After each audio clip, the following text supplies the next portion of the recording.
In the words of Howard Zinn, we don't have to engage in grand heroic actions to participate in change. Small acts, when multiplied by millions of people, can transform the world. A very good morning to all the respected dignitaries, chief guest, guest of honor, esteemed speaker, deans, head of the institution, faculty members, research scholars, and participants across the country. On behalf of Amity University, Noida, Uttar Pradesh, I, Dr. Amrina, along with the entire organizing team, welcomes you all to an extremely knowledgeable and insightful journey of 5 days online faculty development program on Mission Life, a roadmap to sustainability with practice and partnership in action under Guru DAKSHATA, faculty induction program emphasizing and highlighting importance of environmental consciousness and sustainable development goals. Today, we begin our FDP program with the blessings of our Honorable Founder President, Sir, Dr. Ashok Kumar Chauhan, Sir, our dynamic Honorable Chancellor, Dr. Atul Chauhan, our Honorable Vice Chancellor, Professor Dr. Balwinder Shukla, and Professor D.K. Bandyopadhyay, Chairman Law School, and Mentor, Amity Institute of Environmental Sciences. We are very grateful to all of them for encouraging us and believing in our potentials. Once again, on behalf of entire Amity family, I welcome you all to this beautiful day. जब चल पड़े हो सफर को तो फिर हौसला रखो सहरा कहीं कहीं पे समंदर भी आएंगे. Ladies and gentlemen, our Honorable Prime Minister Shri Narendra Modi ji has initiated Mission Life at the 26th UN Climate Change Conference of the Parties in Glasgow. He asserted that Mission Life can become a mass movement of environmental conscious lifestyle. What is needed today is mindful and deliberate utilization instead of mindless and destructive consumption. We are here to take this vision forward with the help of many wonderful, extremely talented, and experts of their crafts and fields are eminent guest speakers for this faculty development program. And what a better day could we expect than a World Environment Day 2023 to begin this journey. The idea was to bring the experts from all the areas like education, economy, management, environment, health and well-being, society, legislation, and philosophy to fill the lacuna to bridge the gap between different professional sectors and education sector to attain SDGs by 2030. Before we share the glimpse of our galaxy of speakers, I request everyone to join hands to seek blessings from Almighty. We begin the ceremony with the lighting of the lamp accompanied by an incantation dedicated to this light of wisdom in our lives. May I request the guests to participate in the virtual lighting of the ceremonial lamp before starting today's proceeding. I request the team to please play the video.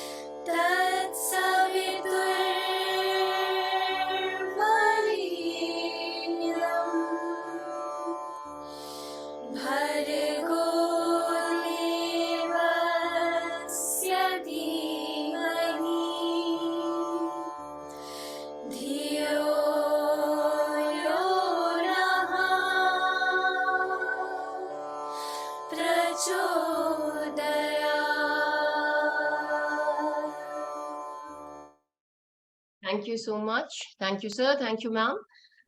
Now, I request the team to please share the curtain raiser and unveil the galaxy of wonderful and brilliant people who will be speaking today and in the coming sessions to guide us and enlighten us with their knowledge and wisdom.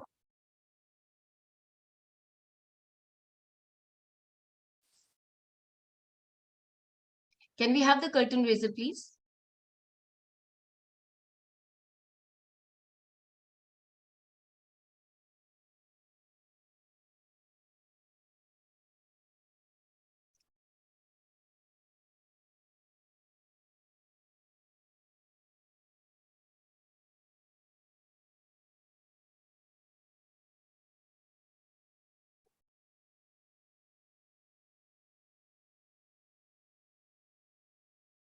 I can play it from my end if the team is not able to play it.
Thank you so much. And that was the glimpse of our wonderful speakers for this whole 5 days. Now, I would like to invite Dr. Renu Dhupar, Assistant Director, Amity Institute of Environmental Sciences, Amity University, Uttar Pradesh, India, to welcome our guest. Over to you, ma'am. Thank you, Dr. Amrina.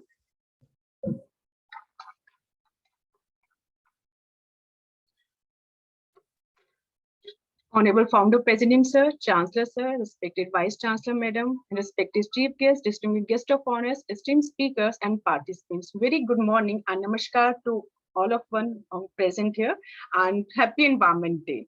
I, Dr. Renu Dhupar, extend my warm welcome on behalf of Amity Institute of Environmental Sciences and Amity Academic Staff College, Amity University, Noida, Uttar Pradesh, to greet and welcome to all honorable chief guests, guest of honors, speakers, dignitaries, participants, and my dear colleagues and staff members to the inaugural session of the 5-day faculty development program on Mission Life, a roadmap to sustainability with practice and partnership in action.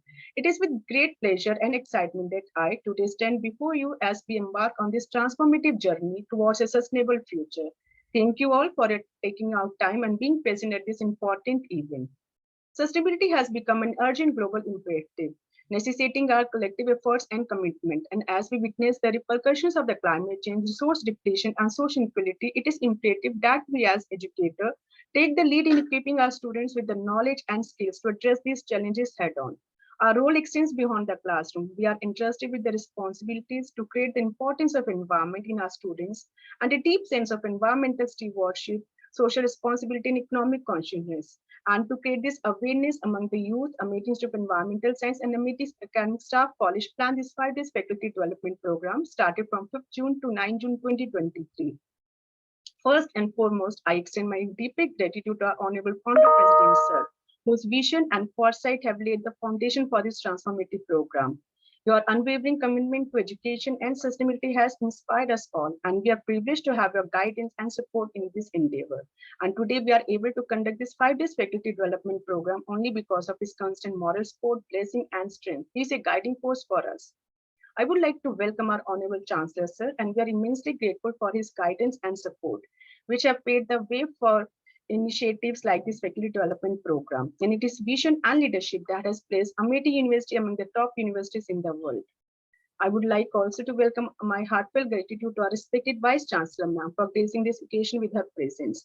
Your leadership and dedication to fostering innovation in education have been instrumental in shaping our institution and university. We are honored to have your continued support and encouragement for this 5-day faculty development program. She is an excellent administrator who leads by example, who polishes each one of us and leads us towards excellence. Welcome, ma'am. To our distinguished guest of honor, I extend a very warm welcome. Your expertise, knowledge, experience in the field of sustainability and education serve as a beacon of inspiration to all of us. And we are privileged to have you to join us today on this important day. And we eagerly anticipate your valuable insights and perspectives throughout this program. Welcome to all the guests of honor to this program. A special welcome and warm regard goes to our esteemed chief guest, Dr. Mahesh Sharma, for joining us and taking out time to share his thought with us in Amity University. Warm welcome to you, sir. Your presence adds great significance to this event. Your accomplishment and contribution in the area of sustainability have made a lasting impact on society. We are honored to have you to share your wisdom and experience with us, and we look forward to your inspiring address. Thank you, sir, for accepting our invitation from a busy schedule. To our esteemed mentor, we extend a very warm welcome. Your valuable guidance and mentorship have nurtured countless individuals and paved the way for their success. Your wealth of knowledge and experience in the field of sustainability no doubt inspire and empower all the participants in this program. We are privileged to have you our guiding light throughout this transformative journey. Welcome, sir. I would also like to extend a very warm welcome to our esteemed directors, HODs, and speakers who have generously shared their time and expertise to enrich this faculty development program. Your diverse perspectives, insights will serve as a catalyst for meaningful discussion and learning throughout this 5-day faculty development program.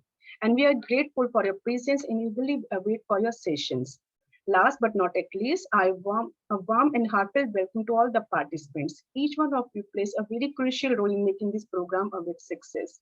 Your commitment to sustainable education and your willingness to enhance your teaching practice reflect your dedication to shaping a better future for our students and for society. Welcome to all the participants and all the speakers.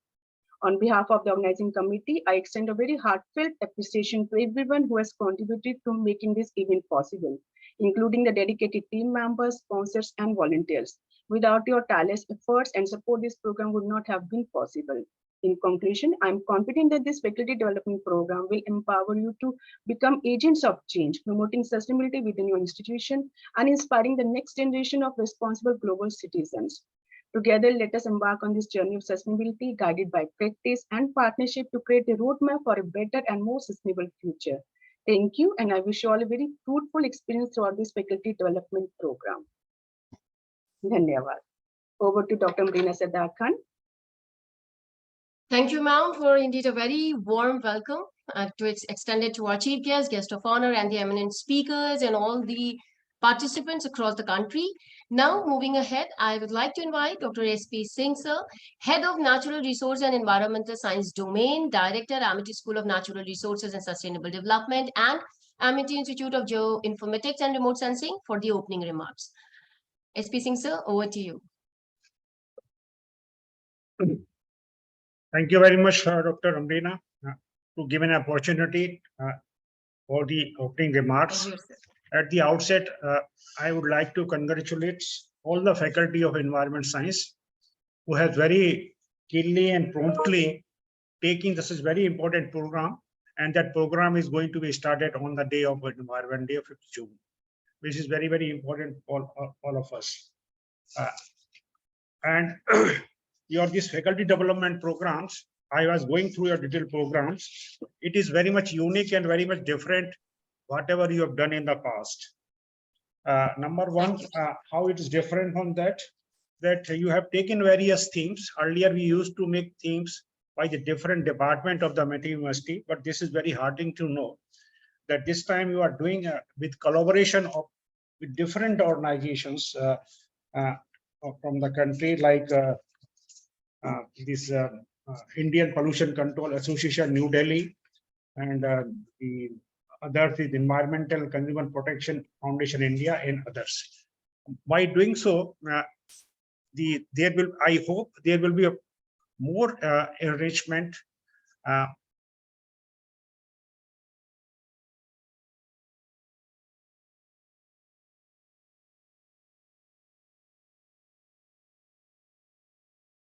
Sir, your mic is muted, sir.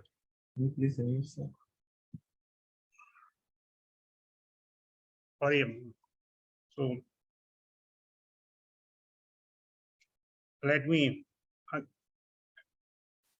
thanks to the organizer, Dr. Arvina Sardar Khan and Renu Duparji, who has made this program. And at the outset, I welcome all the chief guests and the guest of honors who has spared the time to give certain input on this, and we are very much grateful to this. Sir, I would like to tell this program has been planned by the faculty of Amity University, Amity Environment Science, under the guidance of our D.K. Bandyopadhyay sir, and under the guidance of a blessing with the vice chancellors. And this program is really, I was going through, it is a very unique in many terms.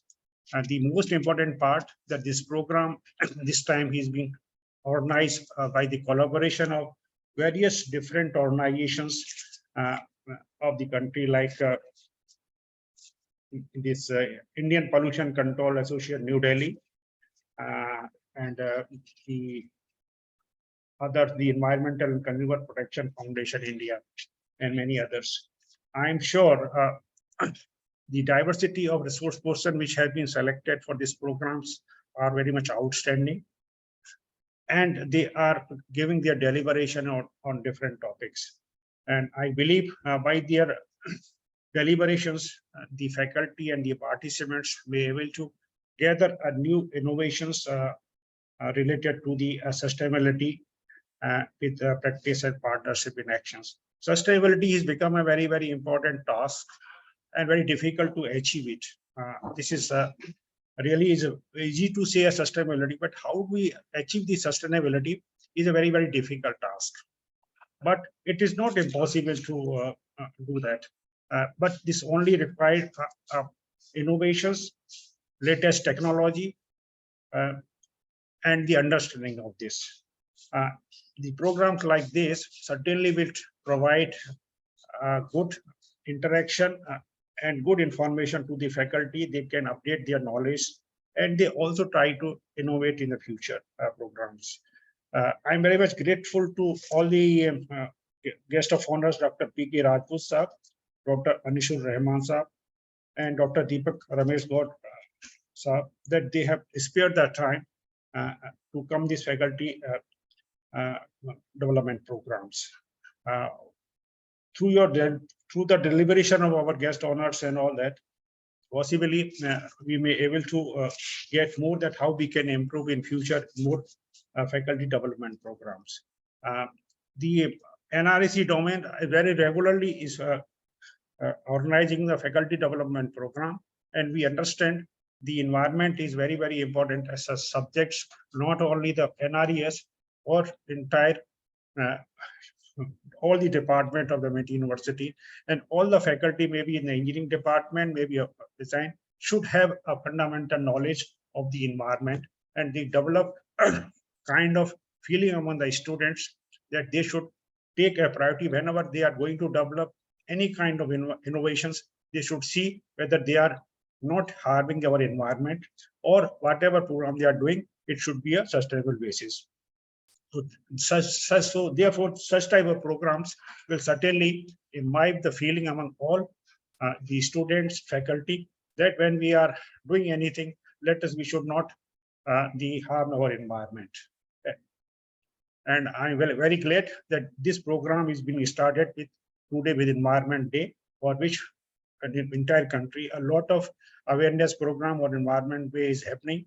And I think this faculty development program will also help us to think about that how can we do the best for the Environment Day. But my best wishes for the successful deliberation and outcome of this faculty programs.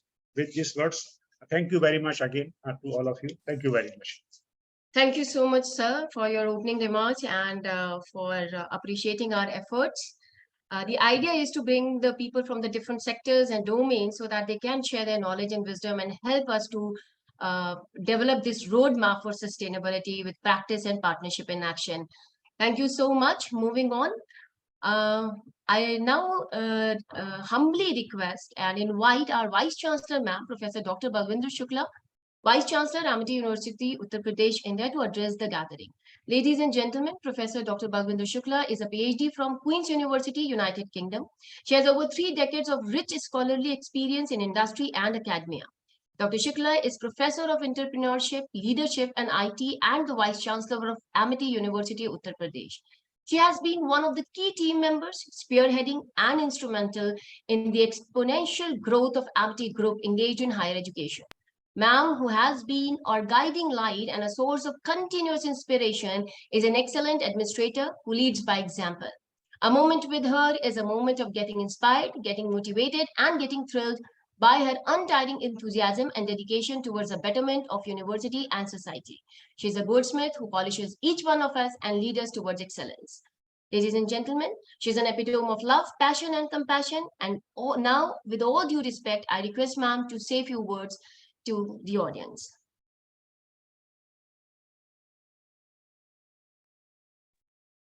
Thank you very much, Dr. Amrina. Thank you. A very esteemed Chief Guest, Dr. Mahesh Sharma ji, Honorable Member of Parliament, who will be joining us shortly. Our guest of honor, Dr. Satnam Duchakar, President Trade Corporation, Commonwealth Entrepreneurs Club Limited. Our honorable guest of honor, Dr. P.K. Rajput, Senior Consultant, Higher Education, and Senior Vice President of Kerala Pharma Limited. And my colleague, Professor Bandyopadhyay ji, Dr. Tanu Jindal, Dr. S.P. Singh, and Dr. Renu Dhupar, all the faculty members. but most important, all the participants from various organizations and from Amity University. I, on behalf of Honorable Founder President, Honorable Chancellor, and on my personal behalf, I extend very warm and hearty welcome to all the guests, the participants, and special welcome to our guest of honors, Dr. Anisur Rahmanji and Dr. Satnam Dechakarji, for this 5 days faculty development program under the Guru DAKSHATA quality mandate. This faculty, the blueprint for this faculty development program in Mission Life, as introduced by our Honorable Prime Minister Shri Narendra Modi ji at the 26th Climate Change Conference of Parties, COP26 in Glasgow, an India-led global mass movement to nudge individuals and community action to protect and preserve the environment. The critical challenges of human, environmental, and economical sustainability concerning the present and future generation in a global scale context is the reason for organizing this faculty development program as envisioned by the organizing committee under the dynamic leadership of Dr. Bandyopadhyay. The integrated sustainability roadmap will be looked forward for science and technology centers and for the businesses on how to incorporate sustainability related objectives and tactics throughout the entire organization. The aim of this faculty development program to promote the mission life that propagates the P3 model, which stands for pro-planet people, focusing on the lifestyle of the planet, for the planet and by the planet. And I'm sure this 5 days faculty development program will be addressing the various important aspects and issues to take care of the environment and bring the sustainability. I was going through the program schedule, which is prepared by the organizing committee and the kind of the resource persons invited by the team. I'm sure this faculty development is not only going to discuss on the various concepts, but this will also lead to the the research collaborations, research tie-ups, and also will be helping the participant to design and develop the new courses at the undergraduate and the postgraduate level, and also initiate the discussion among themselves how they can, all the participants can collaborate with the various organizations for the research and how to help the industry, through the training and consultancy or by the research proposals, that how to make the more sustainable the products, the services, while the companies are earning the profit, but at the same time, how the organization processes and the products are made in more sustainable manner, and which protects, takes care of the environment. And today, if we see that already we are seeing the so much change in the environment this year, that so much the rain has started everywhere across the country, whether it's northern India, much higher the rain has been this time, and so we are not able to feel that much the summer heat which normally is there. So what is going to happen when actually the rainy season comes? So is it the indication of the major change in the climate and environment? How if that's the shift is going to be, such a drastic shift is going to be in the environment, what will be the scenario in times to come? As a researcher, scientist, academic institution, as well as the various government organizations need to think and take the initiatives which we are able to take care of the environment. And I'm so happy and delighted to see the professor, Dr. Dr. Anisur Rahman ji from the Jamia Millia, as well as I can see Dr. Pramod Kumar ji. I can see that. So I think the participation of all the people from the various organizations will really help that we can contribute in the our roadmap to the sustainability with practices and partnership in action. It requires, it is not the individuals cannot do much, but the team together from across the organizations, from across the disciplines, I think we can move the mountains, and this is the necessity, and we must work together.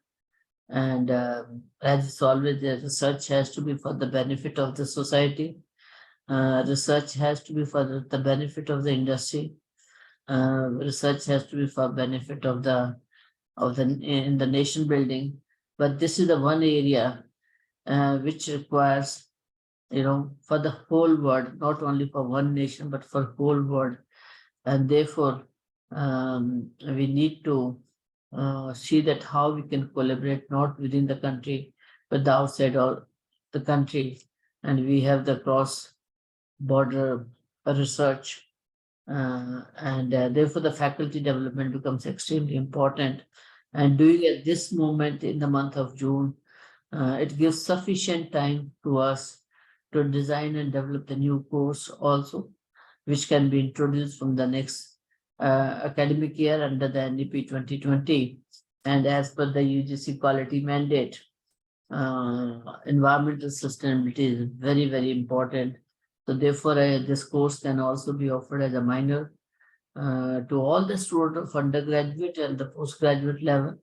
And also, since now the research component is in the 4th year, so student can also be encouraged to do the projects, their major projects in this area. With this, I wish all the best to the organizing team and congratulate the entire team under the guidance of Dr. Bandyopadhyay to design and develop a wonderful faculty development program. Thank you. Thank you so much, ma'am, for your wonderful words. And from here, we take the move the mountains, as you always inspire us to do the things which seems impossible. So we take this as the challenge that we're going to move the mountains. Thank you for highlighting the various crucial aspects of climate change and this untimely rainfall and the disruptive weather. Very rightly you mentioned, ma'am. And of course, we're going to draft the outcome, as you have said, that we're going to collaborate with these institutions for research, for consultancy, for research, and also coin new syllabus for environment sustainability, as we have mentioned for UG and PG. Thank you, ma'am, once again for your wonderful words and insightful words. It's always a blessing hearing you. Thank you so much. Moving on, ladies and gentlemen, I now invite Professor Dr. Tanu Jindal, Director, Amity Institute of Environmental Toxicology and Safety Management, Amity University, Uttar Pradesh, to address the August gathering. Yeah, thank you, Dr. Amrina. I welcome all the eminent guests of honor, Dr. P.K. Rajput, Dr. Anisur Rahman, Dr. Deepak Ramesh Gaur, and our chief guest today would be Dr. Mahesh, with the blessings of Honorable Founder President, Dr. Ashok K. Chauhan, and dynamic leadership of Dr. Atul Chauhan and our Honorable Vice Chancellor, mentor Dr. D.K. Bandyopadhyay. I would like to welcome you all for this 5 days roadmap to sustainability with practice and partnership and action. In fact, we have to join hands together to move ahead in a sustainable pathway with CSR activities, with academia, with research coming together. I would like to share a small presentation here, and so that we'll give you idea of our strengths. Can you give me the sharing rights? Yes, ma'am, you have sharing rights, sir. Okay. Yeah. So I would like to mention that we are one of the biggest in environment field in India, and we have several courses, several programs which are being launched by Amity University and by the Amity University. For example, we are having many institutes. You name the area, we have institute here. We have environmental toxicology, we have environmental sciences, we have geoinformatics and remote sensing. And can you see the screen? Are you looking at the screen? No, ma'am, we can't see your PPT. We only can see browser and Zoom program you open. Okay, just a Please second. select your PPT, ma'am. Okay. Ma'am, we request you to keep it crisp and short. Okay. Yeah, we'll keep Thank it you, short. thank you. In fact, Thank you. the presentation, gives a very complete idea of.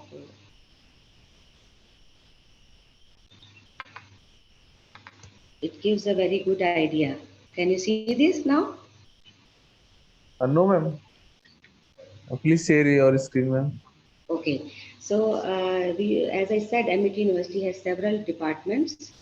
We have program on geoinformatics and remote sensing. We also have program on wildlife and forestry. We also have a program on environmental toxicology. We also have program on GIS and remote sensing, natural resources and sustainable development. Plus, we also have a very big institute on forestry. In fact, you name the course, we have that course. We have courses from doctoral, master's to bachelor's level. In fact, all these institutes have several programs at doctoral, bachelor's, and master's level. And we have carried out several projects from various ministries. Is it visible now? The screen is visible? Yes, ma'am. Right now we can see you. Yeah. So, in fact, we have Amity Science and Technology Innovation Foundation, under which we have several clusters are there. And these environmental clusters, we have launched Earth and Environment Cluster to study. You can see our Honorable Founder President, Dr. Ashok K. Chauhan, and dynamic chancellors, Dr. Atul Chauhan and Dr. Asim Chauhan.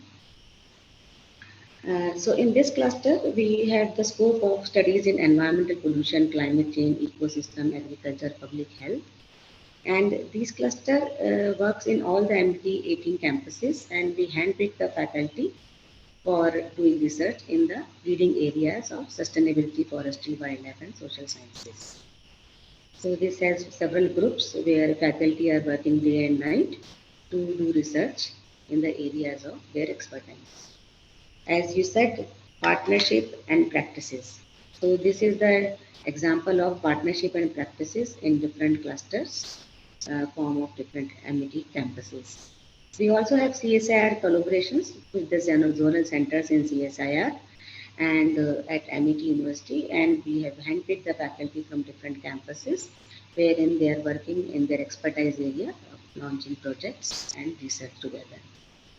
Guideship and co-guideship. I've already mentioned several institutes. We also have Center for Antarctic Research and Studies and Environmental Health Sciences. These are the various programs. Several projects have been carried out from DST, CSIR, Ministry of Earth Sciences, Ministry of Environment, Forest, and also several training courses have been carried out. These are some of the glimpses of the project, which are on various areas of area pollution, water pollution, soil science, electromagnetic radiation, etc. So this we have air pollution monitoring station at the Amity campus, where we get minute data of the air pollutants. This is the ozone frame, air pollution monitoring during Diwali. You can see the parameters are very high. This is a project from Department of Science and Technology from reaching studies of the contaminants, and we can estimate how much is going down in the earth. This is the analysis of phthalate and chromium and TiO2, etc. This is very important project which we have carried out on measurement of electromagnetic radiation and impact on the brain of Drosophila. So we have observed that with the prolonged usage, it do affect the DNA damage studies. You can see here the tailing of the DNA. This is a very important project which was carried out on the pesticide usage. And in pesticides, in fact, in vegetable, rice, cotton, Yamuna and Hidden River, we have found that several organochlorine, organophosphate and in synthetic biohazards have been reaching down in the groundwater as well as in Hindar and Yamuna River. So likewise, there is another project, as you said, we have recommended decentralization of STP plants because the drains in Delhi are leaching down and our groundwater is getting contaminated. That committee, we also encourage several projects in collaboration with other agencies like NCPOR. So this is the expedition in Southern Ocean, wherein we have got some microbes which are now we have discovered for surfactant degradation, which is responsible for Yamuna River frothing, and also antibacterial agent. These are some of the bacterial isolates. We have also been working in Antarctica in environmental monitoring program. These are some of the results that we have found persistent organic pollutants in the lakes of Antarctic region.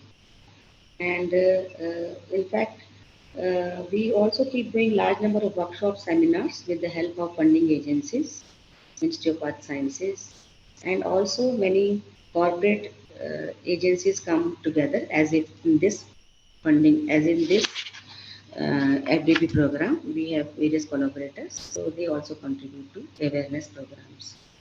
Several patents have been found, for example, photochemical method for degradation of pesticides, herbal pesticide, low-cost water testing kit, emission factor development, etc. So these are some of the patents. This kit can analyze 15 parameters, and there are several professional memberships. We are member of NASA, then Indian Science Congress, then also Society of Pesticides. And we also have accreditation from various agencies like IQAC, QA, UGC, and UNCCD, which is very, very unique achievement. Several books have been published with Springer in the area of environmental sciences. And there are several important research papers have been published by various faculty, and FDPs have been organized. There are several PhD programs, PhD students. We have around 50 students as on day today, and 30 students have already passed out. In fact, we give them the current burning topics of research so that we can find out the solutions for environmental issues. Many awards and honors have been won by our faculty. And from time to time, we keep organizing various environment days, starting from Water Day, Earth Day, Environment Day. Then after that, we celebrate Ozone Day, Environmental Health Day, etc. in collaboration with various environmental agencies. For example, we would be having Ocean Day, etc. So, this is glimpse of the environment days we have been doing from several years. And with this, looking forward, we also participated in COP14. I'm looking forward to hear to various dignitaries in our FDP program, and thank you so much. Thank you, ma'am. Thank you for highlighting the achievements of NRES domain, the different departments, Amity Institute of Environmental Sciences, and many others who have come together to showcase these events and workshops and webinars. And it is the strength of this domain that we have worked so far. Thank you so much for highlighting so many things and so many achievements that this department and this domain has achieved so far. Thank you so much, ma'am. Thank you. Thank you, ma'am. Moving on now, With all humility, ladies and gentlemen, I'm privileged to invite Professor Dr. D.K. Bandyopadhyay, Chief Advisor, FPO, Mentor, Amity Institute of Environmental Sciences, Amity University, Uttar Pradesh, Noida, to address the gathering. Ladies and gentlemen, Professor Bandyopadhyay is a professor, scientific management researcher, and an academic administrator of repute, a gold medalist in his master's degree, a PhD in computer application, a fellow from ESSEC Business School, Paris, and an inspiring professional. Professor Bandyopadhyay has served the Indian Institute of Forest Management, Bhopal from 2004 to 2008 as a director. He introduces different academic courses and studies in the area of environmental sciences, climate change, and environmental accounting, including ecological taxes. Dr. D.K. Bandyopadhyay has spent 45 years of his career doing what he does best, inspiring students, academia, corporate and non-corporate heads and policymakers to raise their excellence to the next level. Professor Bandyopadhyay has over 70 research contributions and published many papers in reputed national and international journals and won many awards for those. He was second Vice Chancellor of the Guru Gobind Singh Indraprasth University from 2008 to 2013. Ladies and gentlemen, there is a lot to his credentials. Presently, as a mentor to Amity Institute of Environmental Sciences, he's constantly guiding us and helping us to achieve the best of our potentials. So may I now, with all humility, would request sir to say a few words to the gathering. Over to you, sir. Yeah, let me share my slides. Yes, sir.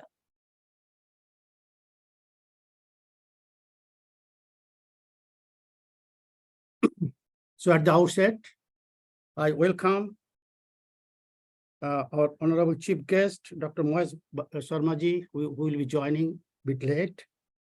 Our guest of honor, Dr. Ansur Rahmanji, and Dr. P.K. Rajput, the guest of honor today. And we are really thankful to you for sparing your time to come over here. Although we would have loved to see you in the campus, but at least you have accepted our invitation to be on the to be visible or to speak on virtual mode. Now, I welcome you on behalf of the entire Amity Universe, on behalf of our Honorable Founder President, Dr. Ashok K. Chauhan, our Honorable Chancellor, Dr. Atul Chauhan, our Honorable Vice Chancellor, Dr. Balwinder Shukla. Amity all the time, tries to do something which we want to lead. We don't want to be a follower. We want to be leader in the every sphere of academic activities what we want to pursue. Now, this is one such activity which has been planned by our NRIS domain, especially Amity Institute of Environmental Sciences, through their day and night planning, because you see that 5 days program bringing so many people together, bringing collaboration with LIFE, with Coforge, with Reiki Foundation, with IPC, and this indicates that they both the industrial connectivity, academic connectivity, along with the hard work that they have put it over there. Now, every day we celebrate 5th June as the Environmental Day. Now, when the Environmental Day comes, all the time we feel that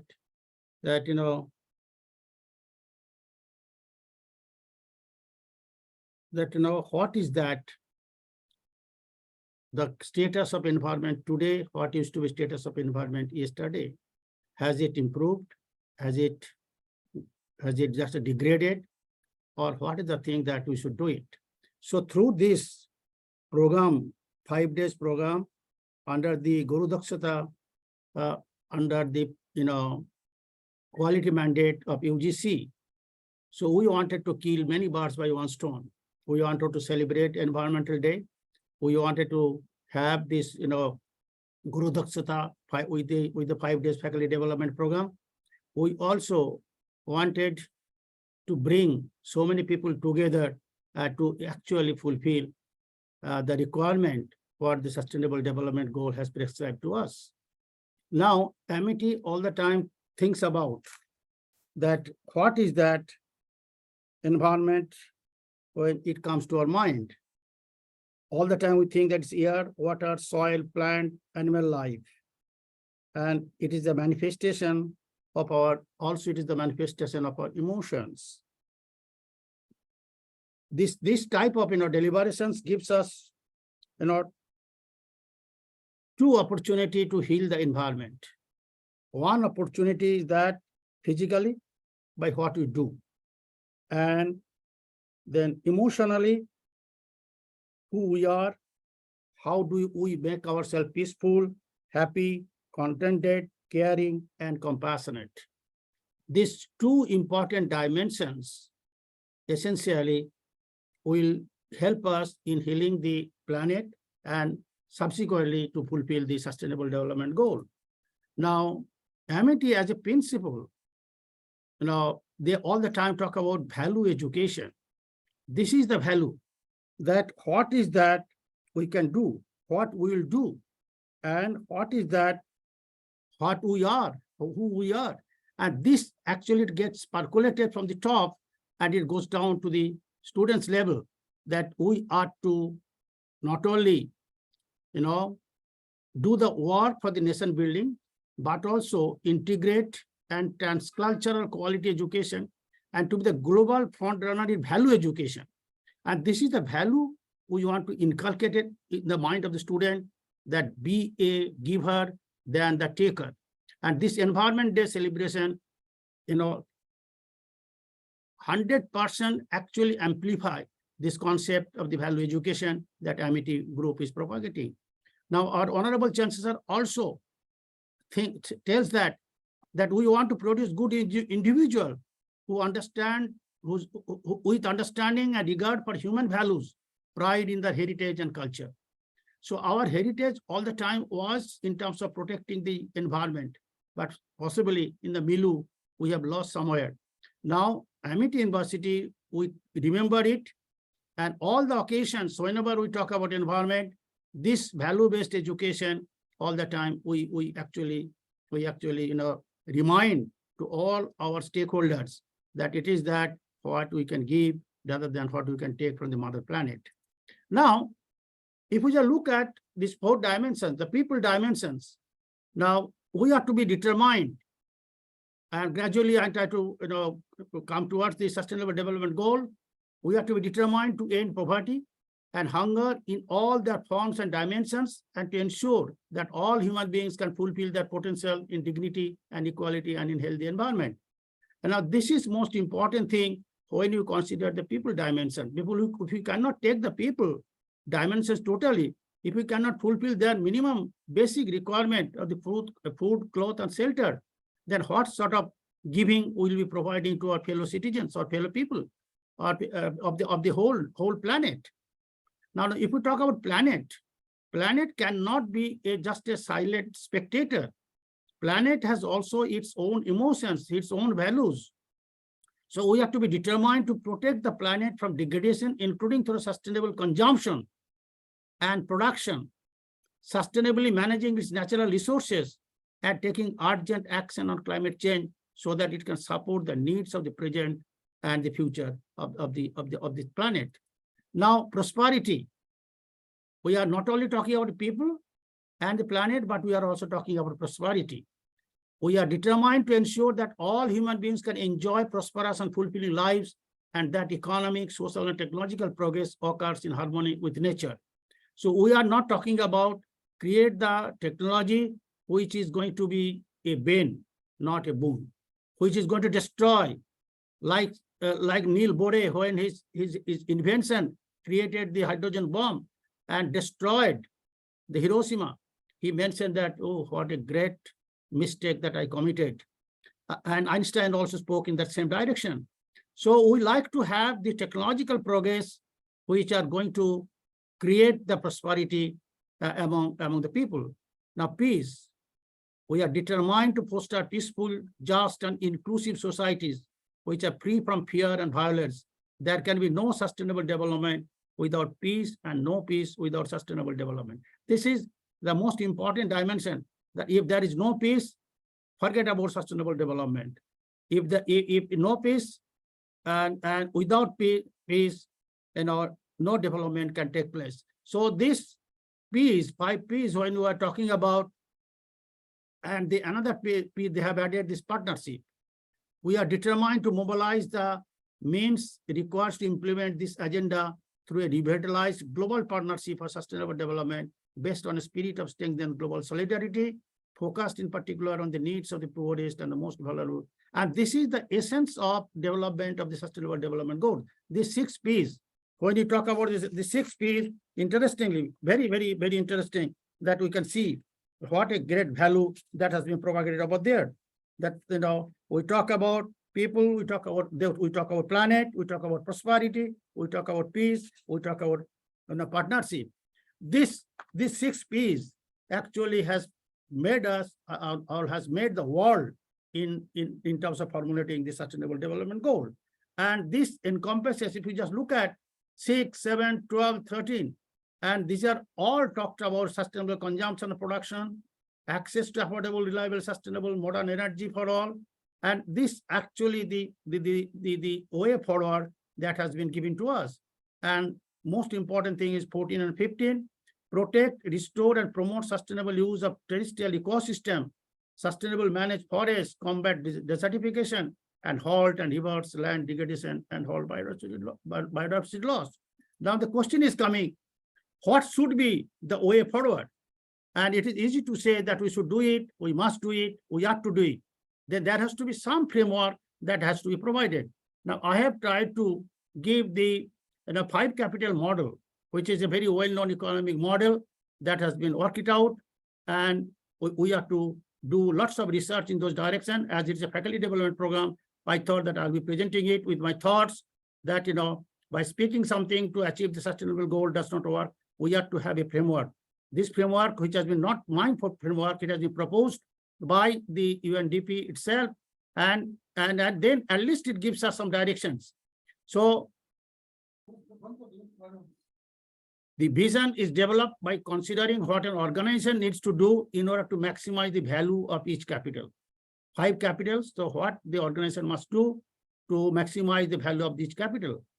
However, an organization needs to consider the impact of its activities on each of the capital in an integrated way in order to avoid trade-offs. So there is no trade-off that if we do this, we should not do that. So we have to see that how best we can integrate it and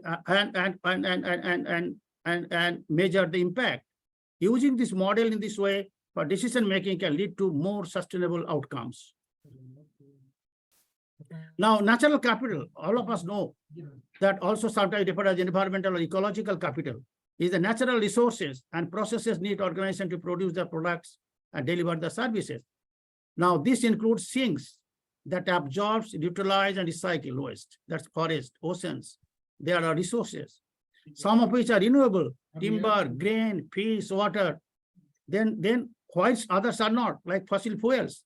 They are not actually renewable. Once you are using it, it is exhausted and it produces different types of NOx gases. Now, processes such as climate regulations and the carbon cycle that enable life to continue in a balanced way. So that's the reason lots of concept of the carbon credits have come up, carbon trading has come up, and people are thinking that if we can save our natural capital, can we earn some credit? And through that process of credit, can we also show the world that environment degradation, is being arrested too? Now, what the organization will be doing for that? Substitute naturally scarce material with those that are more abundant. So don't go for plastics, go for alternative substances which are abundantly available by the planet Earth. Ensure that all mined materials are used efficiently within cycle system and systematically reduce dependence on fossil fuel. So there is a huge, of course, it has been recognized, it has been working, renewable sources of energy. Now, eliminate the accumulation of man-made substances and products in nature. Substitute all persistent and natural compounds with substances that can be easily assimilated and broken down by natural system. So do not use such type of substances which natural systems will not able to break them down, and it will essentially create waste. So eliminate waste, reuse, or recycle wherever possible. Protect biodiversity and ecosystem functions. use renewable resources only from oil-managed restorative ecosystem. There are many examples which can be cited, renewable resources and oil-managed restorative ecosystem. Like if we just look at the banana plant, every parts of the banana plant can be used to meet up the requirement of our day-to-day uses. Now, human capital, the second capital, it incorporates the health, knowledge, skills, intellectual outputs, motivation, capacity for relationship of the individual. Human capital is also about joy, passion, empathy, and spirituality. How do you develop that human capital? How do you sustain that human capital? Now, what is the way forward? Give employees access to training, development, lifelong learning, and capture and sharing knowledge, which you are doing today. We are trying to, giving the access to the learning, and we are trying to give them the concept of the lifelong learning. Respect human rights throughout its operation and geographical region. Understand and respect human values and the different cultural contexts. Ensure adequate health and safety arrangements, incorporating physical and mental well-being. So nowadays you can see that many platform, many forum, mental well-being getting lots of importance. How do you really emotionally become strong so that our mental strength becomes very high? So that our emotions, which are there in terms of giving back to the society, that remains very high. Use health promotion and education, provide reasonable living wages and fair remuneration for employees, and create opportunities for varied and satisfying work. Now, the third capital, when you talk about social capital, now it is a value added in the activities and economic outputs of an organization, but human relationship, partnership, and cooperation. Like we are partnering with all of you, those who have given their time to educate or to train our faculty members in the recent development in these aspects. So relationship, partnership, and cooperation, and the strong we are in it, our social capital index is very high. For example, communication channel, families, communities, businesses, trade unions. Now, today our families are breaking down. So how do you really unite the families? And so that when the families become strong, our social capital becomes strong. And this is our Indianness, what we are trying to propagate. Now, OS provide safe, supportive living, working condition, source material ethically, treat supplies, customers, and citizens fairly, and and so on and so forth. Support the development of the community in which organization operates.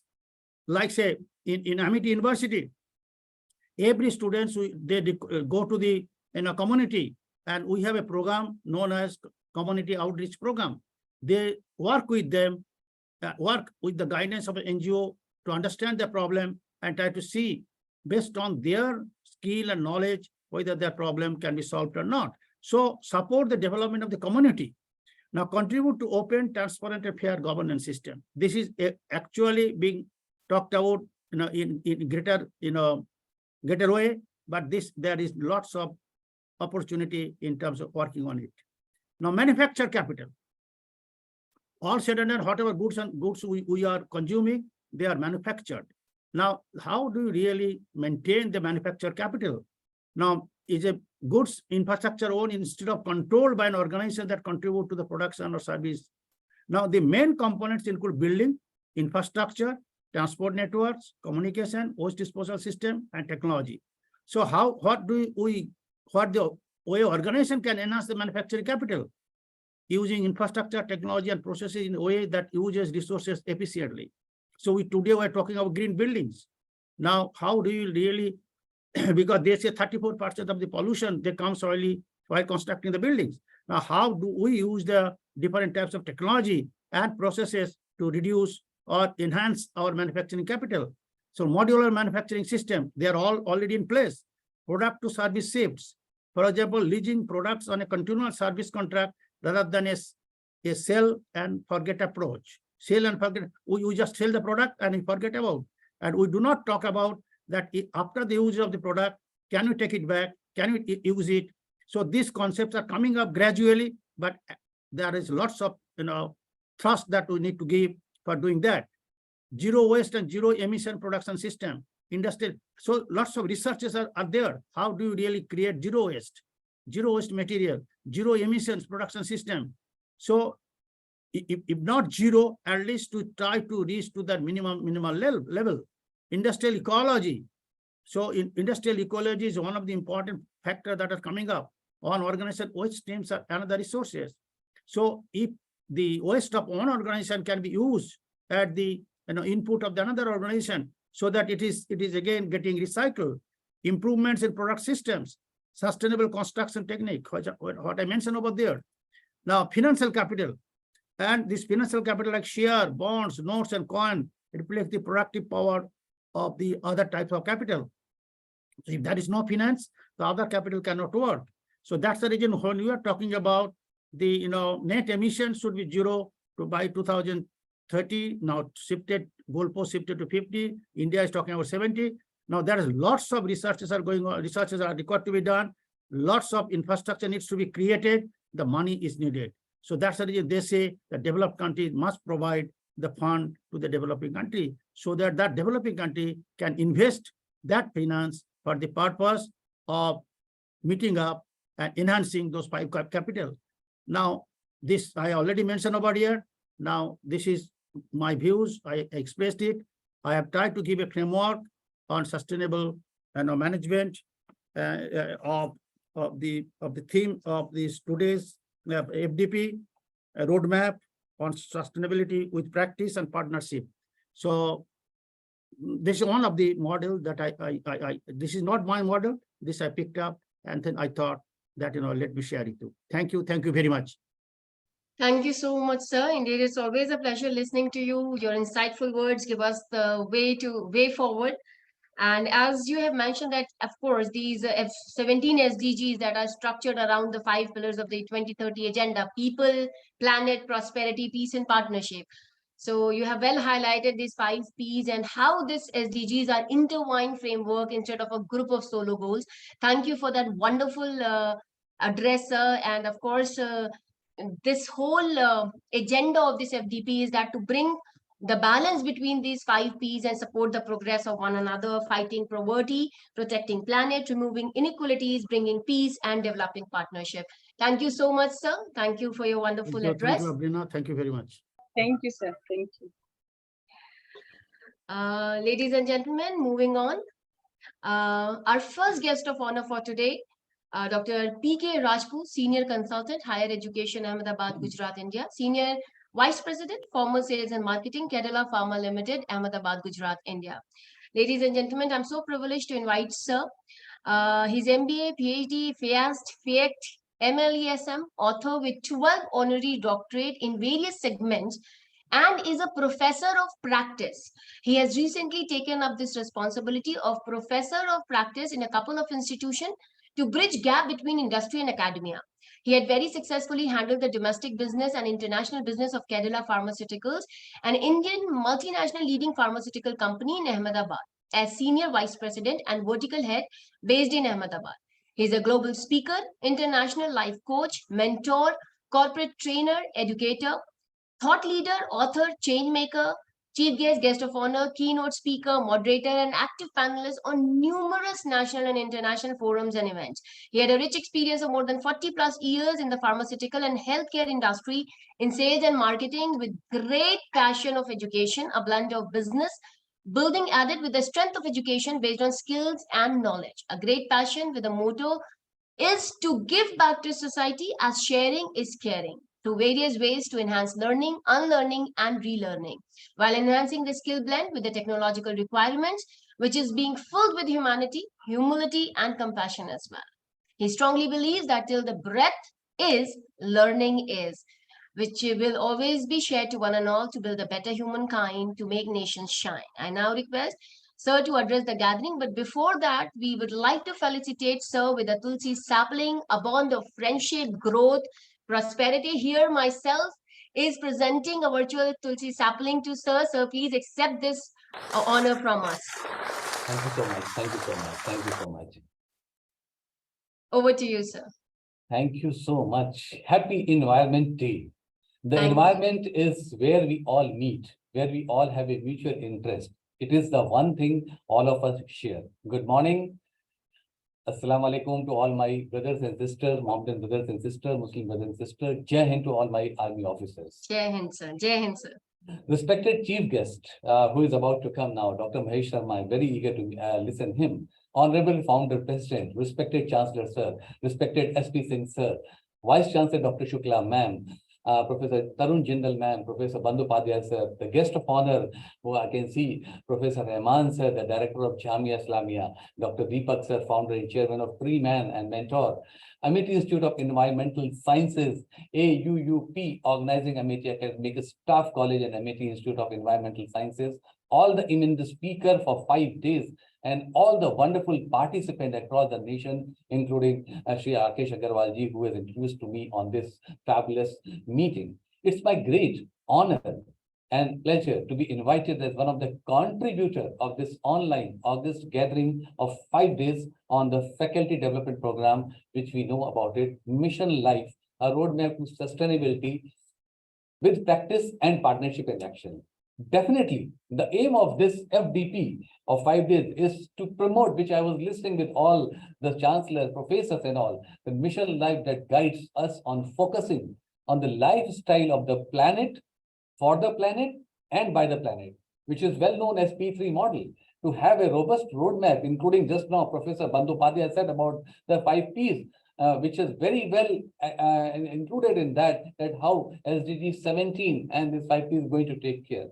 I sincerely thank Professor Renu Dupar ma'am, Professor Abrina ma'am from Amity Institute for Environmental Sciences for organizing such a wonderful and thought-provoking summit where we are going to prepare the roadmap as the way SP Singh sir acknowledged.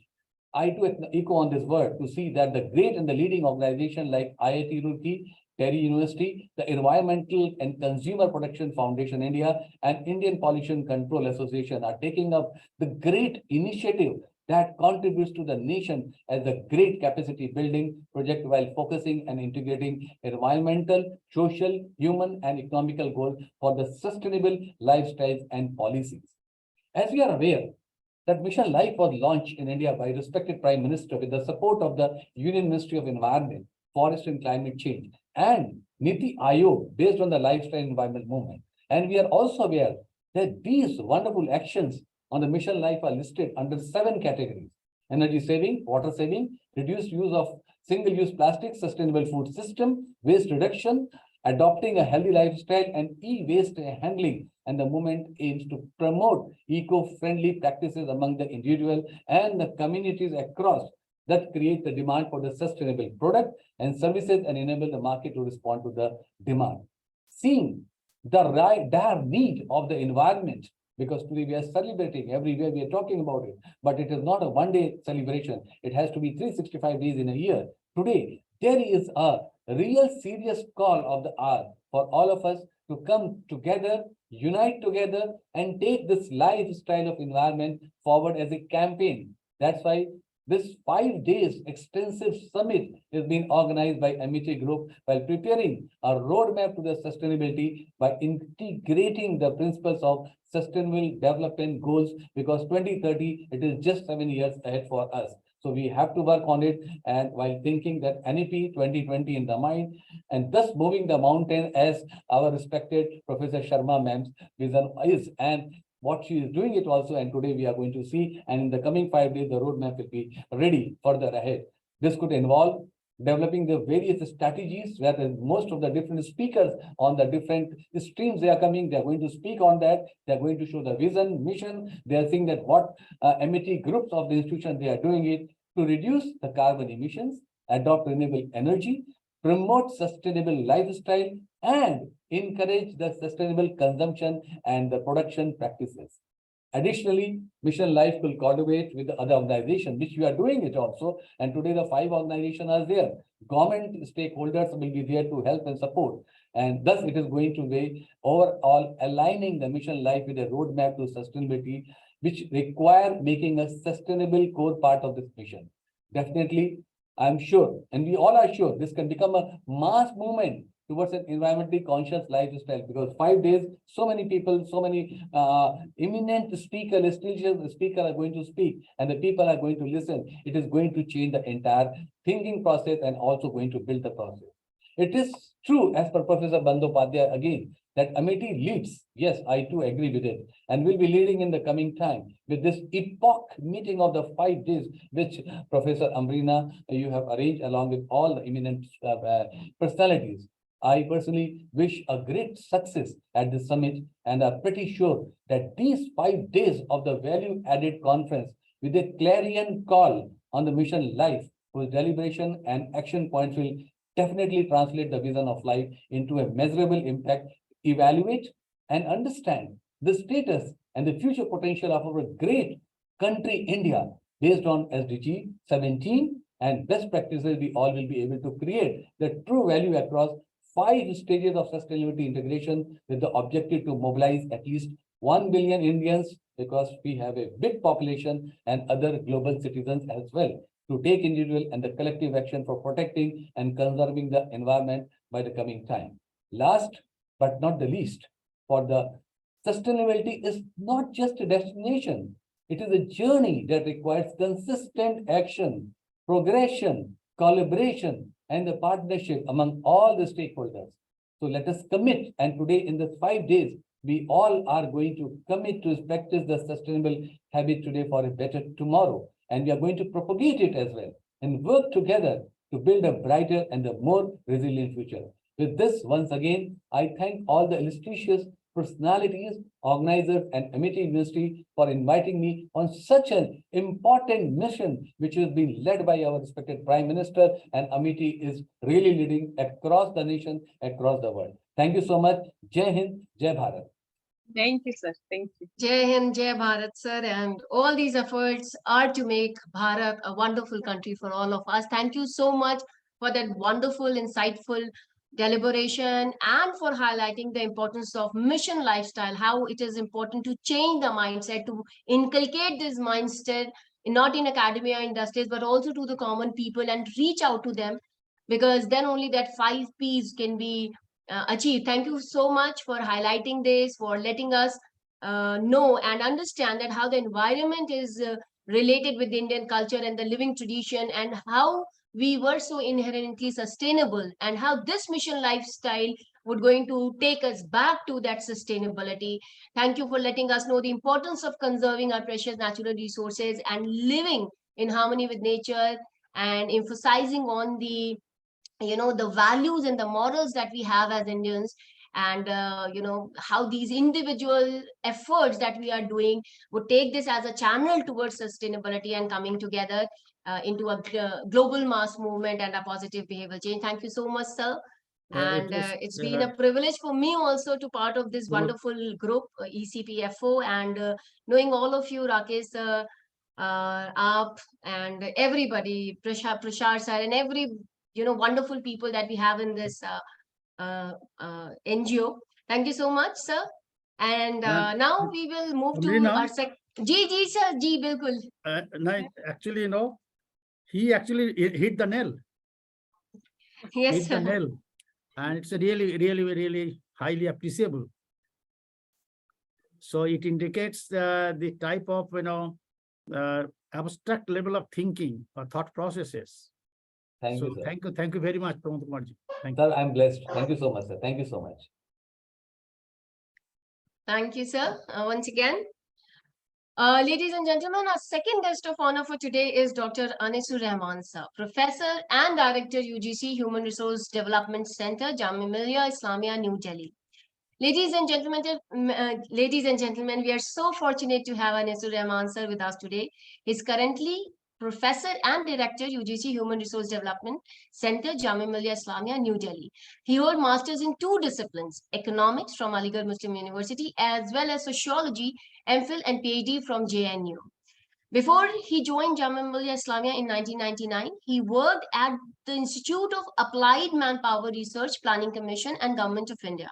His area of interest includes South Asian migration and diaspora, Gulf social demography, issues of higher education and minorities. He has published 5 books and over 50 research papers in reputed journals in India and abroad, including his contribution as chapters in edited books by well-known scholars. Dr. Rahman has presented over 70 research papers in several conferences, seminars, workshops in India and abroad.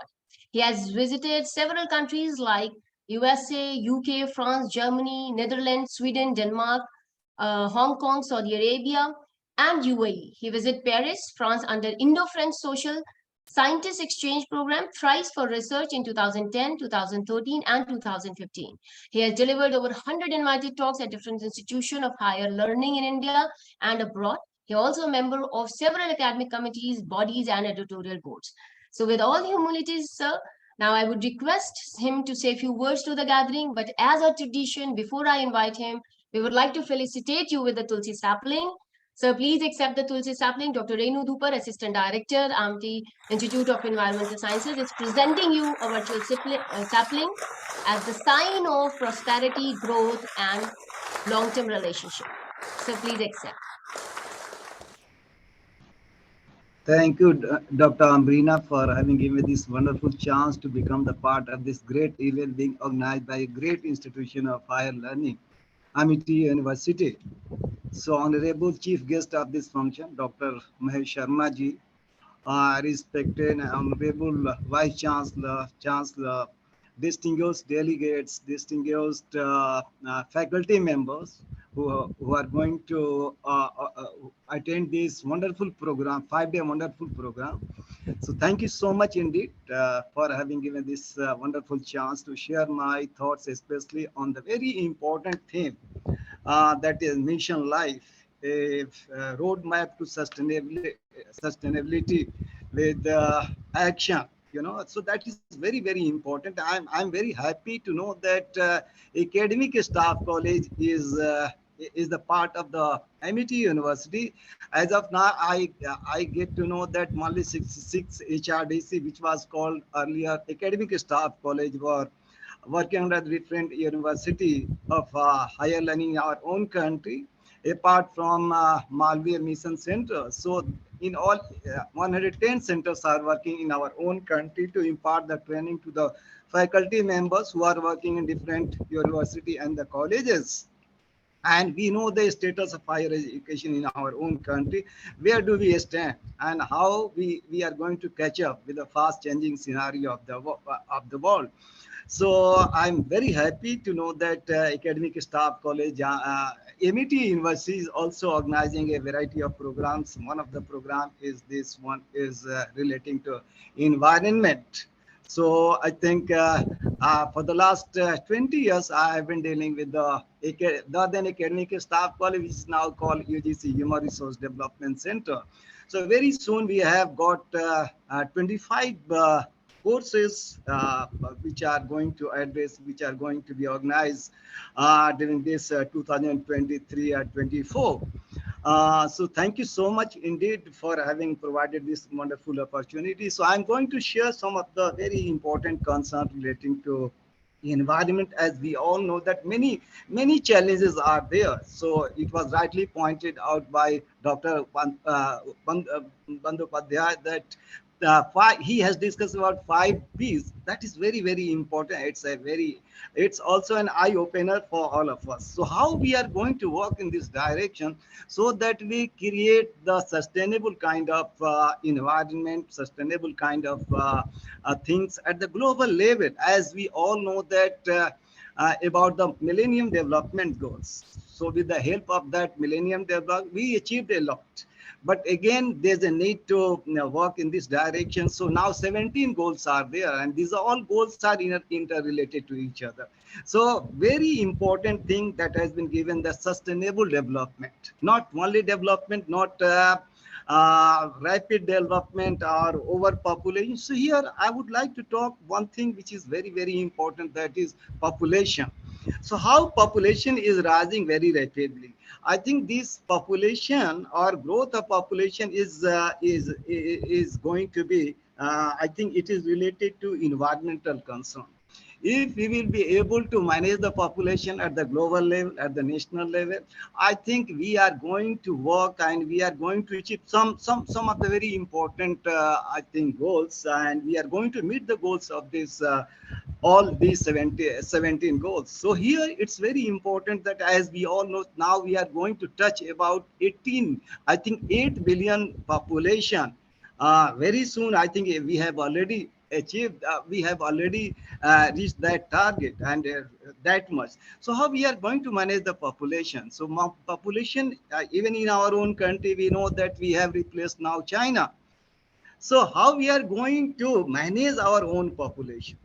Not only control, but manage the population. So we all know that now we are talking a lot about demographic dividends. Means India is having the opportunity, and we call it population. I think demographic dividends. So how we are going to tap? How we are going to take the benefits of the demographic dividends? When we talk about the demographic dividends, means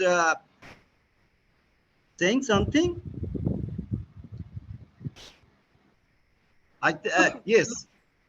I would like to talk to you about the demographic dividends. Means 2/3 of the population of our country falls into the category of, that young age population. It is also called the country. India is a country of youths.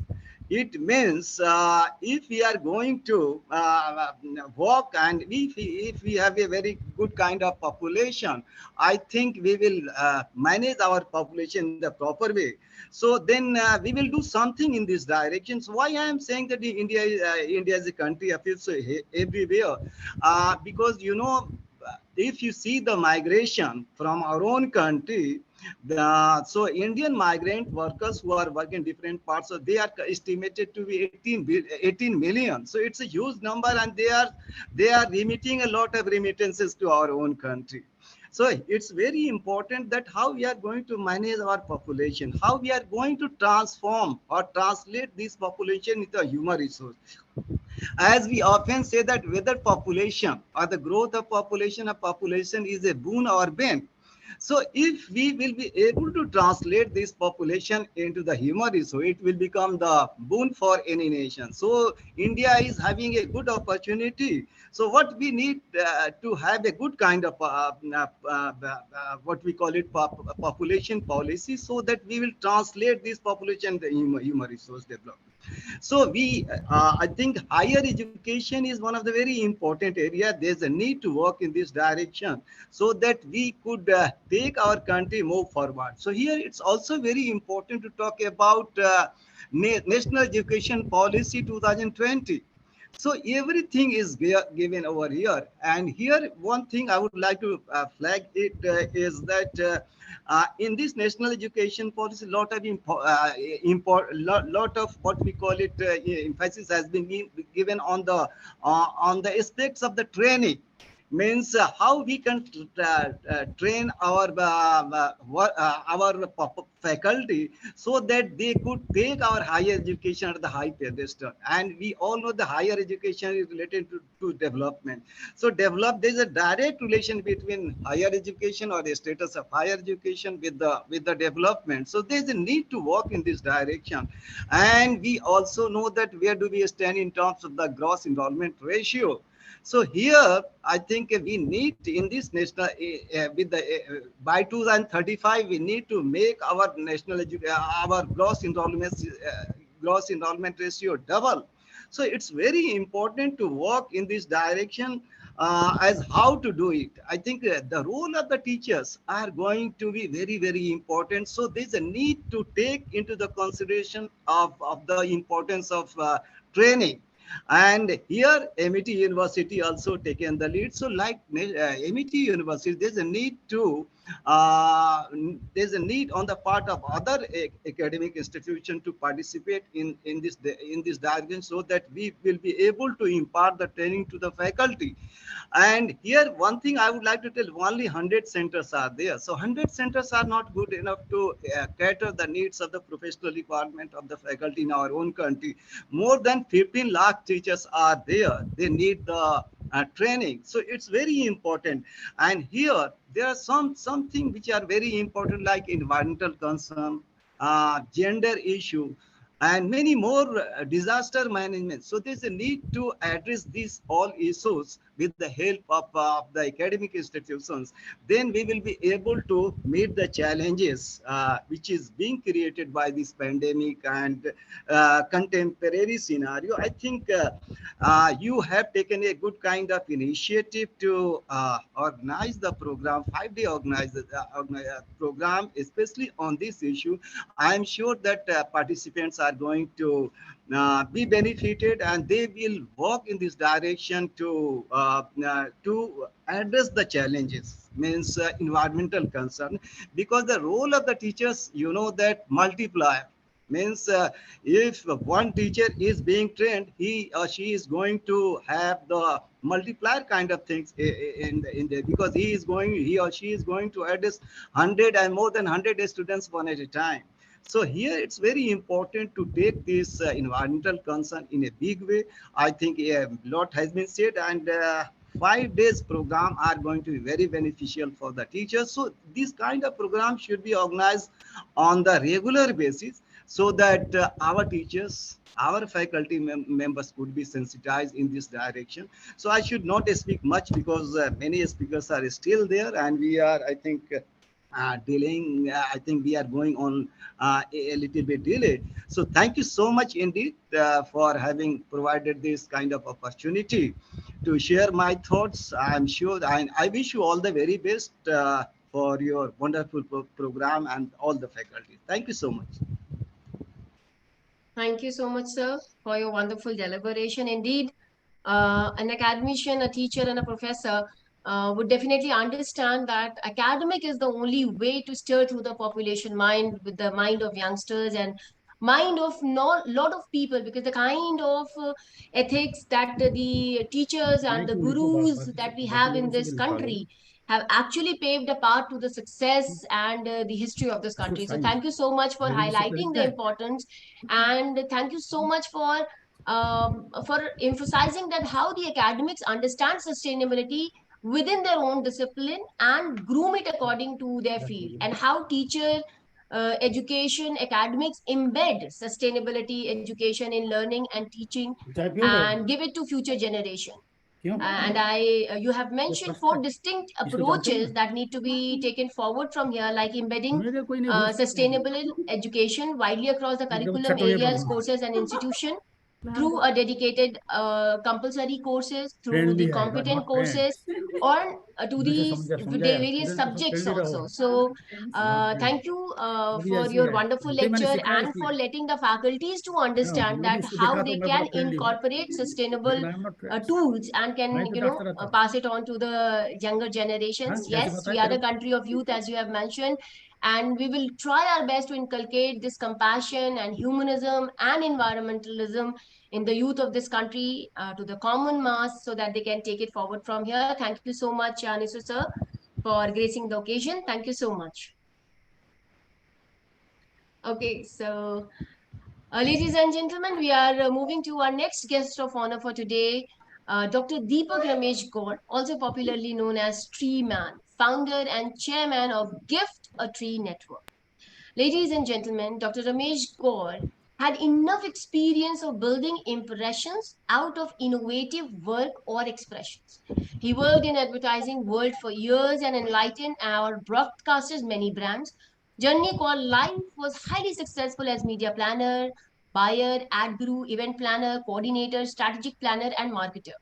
Now, changing all parameters of defining excellence as a green innovator known as Freeman, messenger of nature, green warrior, and eco warrior. He's an honorary PhD in environmental and green innovations. He has a lot in life to share with us. A question that he struggled with all his life is why me? And this is one of the questions that we always ask to ourselves. Right from his childhood, when a most unfortunate accident left him badly burned, damaging even his face, did not stop him from working even harder for success. He grew up with a lot of complexes but never gave up. He managed to overcome his struggles and went on to make a name for himself in the world of advertising and media. Things were going great until another tragedy struck and he met with an accident one day. It was a miracle he didn't die. But he was so severely injured that he stayed in coma for months. chances of his survival were very bleak, and he was told that he would never walk again. He regained consciousness and remained motionless on the bed, but constantly stared out of the window and thought, why me? There was a tree right outside his window, and somehow he felt connected to it. Both were so alike, alive but motionless.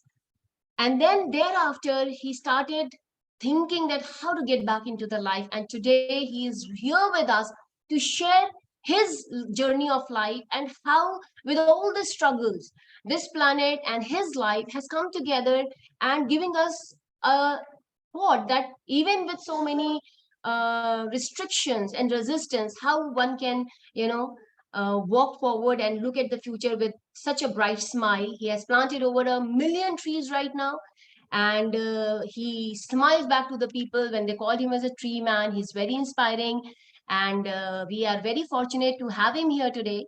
So I invite him with all humility to address the August gathering on World Environment Day. But before I'll invite him and give the stage to him to speak, we would like to felicitate sir with a tulsi sapling, a tulsi sapling to a tree man to cherish this bond forever and to inspire us. Here, our mentor AIS, Chairman Law School, Advisor to FPO, Professor Deepak Bandyopadhyay is presenting a tulsi sapling to Ramesh Gaur sir.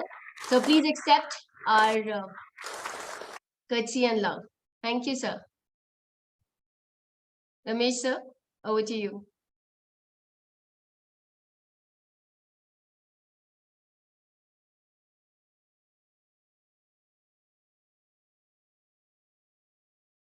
Ramesh sir, please unmute yourself. Please click on unmute button.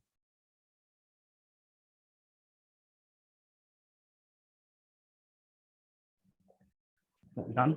Yes, it's done. Thank you, doctor, and thank you for wonderful basil. I simply say like basil is a medicinal plant, have a lot of medicinal values, and for me, it's actually important because I'm going to talk about a medicinal plantation as well. To start with, I wanted to tell you like we have about World Environment Day. World Environment Day as such was originated in 1973. Today we are celebrating 50th year of World Environment Day.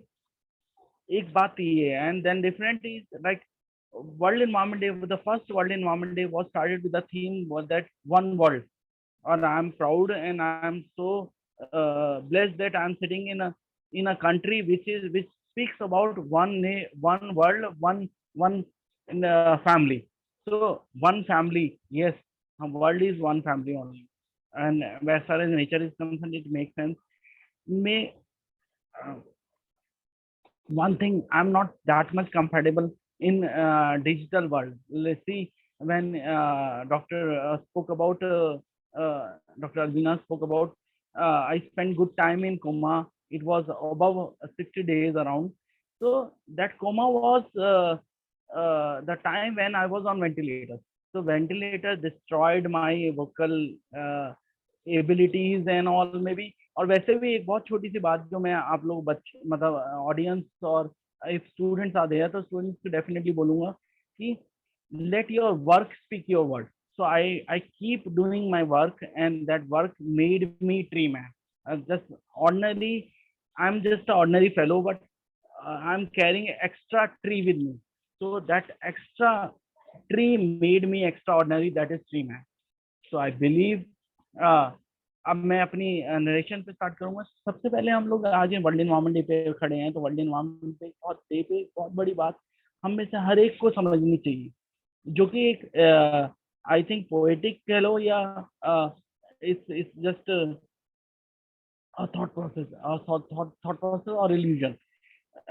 पर्यावरण is not just पर्यावरण, it's पर्याप्त आवरण. And पर्याप्त आवरण का meaning क्या होता है? आपका खुद का आवरण, आप अपने और एक खुद के आवरण की एक बहुत अच्छी बात होती है. आज हम वर्ल्ड एनवायरनमेंट डे पे ये मैसेज जरूर लेके जाएं. खुद के आवरण की सबसे अच्छी बात क्या होती है? हम अपना आवरण यानी अपने कपड़े कभी भी किसी दूसरे से पहनवाते नहीं, हम सिर्फ उसको ऑल्टर करवाते हैं. तो हम लोगों को क्या चाहिए? अपने आसपास के एनवायरनमेंट को, अपने आसपास के पर्यावरण को खुद बनाना चाहिए, उसे खुद पर्याप्त बनाना चाहिए. डेफिनेटली ऑल्टरेशन की जरूरत होती है, हर चीज में होती है। तो ऑल्टरेशन करने के लिए हमारे पास शासन एंड प्रशासन, गवर्नमेंट एंड एडमिनिस्ट्रेशन, दो टेलर मौजूद है। तो आई वांट कि आज हम इन्वायरमेंट डे से हम ये मैसेज लेके जाएं कि everyone will be developing their own environment, and for any problems or any alteration they can approach to administration and government. Blame game ना खेलें कि यार ये हमारी ये जो एक हमारे एरिया में ग्रीन बेल्ट अच्छी से नहीं है, तो ग्रीन बेल्ट अच्छा नहीं है इसके लिए गवर्नमेंट या अथॉरिटीज और ये सब जिम्मेवार हैं, या ये जिम्मेवार है या वो जिम्मेवार है। आई ऑलवेज बिलीव कि किस चीज ने मुझे आप लोगों के बीच में आज टीम मैन के रूप में प्रस्तुत किया, दैट इज मैंने हर चीज की जिम्मेवारी खुद पे ली, इट्स जस्ट मी। एंड और आज मैं जब आप लोगों के बीच में वर्चुअली हूँ तो उसके पीछे भी एक रीजन है। कलाम सर एक बात कहते थे, do not surrender against difficulties, let the difficulties know defeating you is how difficult. So I thought of today, from the World Environment Day 2023, I'll defeat my vocal difficulty. Probably मुझे नहीं लगता मैं defeat कर पाऊंगा, but yes, I can tell it. Yes, defeating me is actually difficult. So I'm here with you guys, and मैं बहुत मतलब I'll be talking about 4 different kind of plantation. आज हम बात करते हैं, जब हम वर्ल्ड एनवायरनमेंट डे 2023 में हैं, तो I wanted to pass on this message. Let us talk about 3R and 3P. I hope everybody knows what is 3R. Recycle, reduce, recycle and reuse. So it's very commonly used, and I'll be talking about another phase which is 3P. 3P वो नहीं है आपका जो management वाला 3P होता है, ये 3P है प्लांटेशन, प्रिक्योरमेंट एंड प्रेजेंटेशन। मैं आज इसकी बात इसलिए कर रहा हूँ क्योंकि ये एक ड्राइव है जो मैंने चलाई थी कभी, और बहुत ज्यादा सक्सेसफुल हुई थी। इस ड्राइव में क्या होता है कि like first one, I require just selfies and maybe you can just position yourself with the trees and all. Plantation करते हुए you can just come up and show your click, this is one thing, but not just click, you have to tell us like हमने plantation कहाँ किया, किस plant का किया, उसकी viability क्या है, उसकी ग्रोथ क्या है, और मतलब वो जो एरिया है वहाँ पर क्या थ्रेट है उसके लिए, मतलब short analysis of every single plant which you have planted, that's the selfie. Second one, procurement. अब आप प्लांटेशन करते हुए नहीं, you are not showing plantation click, you are showing procurement. आप उससे पानी दे रहे हैं, आप उसकी सॉइल को रिफर्मिश कर रहे हैं, या कुछ भी प्रिक्योर करने के लिए, या आप उसके प्लांट के आसपास ट्री गार्ड लगा रहे हैं। अगेन आप ट्री गार्ड लगा रहे हैं तो वो सेल्फी या वो click is required, but again the short analysis of that plant is required कि फाइन वो प्लांट जो है वो कहाँ पर लगा था, वो किसके ज्यूरिडिक्शन में था, आपने उसके लिए क्या किया, सब चीजें पूरा analysis. Then the third one is presentation. ये एक बड़ा पार्ट है जो शायद मैंने जब I from ordinary guy, ordinary Deepak, I became extraordinary tree man, तो शायद मैंने एक ट्रेंड सेट किया, और इनडायरेक्टली मैं कह सकता हूँ वो ट्रेंड सेट किया, और बहुत लोगों ने ये शुरू कर दिया। आज बहुत लोग, अनेकों लोग, मतलब many people are showing their tree plantation clicks and all, तो उसको एक प्रेजेंटेशन वाला, थर्ड पी इज प्रेजेंटेशन।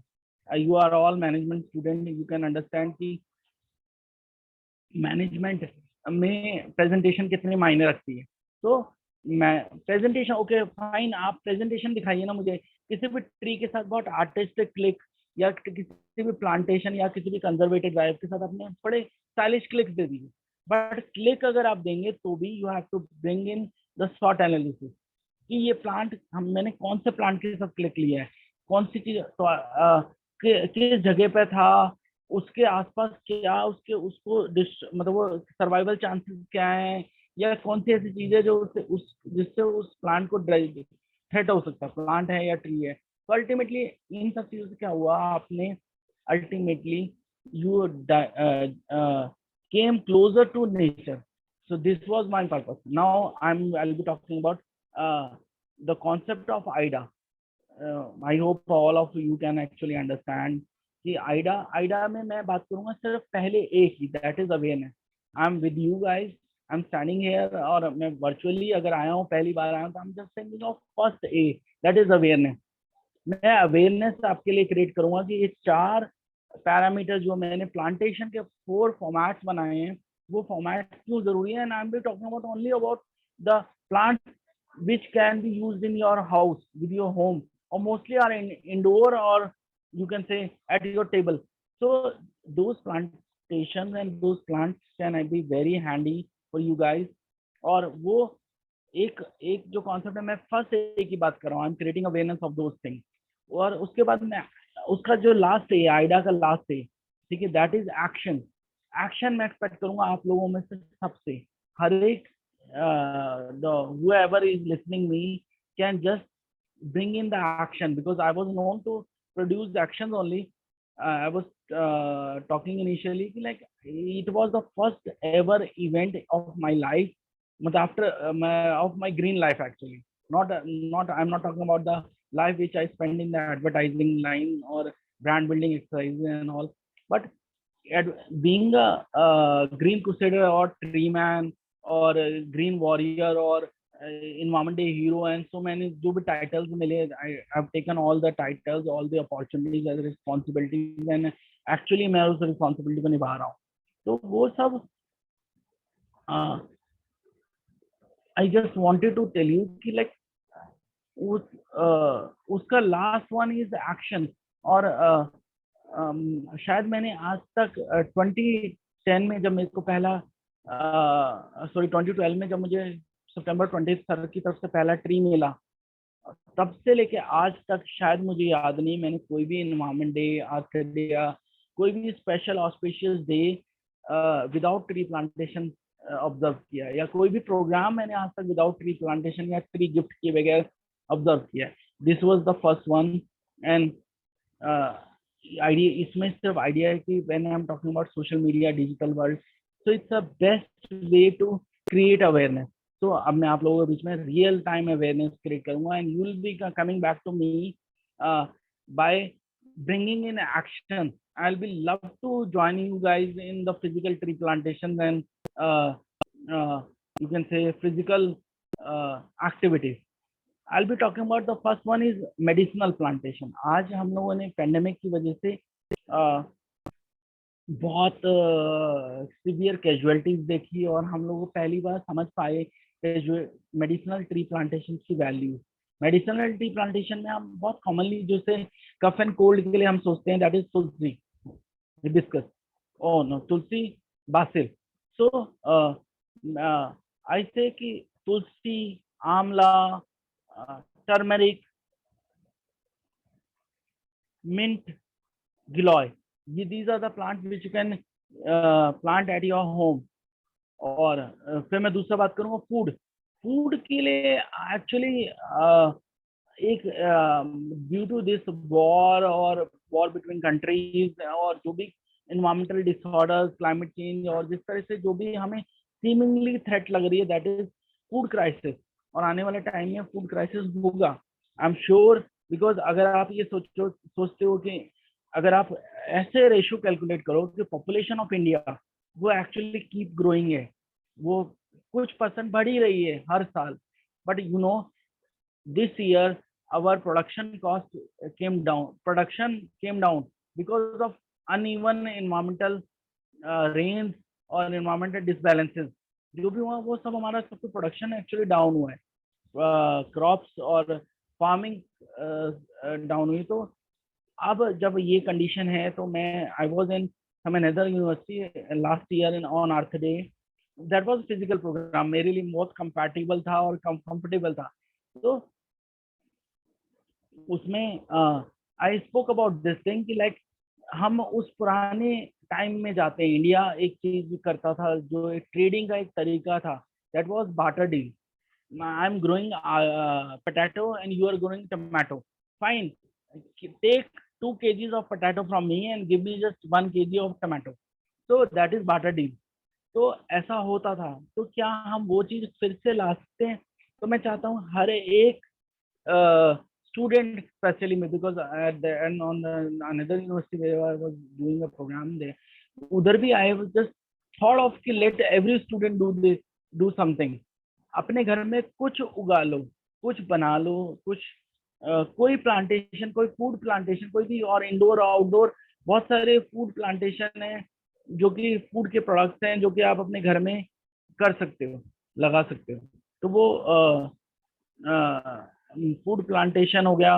और जो थर्ड पैरामीटर है लाइक एंटी रेडिएशन, बिकॉज आज आप लोग भी everyone is sitting on digital device, और मतलब being a student, a management student, you guys sit lot, you spend many hours or hours in front of your system or laptop or mobile phone.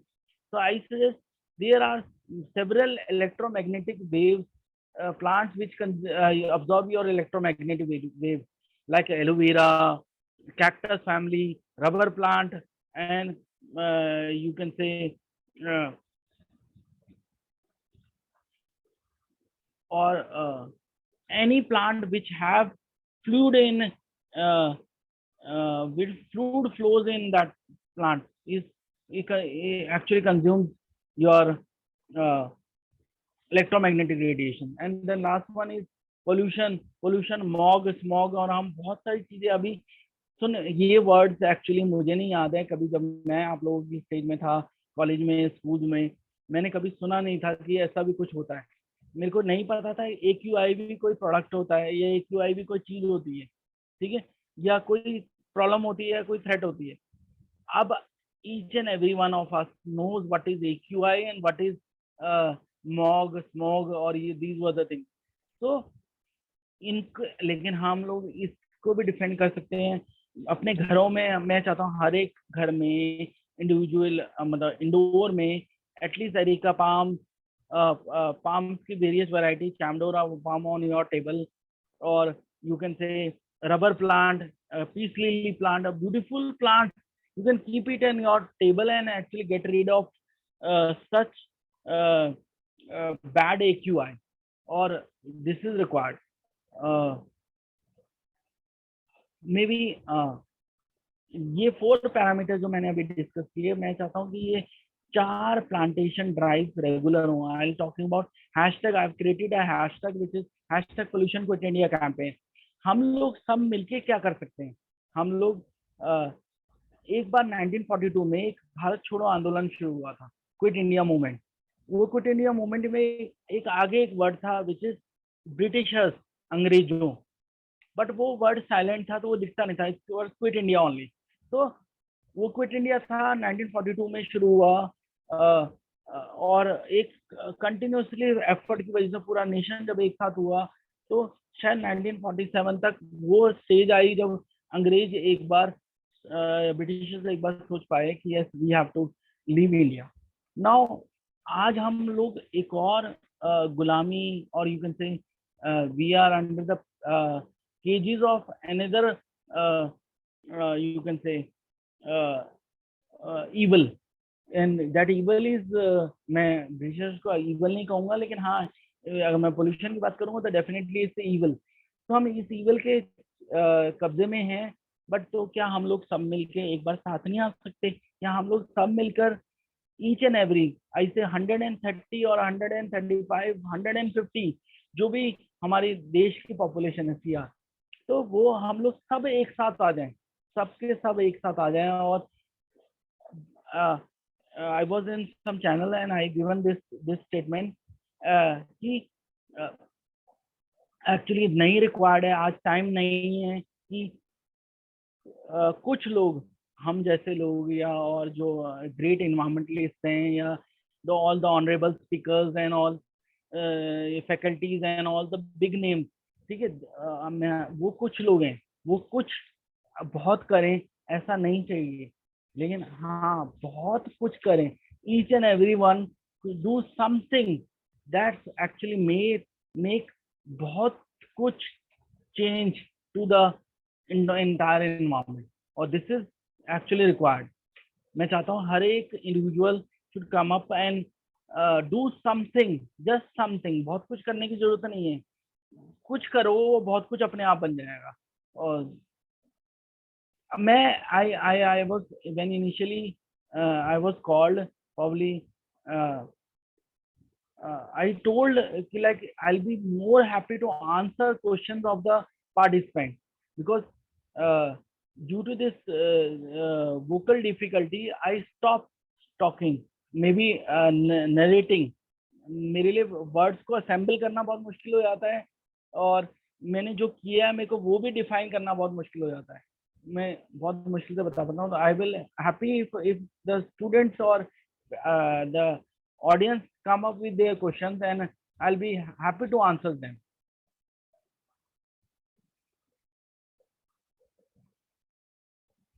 Thank you so much sir for your wonderful deliberation. और आपने बहुत जमीन से जुड़ी हुई बातें कही, आपने पेड़ की बातें करी, आपने पेड़ लगाने की बातें करी. और मुझे याद है कि आपने मुझसे ये शेयर किया था कि how much it is difficult for you to come at a digital platform, and how you would going to take this opportunity and overcome this indomitable will of yours. So sir, हम पूरे Amity university की तरफ से बहुत बहुत धन्यवाद कि आप आए, और जिस तरह की आपकी इंस्पायरिंग जर्नी रही है जिंदगी के साथ, हम लोग भी कोशिश करेंगे कि that we would inculcate the same passion and compassion towards life and towards planet. और जैसा आपने कहा कि आप हर ओकेशन पे एक पेड़ लगाते हैं, तो हम लोग भी जो है इस वर्ल्ड एनवायरनमेंट डे पे और आने वाले जितने भी ऐसे दिन हम सेलिब्रेट करते हैं, या अपनी जिंदगियों में बर्थडे है, एनिवर्सरी है, या इस तरह की चीजें सेलिब्रेट करते हैं, तो हम भी एक दूसरे को पेड़ दें और एक दूसरे से प्लांटेशन एक्सचेंज plants exchange करें, plantation drives करें. और definitely we'll be inviting you on campus so that you can come and interact with more and more people. और I just quickly wanted to share one thing about my cause and my movement. Would I think much more comfortable for me, because I can talk about my cause, my creation. So I am. Hello. जी sir, you're audible. Yes. You're audible, Yes, sir. Yeah. Actually, it was September 20th, 2012. What happened when I was bedridden, and it's about I think 9 months I was not able to stand on my feet. So even doctors were not the doctors who have treated me. Unfortunately, sir abhi nahi hai, Dr. Mahesh Sharma. Sir होते तो he could easily understand कि exactly वो जो stage थी coma की, जिसे मुझे नहीं पता डॉक्टर्स की लैंग्वेज में उसे कुछ डिग्रीज दी जाती है, वो बहुत बहुत क्रिटिकल होती है. बट तो वो they were not expecting, doctors were not expecting कि I could stand on my feet back. So one day what happened, bedridden, continuously I got bored. It's been months that I was not able to stand on my feet, but I'm alive. I could not move my hand, I could not move my leg, I could not see. The same thing happened is today also. I still have tilted optical nerve. तो मेरे लिए read करना बहुत आसान नहीं होता, बहुत चीजें नहीं पढ़ पाता हूँ मैं, छोटी चीजें. और मतलब voice obviously there is a damage in vocal cord as well. तो वो ठीक है, बट ठीक है, डिफिकल्टीज हैं, कोई बात नहीं. बट क्या हुआ, I was physiotherapist was used to come and he used to do exercise with me, और वो मेरे हाथ को खड़ा करता था, हाथ को ठीक करते, खड़ा करते थे, पैर को खड़ा करते थे. मतलब वो जो करते थे मुझे वही समझ में आता था, मैं वही कर सकता था. But what happened, start contributing. Any difficulty that come? Shall I continue? Yes sir, please. I'm sorry. Okay. So what happened, वो he used to एक फिजियोथेरेपी के लिए मैं एक कठपुतली था. वो जैसा फिजियोथेरेपिस्ट जैसा करता था मैं वैसा ही कर सकता था. वो मेरे को पकड़ के, तो मैंने एक दिन ऐसे बोला, मैंने कहा सर ऐसा है, मैं बोर हो गया हूँ, आई फॉरगॉट कि ये सनलाइट कैसी होती है. मैं because I was in basement, मेरे को हॉस्पिटल से डिस्चार्ज करा के जब मेरे को घर पे लाया गया तो मुझे बेसमेंट में रख दिया गया. वर्ड इसलिए कहता हूँ कि मैं एक ऑब्जेक्ट ही तो था, ठीक है. तो मैंने उन्हें बोला मुझे प्लीज सनलाइट दिखा दो, and I he took me upstairs, and उसने मुझे ग्राउंड में सनलाइट जाके दिखाई. और सनलाइट जब दिखा तो I saw plant. I thought of a plant. That plant is the perfect example of friendship and humanity. Plant Very सबसे true. पहले हमें फ्रेंडशिप सिखाता है, जैसे कि उसको काटते रहो काटते रहो काटते रहो काटते रहो, तो भी वो उसका लास्ट लीफ भी जब तक रहेगा ना, तो भी उसकी ट्रिनिटी हमें ये सिखाती है ह्यूमैनिटी क्या होती है, जो हम नहीं समझे. कोई हमें सुई चुभाता है तो हमारा मन करता है उसका गला काट दें. This is all bad. तो anyway, the plant taught me, because I was a newborn baby only ना, बिकॉज मैं तो खड़ा होके बेसमेंट से पहली बार ही बाहर निकला था, सनलाइट दिखी थी, तो मेरे लिए वो एकदम से वो स्ट्राइक करा. और yes, I came to know कि ये फ्रेंडशिप एंड ह्यूमैनिटी ये है. देन उसके बाद बहुत सारे परम्यूटेशन कॉम्बिनेशन बने. फिर आई थॉट ऑफ, बिकॉज जैसा initially you introduce me as I was a brand communicator, and yes I was a brand communicator, तो that was there in my mind. ठीक है, बहुत सारी चीजें मैं भूल गया, बहुत लाइफ भूल गया, बहुत लोगों को भूल गया, बट लेकिन कुछ तो था ना अंदर. तो आई व्हेन आई मतलब आई वाज बेड रिडन, तो मैं ये सोच रहा था कि मेरे को क्या करना है, मुझे अब ऐसा कुछ करना है जो कि एक बहुत बड़ी मिसाल बने. वो मेरे दिमाग की सोच थी. और वो मिसाल, आई थॉट ऑफ कि okay fine, I will be initiating a movement called friendship and humanity travelling via greenery. तो इस थॉट प्रोसेस का दिमाग में आते ही सबसे पहले मुझे समझ में आया कि यस, अब हम कुछ नया कर रहे हैं तो हमें किसी से लॉन्च करवाना चाहिए. Because this is what I understood being a ad man, कि यस, अगर वो इनॉग्रेट अच्छा हुआ है तो वो बहुत अच्छा होगा. तो आई बहुत सारे मतलब हर एक इंडिविजुअल, जितने भी मेरे से प्रायर टू माई एक्सपीरियंस लोग मिले थे, जितने भी प्रोग्राम मैंने किए थे, वर्ल्ड इन्वायरमेंट डेज मैंने एक्चुअली नोएडा की धरती पे करे थे. That was so beautiful and so inspiring and still remember. हाँ, कि मैंने कभी कुछ ऐसा किया था, इतने बड़े बड़े प्रोग्राम. मतलब I was just a coordinator. It was I one of my mentor, जिन्होंने सर ने मुझे अपॉर्चुनिटी दी कि यस तुम करो, तुम ऑर्गेनाइज करो. तो एनीवे, तो बहुत सारे नाम घूमे, बट घूमते घूमते एक नाम मेरे दिमाग में स्ट्राइक करा. That is man of innovation. Let me initiate my innovative drive. It's a innovative, that was illusion, that was first eye of mine. तो वो इल्यूजन थी. मैंने किसी तरह से एफर्ट्स करे, वो किस बहुत सारी चीजें हुई होंगी उसके पीछे, लेकिन मैं वो नहीं डिटेल में नहीं बात करूंगा. और I approach doctor Kalam, and doctor Kalam was so impressed with my thought process. Like these were the things, like इस उसके पीछे एक रीजन ये था, friendship and humanity travelling by greenery. दूसरा रीजन ये था कि अगर हमारे इंडिया की पॉपुलेशन 125 करोड़ है, 125 CR, अगर हर एक इंडिविजुअल एक किसी को प्लांट गिफ्ट करे, तो that means 125 crore plant every day gift होंगे. हर 125, अब मैं 10% एनर्जी लॉ को फॉलो करता हूँ, साइंस पे चला जाता हूँ. 10%, अब 125 CR हर रोज गिफ्ट हो रहे हैं, उसका 10%, दैट इज 12.5 CR प्लांट होंगे. बाकी के सारे पता नहीं कहाँ चले जाएंगे, कोई किधर भी कर देगा, प्लांट कर देगा. तो 12.5%, अगर 12.5 करोड़ प्लांट हुए, उसका भी 10% ही होंगे जो 3 साल तक जिंदा रहेंगे. तो that means it's like 1 to 5 lakh, नहीं, हाँ 1 to 5 लाख.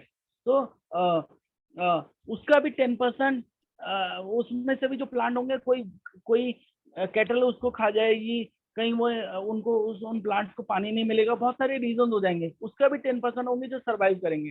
तो इस लाइक 12.5 CR हर दिन सरवाइव करेंगे. अगर सर उसका भी 10%, दैट मीन्स जस्ट 1.2 CR अगर वो प्लांट्स के हुए, और अगर उससे भी कम अगर वो सिर्फ आम के हुए, बिकॉज आम, mango started my cause, and मैं जब भी कोई स्पेशल प्रोग्राम करता हूँ, आई प्लांट मैंगो ओनली. तो आप सोचिए, अगर मैं ये कह रहा हूँ कि अगर 12.5 lakh per day mango survive करेंगे, तो 3 साल बाद आप फर्स्ट क्रॉप आप एक्सपेक्ट करो. लेकिन अगर हम 7 साल बाद देखें, तो हम हु से इसके इन्फ्लेशन रेट की वजह से मैंगो का जो रेट होगा, that is 500 rupees per KG. नहीं, वो 500 रुपीज केजी नहीं होगा, वो तब भी 5 रुपए केजी मिलेगा, क्योंकि आपने पॉपुलेशन ग्रोथ के अकॉर्डिंगली मैंगोज इतने क्रिएट कर दिए। और इसके पीछे मैं I will say share this thing with the audience as well. मतलब जितना मैंने सुना या समझा, हमारे great second prime minister of India doctor Lal Bahadur Shastri sir के टेन्योर में इंडिया गेट के आसपास बहुत सारे रीजन में बहुत सारे जामुन के पेड़ लगा दिए गए थे। और वो जामुन के पेड़, आप ये सोचिए, that jamun are still giving fruits and feeding many families. चाहे वो जामुन खाकर उसे अपने अपना वो अपने आप को फीड कर रहे हैं, या उस जामुन को फर्दर सेल करके भी अपनी रोजी रोटी और यू कैन से ये सब। तो वो एक थॉट प्रोसेस है। यस, तो उसी थॉट प्रोसेस को मैंने एलैबोरेटली सोचा और उसको बेस बना के मैंने ये सब चीजें शुरू करी। और 20 अब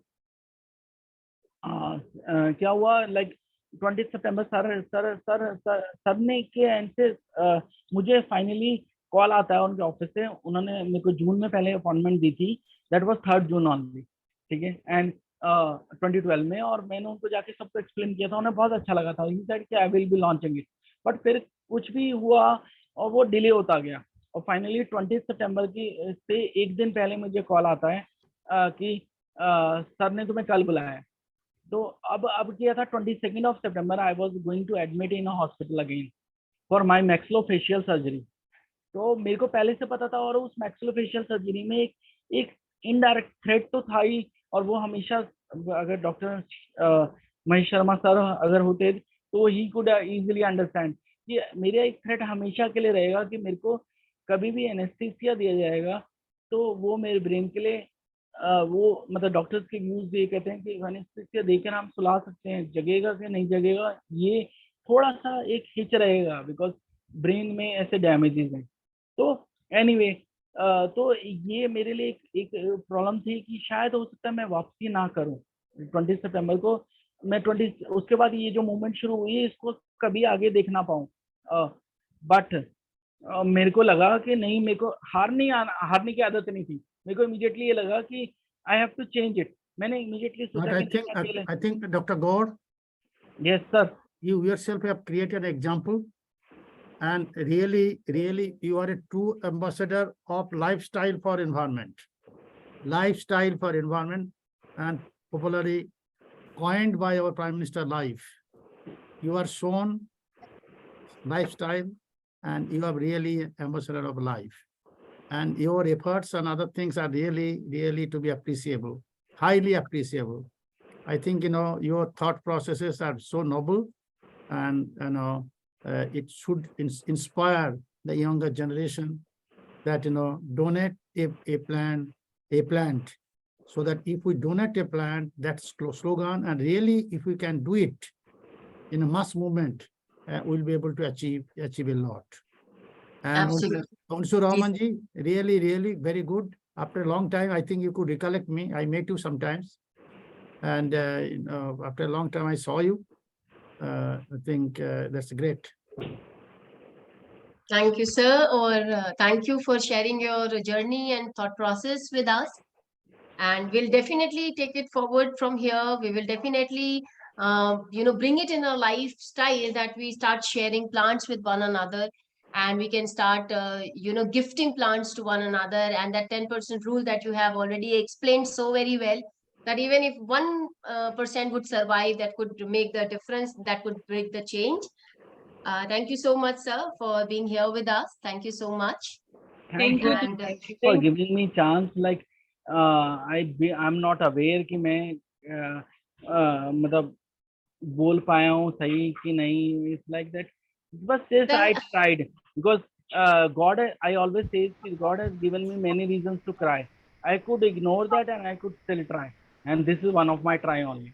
So it's a wonderful try, and we are very grateful that you have tried, because मुझे मालूम है कि आपने कहा था पॉन कैंपस आएंगे, फिर आपने लेकिन ये कहा कि नहीं मैं पूरी कोशिश करूंगा, and we are so happy to have you here. Thank you so much, sir. Thank you. Thank you, and thank you.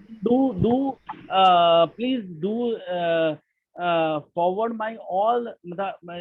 This was July 3rd, 2015, when I went to Kalam sir again, and I was briefing him about my entire cause and entire what was the journey of mine. So and then my wife said to sir कि sir Deepak used to cry a lot. Then sir पूछते why? मैंने कहा sir two reasons है, ये मेरे brain में error है, तो वो आईज में एरर है, तो डॉक्टर कहते हैं अगर आपको ब्लर महसूस हो तो आप स्प्लैश कर लो, तो सर वो मेरे लिए स्प्लैश हो जाता है रोना। और दूसरा मेरी आईज में जो मेरे मतलब मन में it's like that if I feel heavy तो वो भी रिलैक्स हो जाता है। Then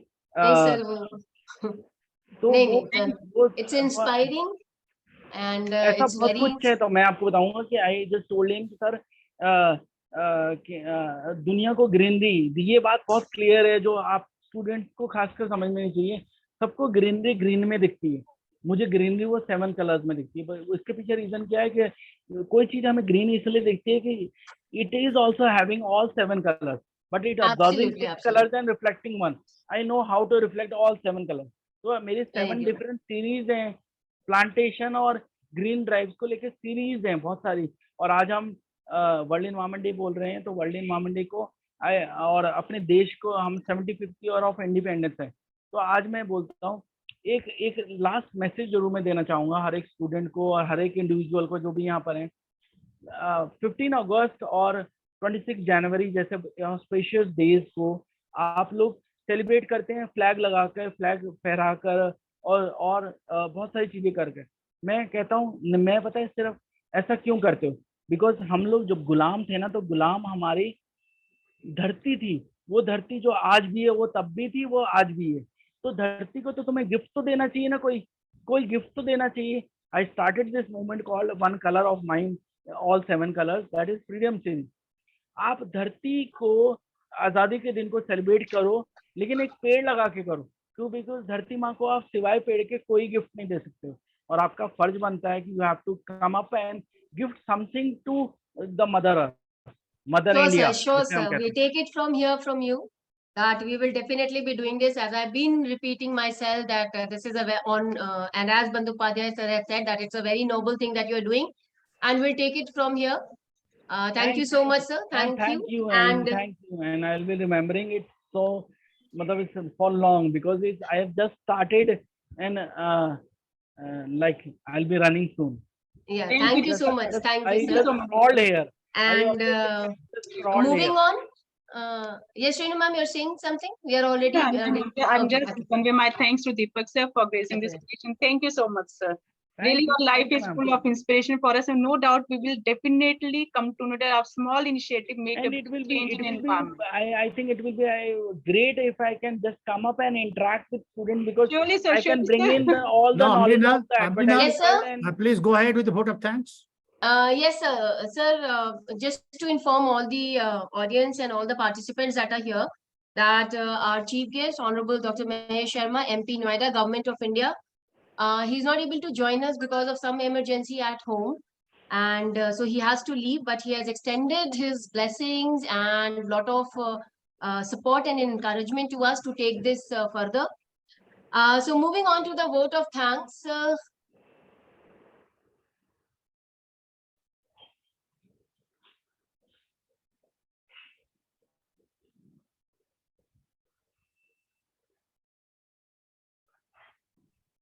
Okay, sorry for that little delay. Okay, so I, on behalf of the entire Amity University family, on behalf of the academic college staff, Amity Institute of Environmental Sciences, I extend this vote of thanks. I've had this opportunity to extend the heartfelt gratitude to everyone.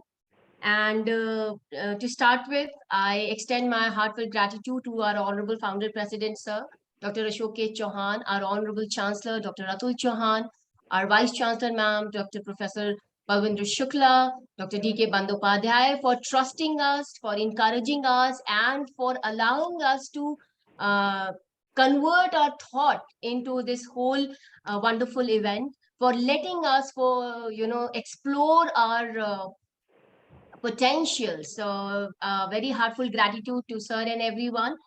And I also like to extend my heartfelt gratitude to our chief guest, Honorable Dr. Mahesh Sharma, sir, MP Noida, Government of India, who was very keen to come to this event, who is a socialist himself and a very big environmentalist and a politician as a practitioner. And he was also the Minister of Environment and Forest Ministry. So this event was very close to his heart, but due to some unfortunate event, he has to leave. But I am extending a very warm thank to him on behalf of the entire Amity University and for the encouragement and the interest and the belief that he has shown to us. I would take this opportunity to thank all of our guests of honor for today, Dr. P.K. Rajput, Senior Consultant, Higher Education, Ahmedabad, Gujarat, India, Senior Vice President, Sales and Marketing, Cadila Pharma Limited, Ahmedabad, Gujarat, India, for being with us and for being so patient with me, especially. I've been telling him on the phone all the time, sir, ye karna, ye karna, ye karna, and he's so supportive. And when this idea of when we have converted this offline event to the online, then also the support from all the guests of honor was extremely appreciable. So thank you, Rajput sir, for being with us, for sharing your knowledge and wisdom to us. Our another guest of honor, Dr. Anisul Rahman sir, Professor and Director, UGC Human Resource Development Center, Jamia Millia Islamia, New Delhi. I am short of words thanking him because we know sir since lot many years, and whenever we have such kind of event where the academia has to get involved, sir is always very supportive. And thank you for sharing such wonderful thought that how we can encourage, how can we inculcate passion and humanism and environmentalism into our youth. Thank you so much, sir, for your wonderful deliberation. And then last but not the least, our another guest of honor, Dr. Deepak Ramesh Gaur, sir, Tree Man, founder and chairman, Gift a Tree Network. And as his network says, that Gift a Tree Network. So thank you for sharing this noble a thought process with us, that if we start sharing a plant and we keep start planting, on special occasions or every occasion that comes to our life, then it would definitely make a very big impact and change for our planet. So thank you, sir, for sharing your inspirational journey with us. Um, Again, I take this opportunity to thank Dr. S.P. Singh, Director, Amity School of Natural Resource and Sustainable Development, the domain head for Natural Resource and Environmental Sciences, for trusting us, for always be there for us. I take this opportunity to thank Professor Tanu Jindal, Director, Amity Institute of Environmental Toxicology and Safety Management, Amity University, Uttar Pradesh, for highlighting the potential of the faculties and the staff of Amity University, for highlighting the achievements that we are doing, for showcasing the achievements that we've been doing. Thank you so much, ma'am. And I take this opportunity again to thank all the wonderful participants who have attended this session from distant places across the country, because this is your interest and active participation that encourages us to bring such kind of events and to share the knowledge, to share the wisdom, to have skill development, to learn from one another. So thank you very much. I extend my warm thanks to Dr. Sagina ma'am for coordinating this faculty development program from Academic Staff College. The Thanksgiving would not be completed if I do not convey my gratitude to the administration of Amity University for the efforts they have made for the efficient conduction of this event. Lastly, I thank all the members of the organizing committee, teaching as well as non-teaching staff of AIS who has been involved in the exercise for last so many days. We would like to thank the esteemed delegates, the scientific community, colleagues, the guest speakers who have joined us for the inaugural, the research scholars, for being the integral part of this event. Finally, I would take this opportunity to place on record our hearty thanks to admin, IT team, Amity University Uttar Pradesh for their support. In the end, I once again thank the distinguished assemblage for their presence amongst the session. And of course, how can I forget to thank my Assistant Director, Dr. Renu Dhupar, heading the Department of Amity Institute of Environmental Science, my all colleagues who've been so supportive, who always been on their toes when we, when we come up with these kind of events. So thank you, ma'am. And thank you everyone on the team, on the board, who've been the part of this. So thank you so much again, everyone, and hope you have a wonderful day and hope you enjoy the coming session. Please stay tuned for the upcoming sessions because it's on 17 SDGs, different spheres of life, different fields of life, different sections of life. And I think to build up the sustainability, what we have to learn is to build linkages. And I think this is the best time and the best event right now, starting from the World Environment Day, that how we can bridge the gap. So with this, I just want to thank everyone. Thank you so much. And thank you for being with us. Thank you so much. Thank you, Dr. Marina, for coordinating the inaugural session. Thank you. Thanks to all the guest of honor for gracing this occasion. Thank you, mentor sir. Thank you so much for gracing this occasion. Thank you Thank you, everyone. everybody. Thank you, Thank you. Amrita and everybody. Thank you so much. Thank you so much. And dear participants, our next session will start at 1:35. So I request all the participants, please join at 1:35 because the excellent speakers are there to give excellent knowledge on the SDG goals. Thanks for all. Thank you. Thank you. Thank you, sir. And as we just saw that Rakesh sir wants to join, but he was facing some internet glitch. So what he has asked me that I should start with the session, and then when he joins in, he will be delivering his, speech or whatever he wants to speak to the audience. So I would be beginning with the session so that we can finish it in time. Otherwise, it will take very long to finish the session. So we are here for the first plenary session, integrating environmental, social, human, and economic goals for sustainable lifestyles and policies of this 5 days faculty program, Mission Life, a roadmap to sustainability with practice and partnership in action under Guru DAKSHATA faculty induction program, awareness for environmental consciousness and sustainable development goals. What we are doing to the forest of the world is but a mirror reflection of what we are doing to ourselves and to one another. It's the words of Mahatma Gandhi. And since that moment of time, since that age of time, we understood the importance of forest, importance of environment, importance of nature. And this is something that we have to take forward, although the aim, the agenda is faded somewhere, but these kind of events, these faculty development programs are specially designed so that we can take care of the aims and the agendas that was set so many years before. NGO plays a very important role in understanding the internal relationship in assessment of resource requirement, in planning of resource management, in development of alternative resources generation plan. They are the pioneers in taking initiatives in environmental protection, start from the understanding of this internal relationship in a stage where, in spite of the influence of various negative factors, the overall balance and internal relationship remains stable. To keep the environment under stability, it is very important to manage the internal resource in a sustainable manner. Hence, emphasizing need to be given on generation of resource to mitigate the need of various living beings, mostly the humans.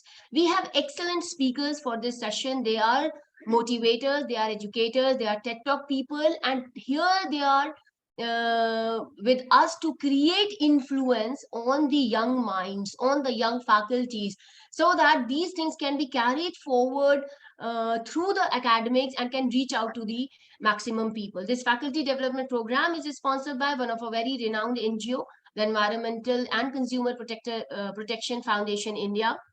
And Dr. Rakesh is the chairman executive for this NGO, but since he was facing some problem to join us, we are starting with the first speaker of the session, Ms. Ruchi Singh, speaker, founder, Ruchi Singh Communication Design, executive coach, UN SDG ambassador, inclusion and diversity champion, award-winning HR professional, and she's a creator and accelerator, and you can find her on LinkedIn. But instead of introducing her through her CV, we just play a small video as an introductory video to her. So I just take a quick permission from the August gathering and would share this with all of you.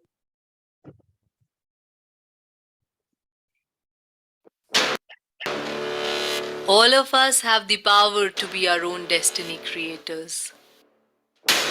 The question is, do you have the courage? I have had the privilege at the United Nations to listen to many people, world leaders, but very few people, very few people have moved me the way she has. Such is the powerful impact Ruchi has on her audience. And something changes. Something changes within us when we face violence. We can never go back to being who we were before it happened. I was deeply impressed. I hear a lot of speakers in my profession. She's an incredibly powerful speaker. Like I had said, violence changes something deep within us. But what that change will be is our decision.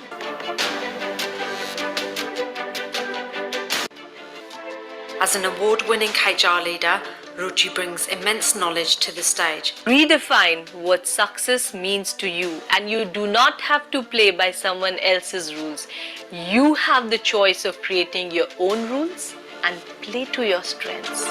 Absolutely inspiring and awesome talk given by Ruchi.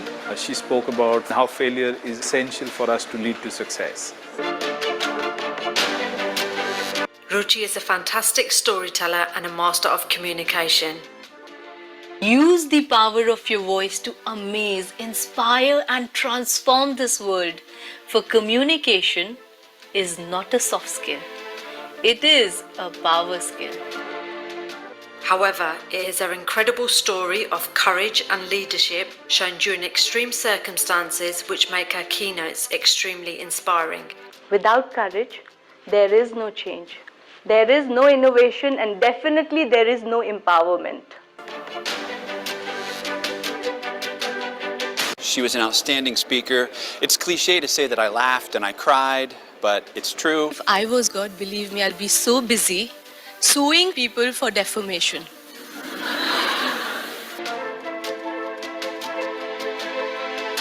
She not only inspired us, she gave us some techniques.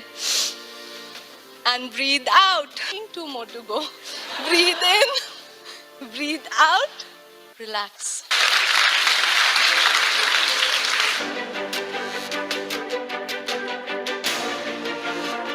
Courageous leadership is at the heart of everything Ruchi does.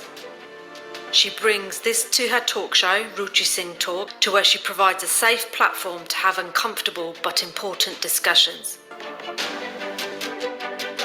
Ruchi touches the heart and convinces the mind of her audience to believe in her message. Hello, Ruchi. My main motivation to come here was Ruchi saying, whether it is her keynotes, talk show, mentoring sessions, book or interviews, Ruchi leaves the audience with a powerful experience which empowers them to live an inspired life, influence people with their ideas and create an impact in this world. She got a standing ovation. 450 young people stood up from all over the world. I want you to choose courage, because when you choose courage, it will get you out of hell. It will take you to magical places you have never even imagined. And most importantly, it will make you connect with the real you. You are your own destiny creator.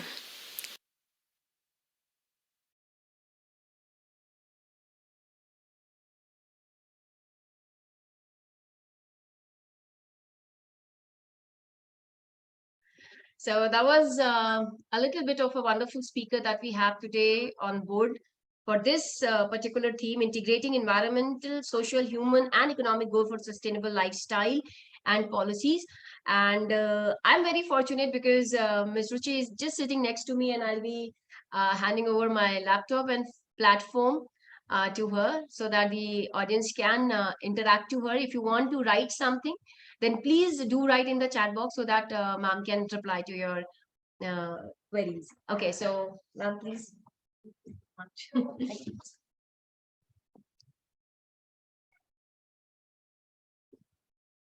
Thank you so much, Sabrina, for for such a beautiful introduction, and thank you for inviting me. It's a pleasure for me to be here, and I'm very excited. And I have a question for all of you, and I would love it if, you know, in the comment section you can at least put a thumbs up. All right, will I be right in saying that my video introduction captured your attention more than my verbal introduction would have. I'm willing to bet that it did, but I would love to quickly see one or two interactions. Yes? Yes? All right, that's wonderful. Now there is a reason. There is a reason why I started with a video. And behind that reason is a fascinating research that shows 95%, yes, 95% of people make decisions from their heart, from their emotions, and then justified with logic. Isn't it fascinating?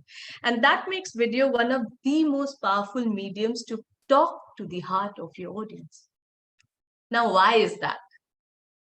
So there are two things. One, video engages your audience on multiple levels: visual, auditory, and emotional. And I will request all of you to listen very closely to my next line because it is important. And it helps in creating a deep emotional bond with your audience that gives us the power to influence their decision-making process. And charismatic, powerful leaders, people throughout history, have understood the power of building strong emotional bond with their target audience and used it to make them take the decisions they want them to take. I'm sure some of you are wondering, why is Ruchi talking about video introductions and consumer decision-making process, right? So now let's look at the topic for my session today. The topic is the influence factor, decoding the secrets of storytelling and brain-based techniques to create a more sustainable world. See, I'm sure all of you are researchers and scientists and all that. So your idea can create, your idea can change the world. It can create huge sustainable industries. It can also ignite powerful environmental movement, or who knows, create world-famous eco-friendly brands. But first, you have to still influence the hearts and minds of individuals, communities, and the decision makers. And all the techniques which I'm going to share with you today is going to go a long way in helping you do that. See, your cause could be, some of you may be interested in saving the ocean, some of you may be interested in, protecting the Himalayas, some are worried about whales, some are very keen to protect the tigers. But you still have to, irrespective of your cause, you still have to rally buy-in and support from key people and individuals who make a movement a success to support your idea, your cause, and you. And all these techniques will help you if you use it properly. Yes, so let's get ready.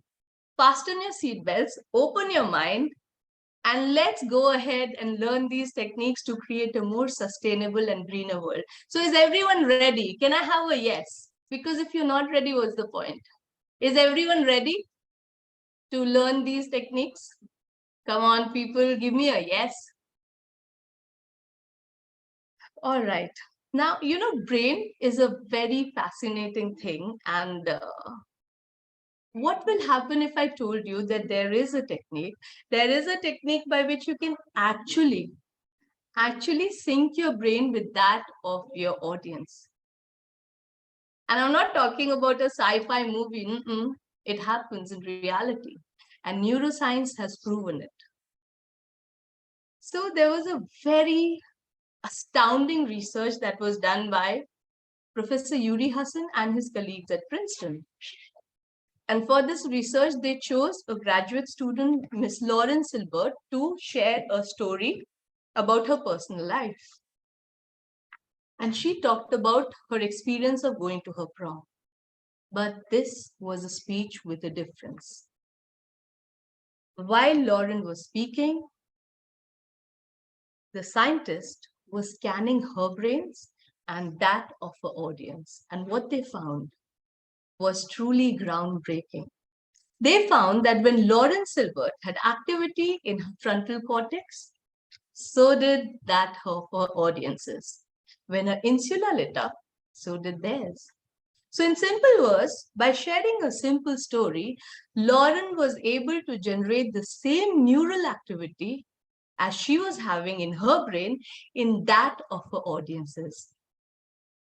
And that is an extremely powerful influencing technique to have, because storytelling gives you the power to plant ideas, thoughts, and emotions in the mind of your target audience. That is the power of storytelling. And what it does is, it gives you the power. See, storytelling is not just a nice to have social skill. It is a critical tool of influence.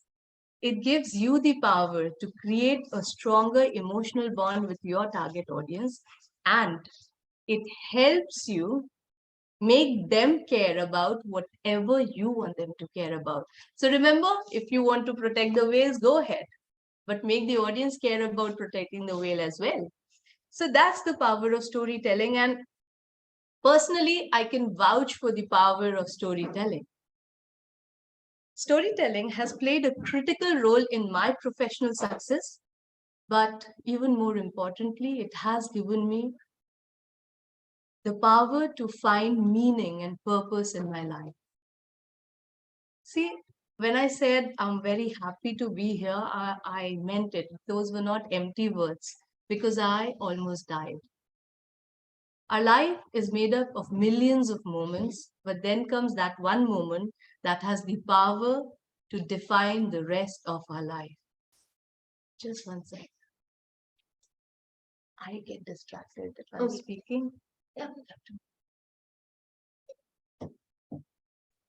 So our life is made up of billions of moments, but then there comes a moment that has the power to define the rest of our lives.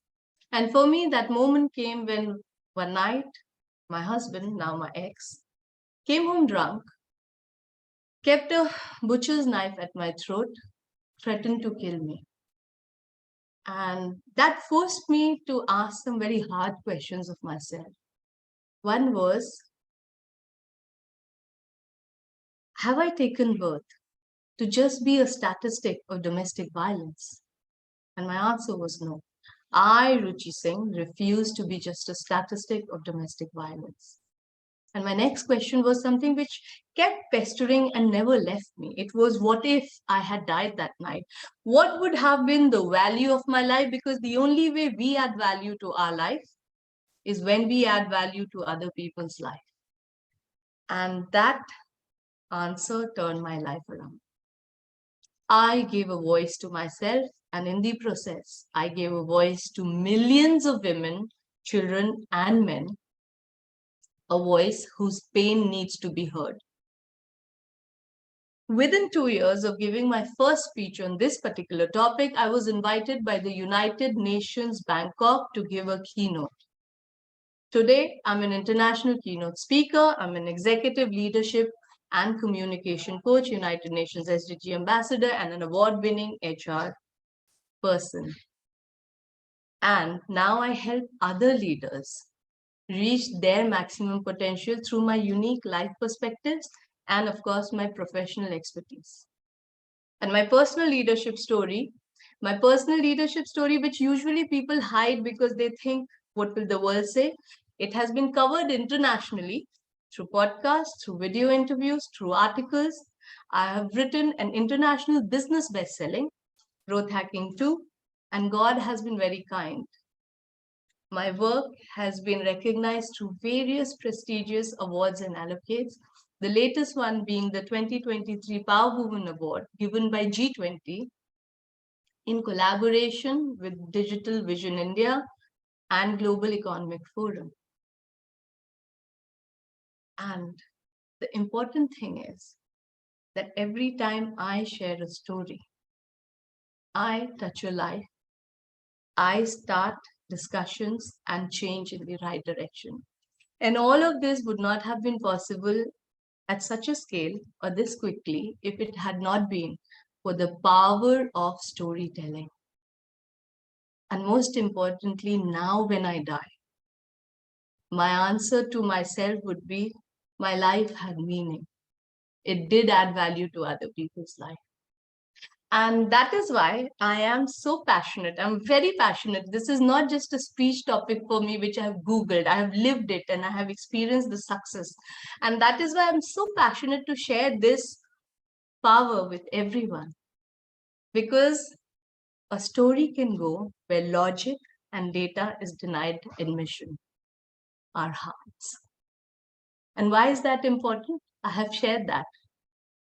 It is important because that helps us create a deep emotional bond with our audience.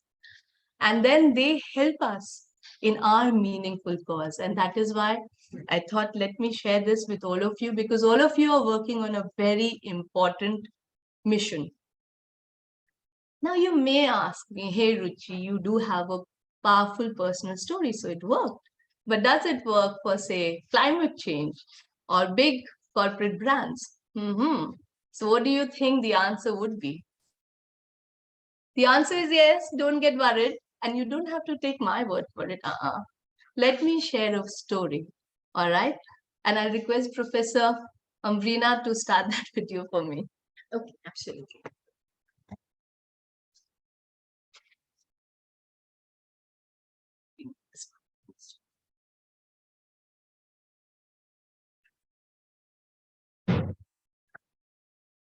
Yeah, this is the one. This one? Yeah, you're playing the right.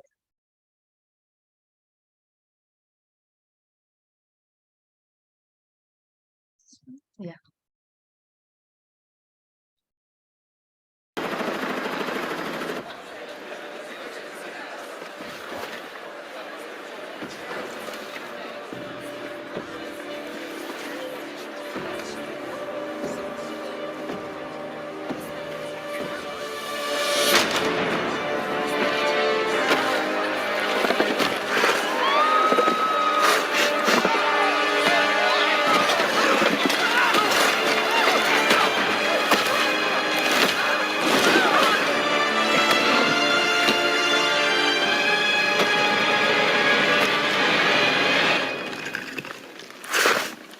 You okay? You need a minute? Cool. Okay.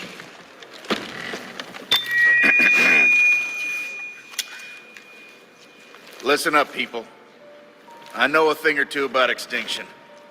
And let me tell you, and you'd kind of think this would be obvious, going extinct is a bad thing. And driving yourselves extinct? In 70 million years, that's the most ridiculous thing I've ever heard. At least we had an asteroid. What's your excuse? You're headed for a climate disaster, and yet every year governments spend hundreds of billions of public funds on fossil fuel subsidies. Imagine if we had spent hundreds of billions per year subsidizing giant meteors. That's what you're doing right now. Think of all the other things you could do with that money. Around the world, people are living in poverty. Don't you think helping them would make more sense than, I don't know, paying for the demise of your entire species? Let me be real for a second. You've got a huge opportunity right now. As you rebuild your economies and bounce back from this pandemic, this is humanity's big chance. So here's my wild idea. Don't choose extinction. Save your species before it's too late. It's time for you humans to stop making excuses and start making changes. Thank you.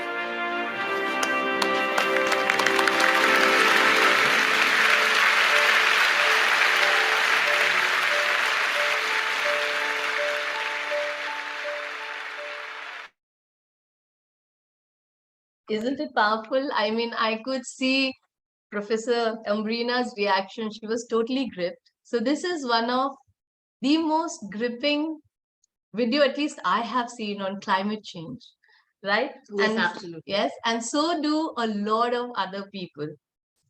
And frankly, the dinosaur deserves a huge round of applause from all of us because he's trying his best to save us.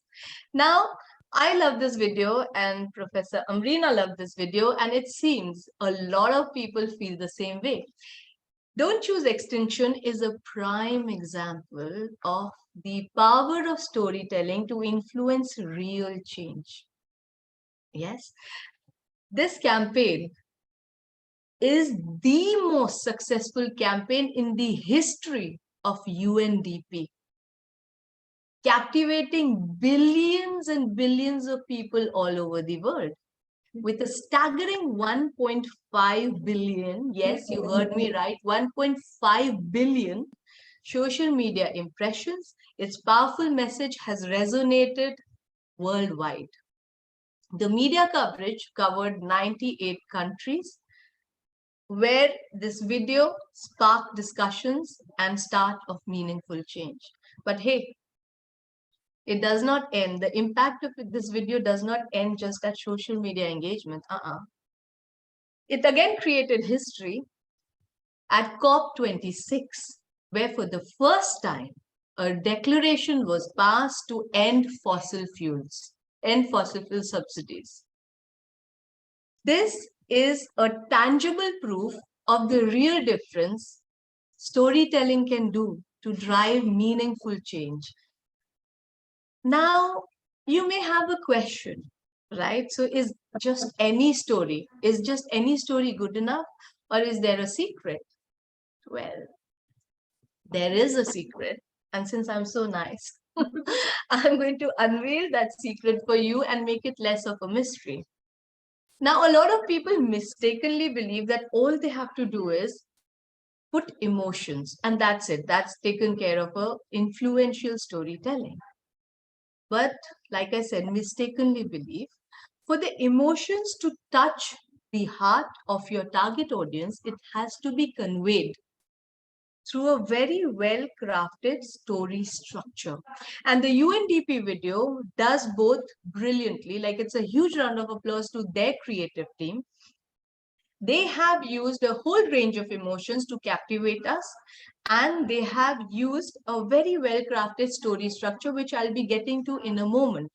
But talking about emotions, since we do have a time constraint, I'll not go into every emotion that touched this video. I'll just share one. Okay, how many of you were surprised when you saw a dinosaur walk into the United Nations headquarters? I genuinely was. Professor, absolutely. Me too. Yes, and I'm sure everyone did. And they used this powerful emotion, surprise. Surprise is something which has to be used very well. And whenever we use surprise as an emotion, what happens is chemicals are released in our brain that sends the message to our brain that whatever we are experiencing or watching is important. And it stores it accordingly in our memory. In today's world, where like we are bombarded with millions of messages in a day, it is not easy to cut through the clutter and have your message become a memory in someone else's brain. So that is what surprise does, which they have done very beautifully. And I'll tell you what, you know, a few years down the line, how all of us are going to remember this video. We are going to say, hey, yeah, that dinosaur movie. Yes, the dinosaur video. Yes, I saw it. And then because of that dinosaur thing, we will remember hopefully the entire message. So use emotions. Now let's look at structure. There are several story structures which are used by most of us who use influence and who use storytelling. But I'm going to share the easiest one, which has also been used by this video, which is hero-villain conflict resolution. So the hero in this video is, of course, the Frankie the dinosaur, who's come back from extinction to warn all of us so that we don't face the same course. So in a story, whoever is the main protagonist who faces challenges and overcomes obstacles or doesn't overcome obstacle is the hero. Then comes villain. Now, villain need not always be a person. In this case, there's no human being per se, one human being per se. Here, the villain is actually the looming extinction facing us as a human race, right? So that is the villain. Now we come at the conflict. So the conflict here is urgent need for climate action and The discrepancy between the urgent need for climate action and the huge expenditure which is done by governments all over the world to subsidize fossil fuel, which creates a lot of tension and stress in the video. So that's the conflict. And then, of course, the resolution is, frankly, the dinosaur telling us don't choose extinction. Do not waste money on subsidizing fossil fuel. Use it instead to save yourself, save the planet Earth. So there is this structure which they have used to convey the message, which they did beautifully, and they have used proper emotions which are relevant for that video. So I hope, this storytelling is a vast topic, and obviously I cannot cover it in few minutes, but even if you use this much, I assure you, you will have an edge over a lot of other people who are not doing it, to make a memory in mind of your target audience so that they care about what you want them to care.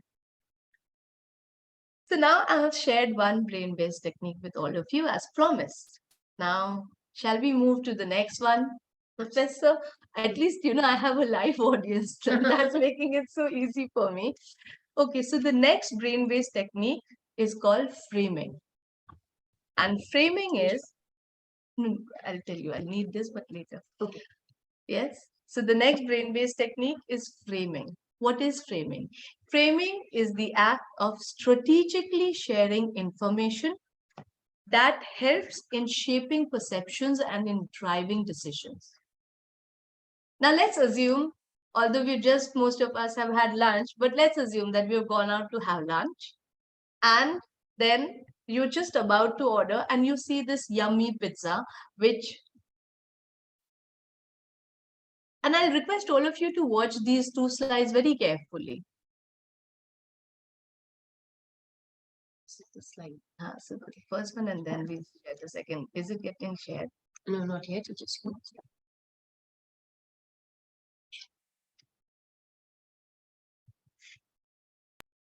Can everyone see this? This is a yummy looking pizza. Me and Professor, we are like, we want to have this pizza. And it is 10% fat. It has 10% fat, okay? So now you're just looking at it and you're thinking, this pizza is 10% fat.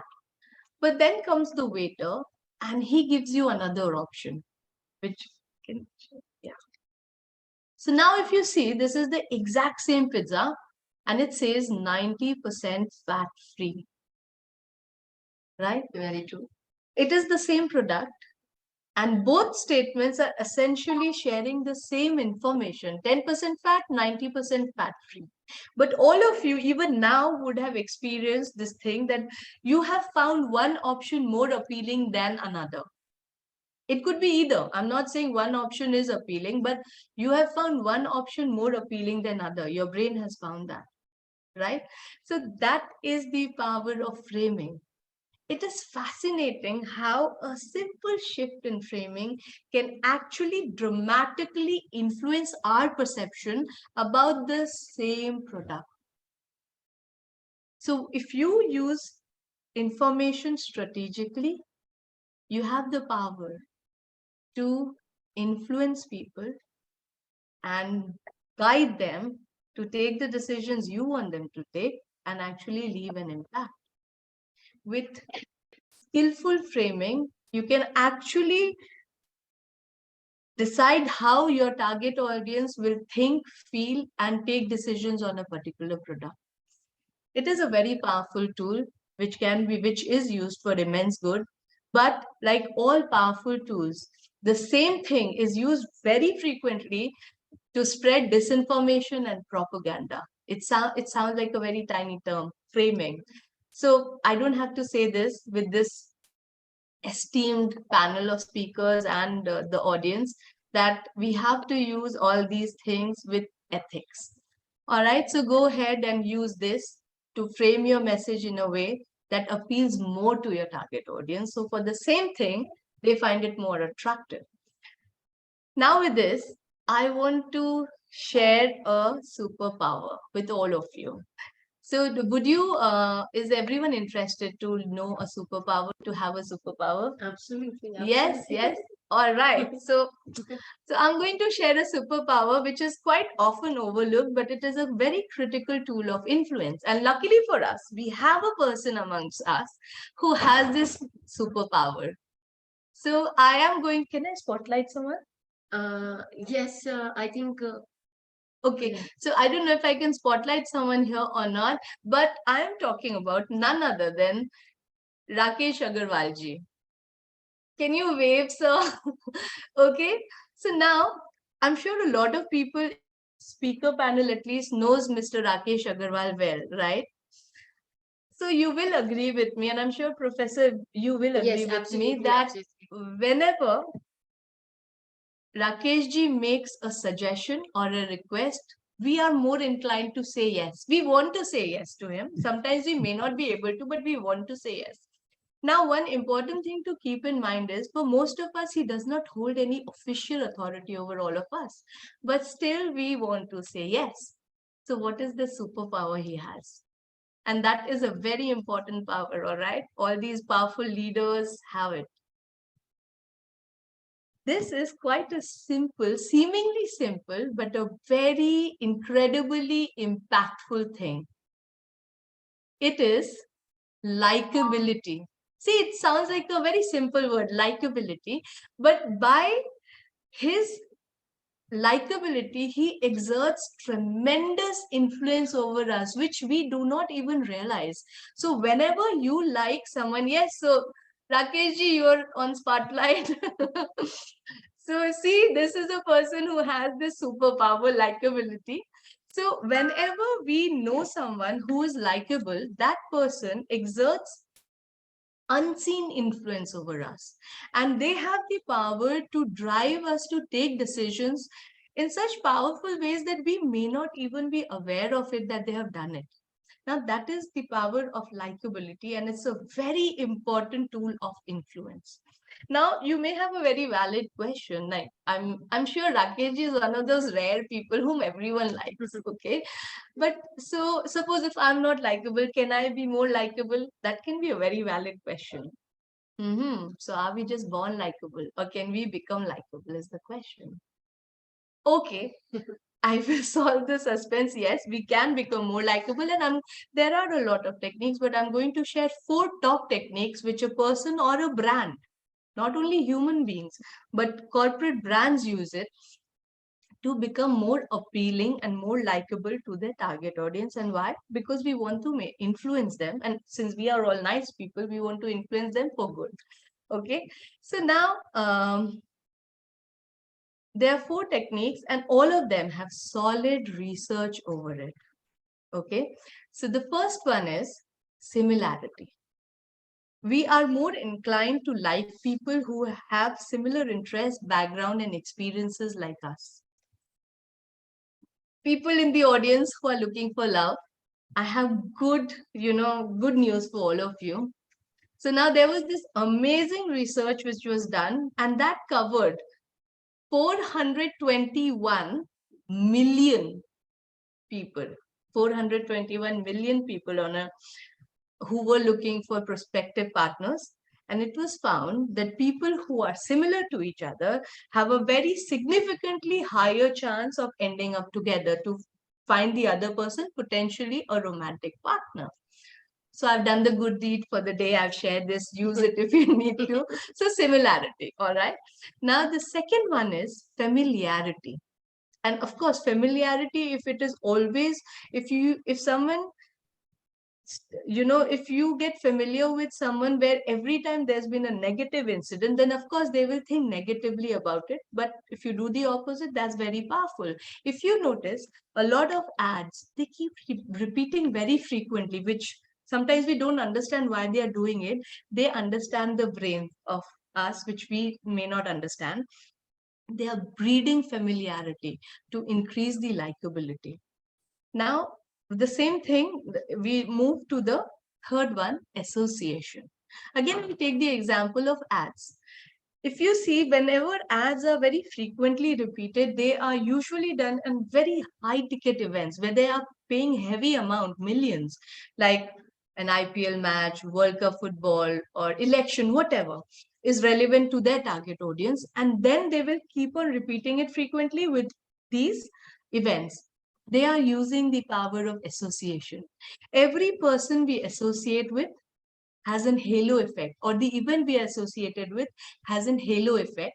So we somehow see, if everyone thinks Rakesh ji likes me a lot, then they'll say, oh, he likes her a lot, maybe Ruchi Singh is also likable. So I'm using his halo effect, right?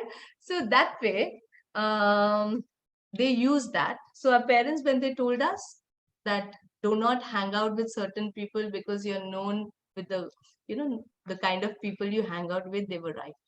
Association is a very powerful tool of influence. It works on likability. And the last one is something a lot of people do not use. It is giving genuine compliments. When we give genuine compliments, our brain gives out dopamine, which triggers reward and pleasure centers. And again, see, we are using association. So whoever has given the compliment, we automatically feel more inclined to like those people. Unfortunately, even fake compliments work to a certain degree.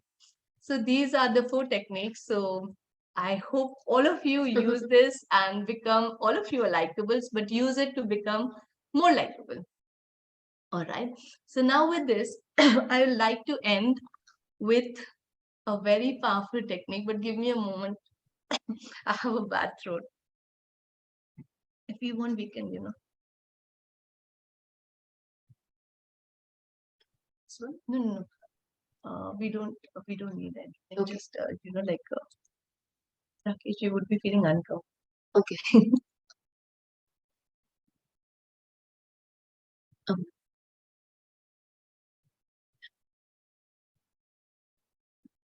I'll tell you. I'll do it. All right then. Yeah. So now this is a very simple but a very infectious technique of influence. So is everyone ready? Is everyone ready to do this with me? Yes? So since I cannot see anyone, so I'll have to believe that you're doing what I'm requesting you all to do. So can all of you, and do it with me, okay? Otherwise, you'll not realize the impact. Take a deep breath in. And breathe out with a huge smile. At least I can look at you. And you have a beautiful smile. Thank you. Everyone, hold that smile for a moment, please. And I would request all the participants, and especially the one who have the access of video, please open your video so that ma'am can see you. No, that's okay, because I don't want to take up any extra time. But I'm assuming everyone is smiling. See, smile is a very powerful technique of influence. We automatically like people more who are smiling at us, right? Rather than frowning. See, what happens is when we smile at someone, and we are actually, our neural system is flooded with positive emotions, right? And positive neurotransmitters flood our system. So we feel rewarded. It also has a lot of health benefits, which is not relevant for our discussion right now.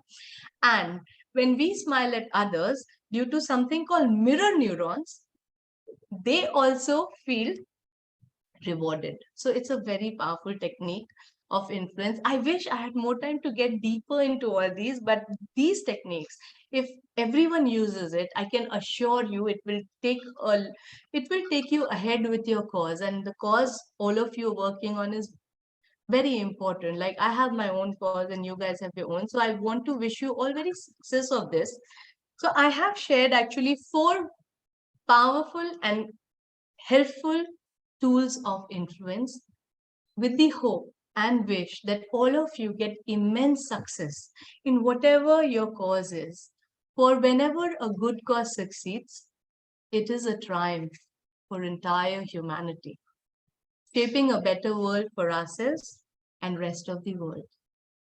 Because we may sometimes forget it, but we are all interconnected. We are one. And with great power comes great responsibility. Influence is a very, very powerful technique. So you have to accept the responsibility to use it ethically.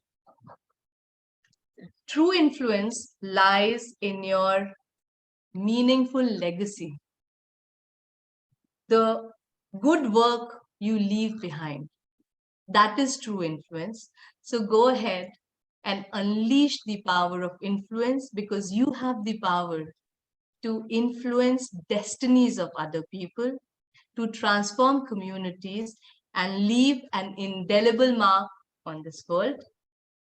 And let's use our collective influence to leave a greener and a more sustainable world. Thank you so much. Thank you. Thank you, ma'am.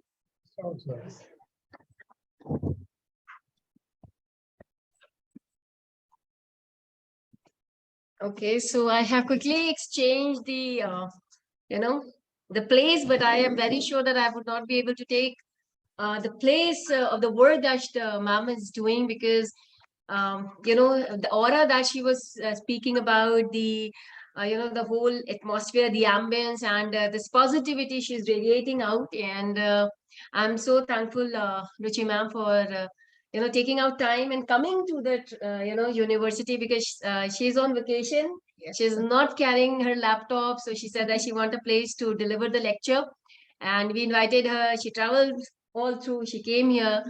And thank you so much. And I think that is one reason that you are an inspiration to all of us and to the world we have seen. Thank you so much, ma'am. Pleasure. And we quickly felicitate you. We just missed on this, because once we invite the speakers, we felicitate. So I request the team to please play the felicitation video for ma'am. Ma'am, this is a tradition where we actually, in person, we give the Tulsi sapling, and you are here, so we can give you the plantation itself.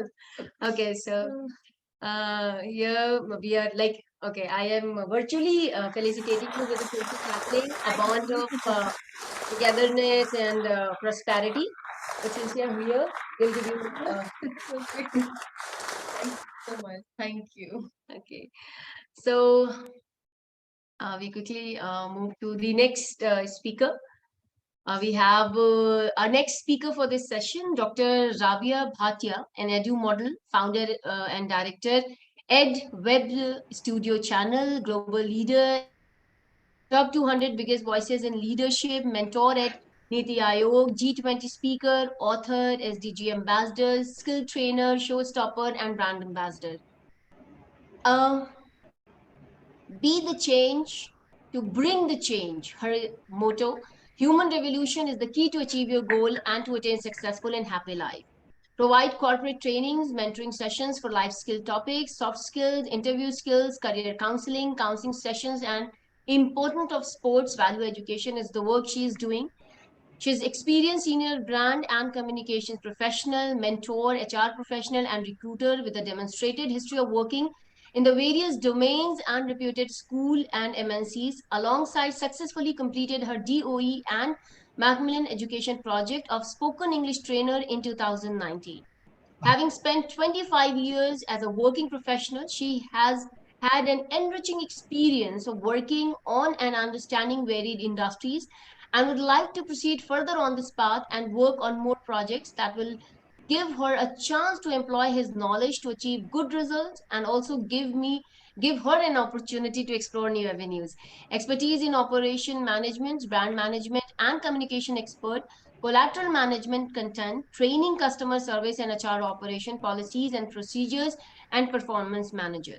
She's a great author and a writer whose articles have been published in various international education magazines. She is an inspirer whose goal is to empower others and become inspiring leaders. Her life is full of achievements, accolades, honors, and world class experiences, working towards bringing peace and harmony in the society. She symbolizes the spirit of outstanding achievements and excellence despite her own hardship and challenges while working for humanity. We are so privileged to have Ma'am here with us, and she's a great inspirer. We all know that we have heard Ma'am before, and but before I call Ma'am and invite Ma'am on the platform, we would like to felicitate you, Ma'am, with a Tulsi sapling, of course, a virtual Tulsi sapling, but that is for the lifelong relationship, prosperity, and the affection that we have for you. So here, Dr. Manoj, one of our faculty from Amity Institute of AIS, is presenting you a virtual sapling. Please accept it, ma'am.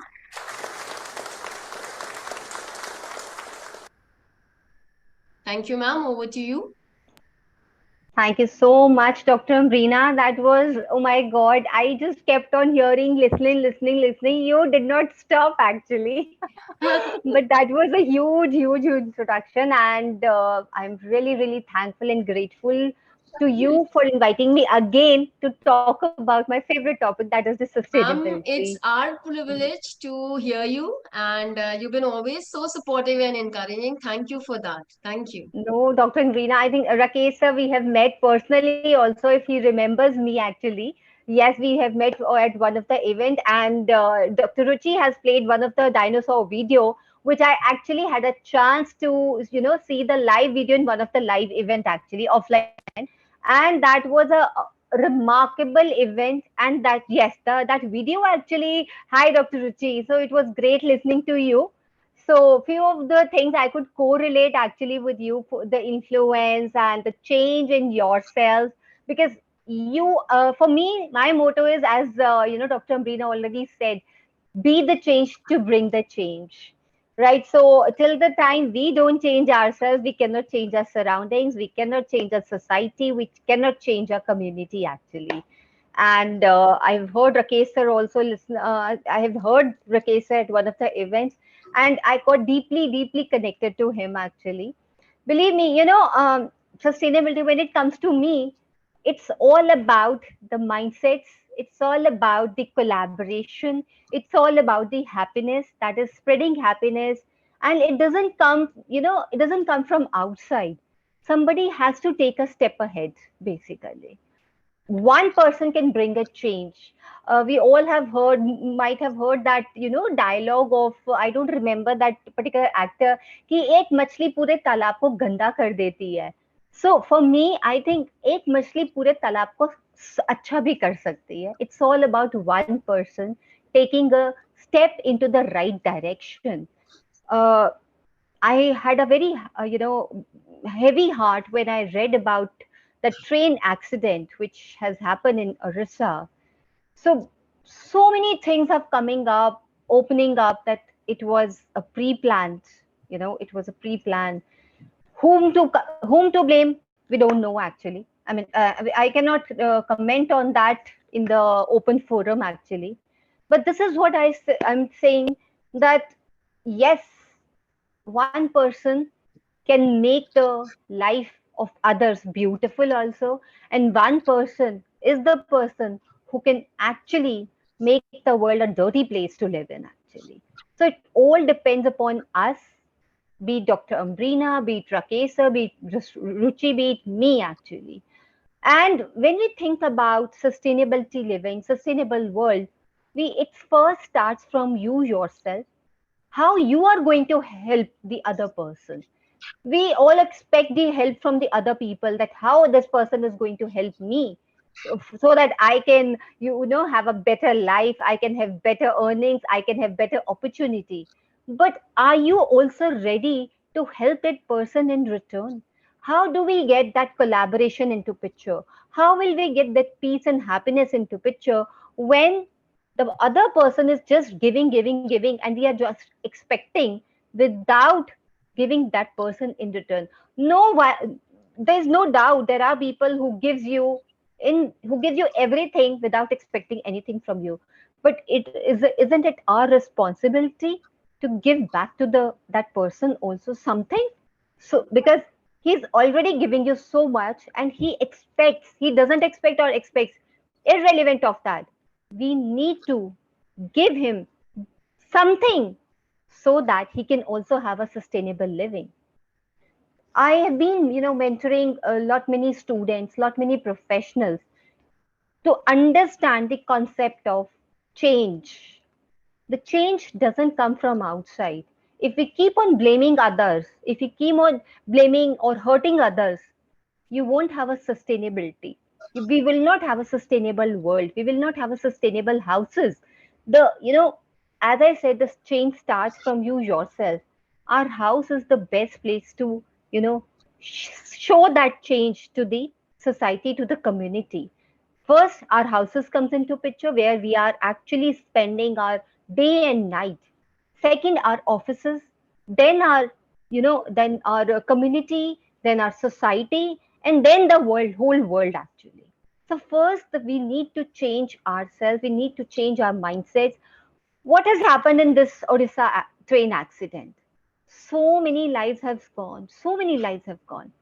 Just because of that grudges, whom to blame, whom not to blame, who is the culprit and who is the victim, irrespective of that, lives have gone. So, are we actually creating a sustainable world?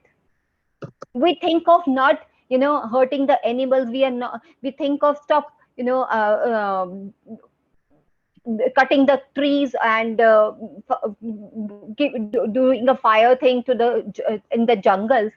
But are we actually doing the right thing to the human beings? First, this has to stop, and then we can think about the other living beings also. I'm sure you might have gone through a lot of media, Google also, news also, media news as well about the yesterday's accident, and that has actually, shattered me.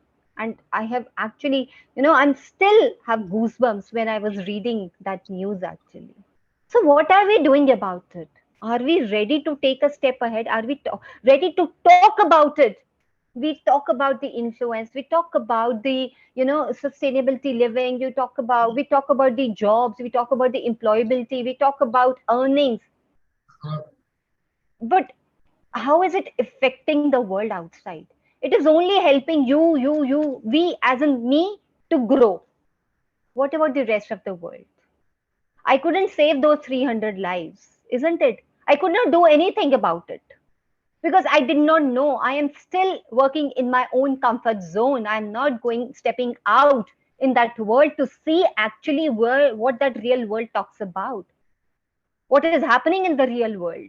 We all are talking about ourselves. We all only care about ourselves, about our families, about our relatives. But think about those people who have actually given their lives just because of some grudges against someone. And on top of it, people have been making comments and trolls on those news कि वो यमराज जी तो ले गए ना, यमराज जी ने लेके जाना था, ले गए, चाहे ट्रेन एक्सीडेंट में चाहे बस एक्सीडेंट में. Is that what what we talk about the sustainability? Is that what we talk about the harmony, peace, and collaboration? Why we are making such comments? I think we are no one to judge. We are no one to pass on such comments. So what I'm trying to say here, why I actually shared this piece of information, because my heart is still crying. I have still tears in my eyes. I am not, I'm ready to vocal about it.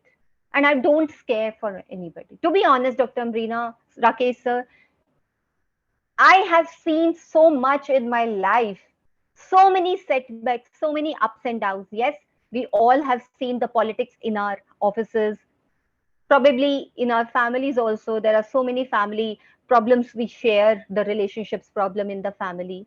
But having said that, we can all take care of those things, but we cannot take care of our own society, our own community, because we are not ready to go out of our comfort zones.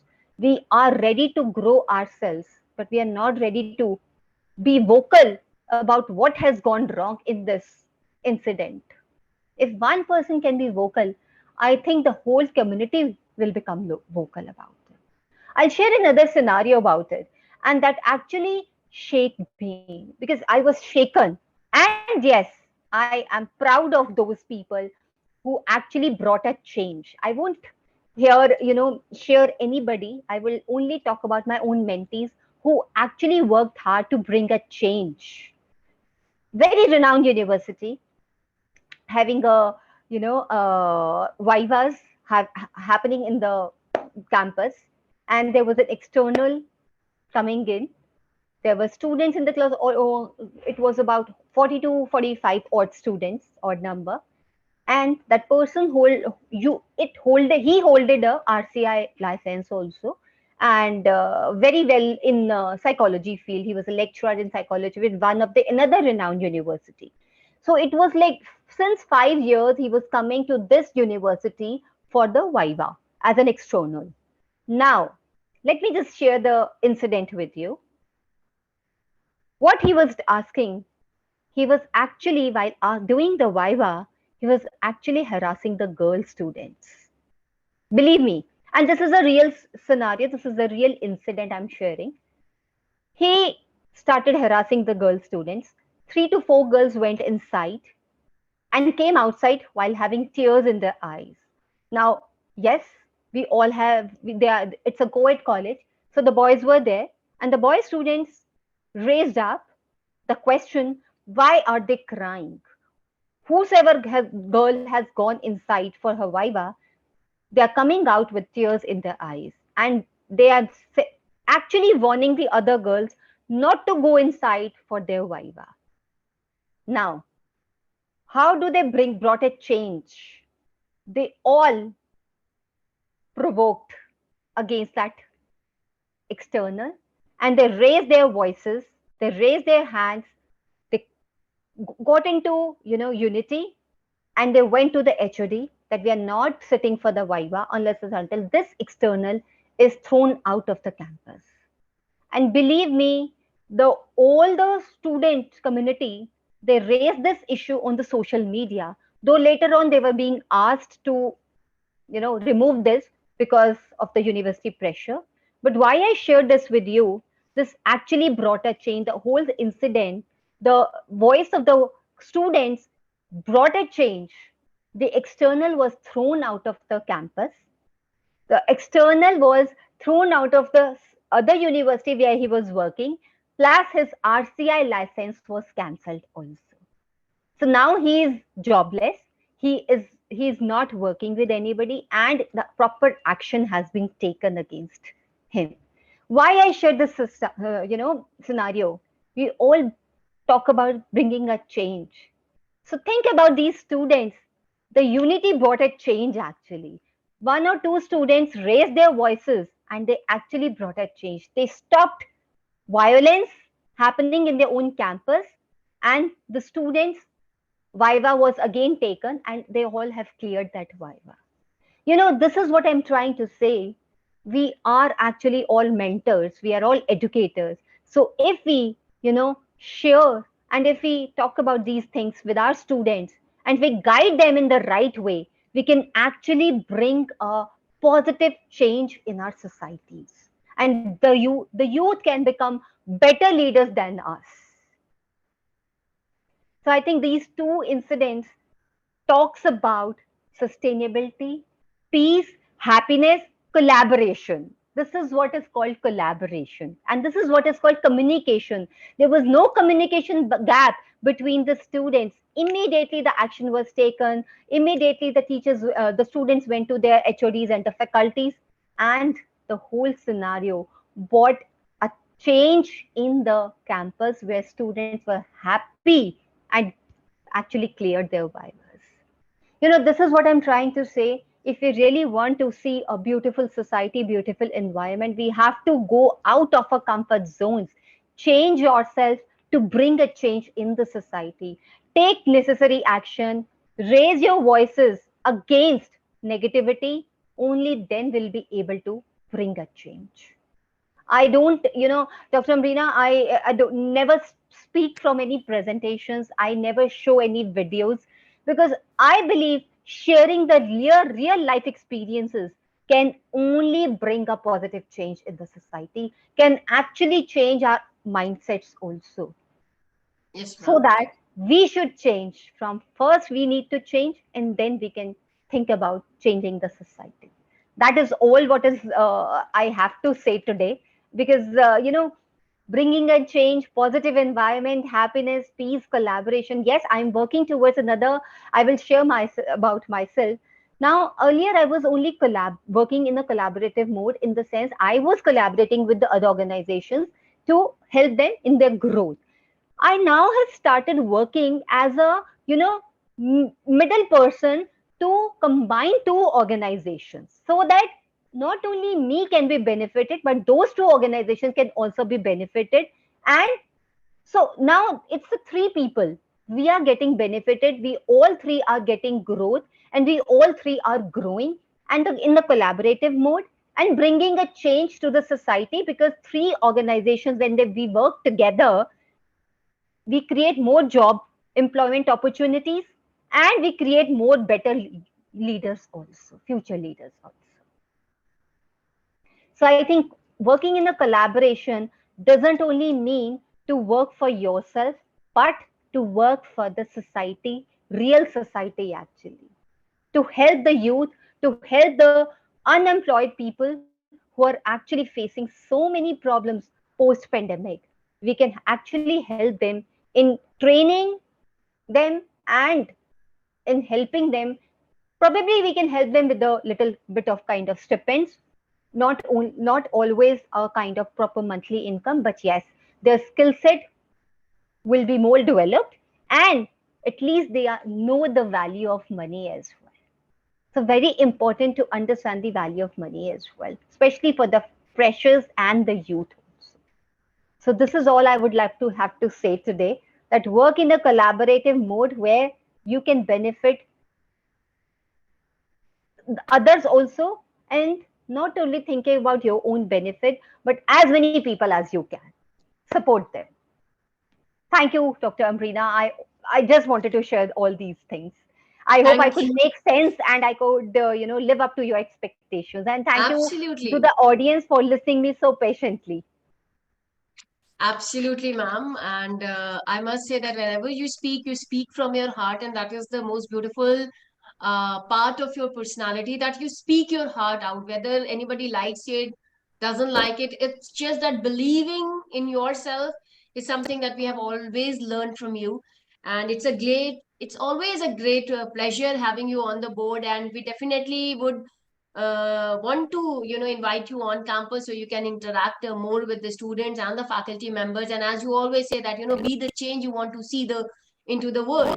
And I think believing in yourself is and bringing the change in yourself is something that we have learned from you. And since this whole session is about integrating environment and society and human and economy and a sustainable lifestyles, you have actually wonderfully enveloped all the topics in one thing. You talked about being vocal, you have talked about unity, you have talked about the collaboration, you have talked about sharing real life stories, and I think that what take us to sustainability, bringing and bridging the gap between these different aspects of life. So thank you so much for being with us, and and your energy is always so vibrant like you. And definitely we'll be meeting in person. Thank you so much, ma'am, for taking out time and Thank you, for Dr. Amrina. Thank you it's so much. Look forward to meet you in person as well. Thank you so much absolutely, once ma'am. again. Thank you so much, Rakesh sir. And thank you so much, Miss Ruchi. Thank you so much, audience. Thank you very much. Have a great day ahead and have a great sessions ahead. Thank you, ma'am. Thank you. And I just quickly have to confirm that ma'am has not joined us. Yes, I believe.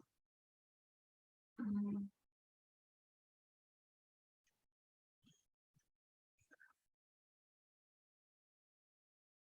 So quickly, we can have a small interaction among the speakers that we have today. I can see Rajput sir, Rakesh sir. So can elaborate on the theme today, that it is integrating the various aspects of life. We can have some inputs from the audience as well, that how we can bridge this gap, how we can have a common platform where everybody from the different background could think in the same way, that sustainable mindset that we always talk about. And by the time, I would request the team to please coordinate with Rekha ma'am. Otherwise, we can start with Rajput sir. Rajput sir. Hi, very good afternoon. Namaste. Very good Very afternoon. happy. I was mesmerized while listening the talk of Ruchi ji and of course Rabia Bhatia ma'am. Right. So the storytelling part and what the Rabia Bhatia ma'am says about the be the change person. Right.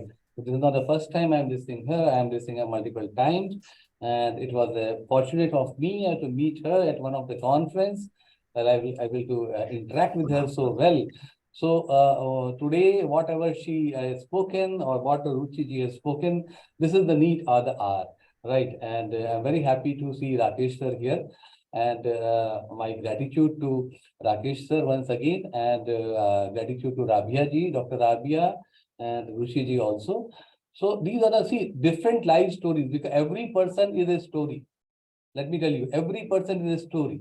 And we all have reached to any level, right, from a basic, it is like an open book, right? So the first page of the book is written and the last page of the book is written. Now it depends upon us that what we should write in that. And that is the part of the sustainability, which is very, very important. That's why we speak about it.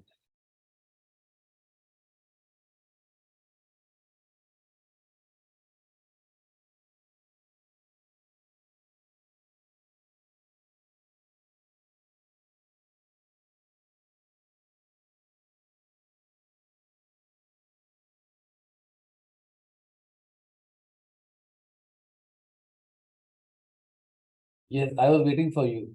No, sir, actually, I'm connecting with Rekha ma'am. So she's finding little difficult filling all that form. So I'll be asking the IT department to get her a direct link. So, sir, Okay. please continue. Please continue. So what I'm saying that every person is like a book, open book, right? It depends upon us how we write, what are the things which we are writing, because ultimately the book will be preserved, right? And the people will be able to read it, people will not be able to discard it. And sustainability part is one of the things which is a continuous effort which is required.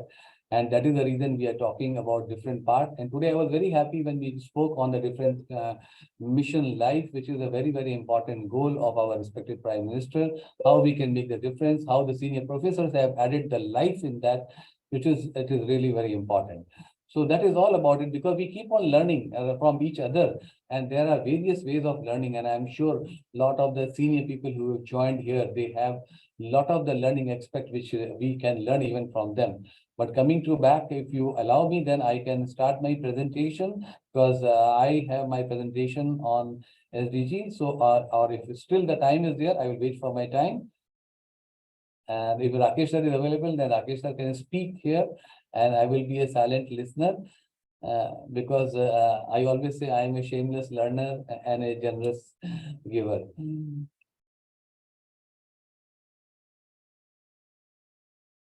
You are on mute. Yeah. No, so Rekha ma'am is joining us. Actually, she's not, there's some glitch with the internet. So the IT team is sending her the link. So she'll be speaking. And then Okay. I'll be inviting you, sir. But thank you for supporting me here in moderating this session. And you'll always, a backup, a backbone to us. And it's There's a a lot to privilege. learn. Amrita ma'am, there's a lot to learn, because there are different ways, different style of leadership, different style of making the people learn, right? Because that is the required one. And everybody thinks in a very, very different way, which is making, because these 5 days of the session is going to clear a roadmap for the future.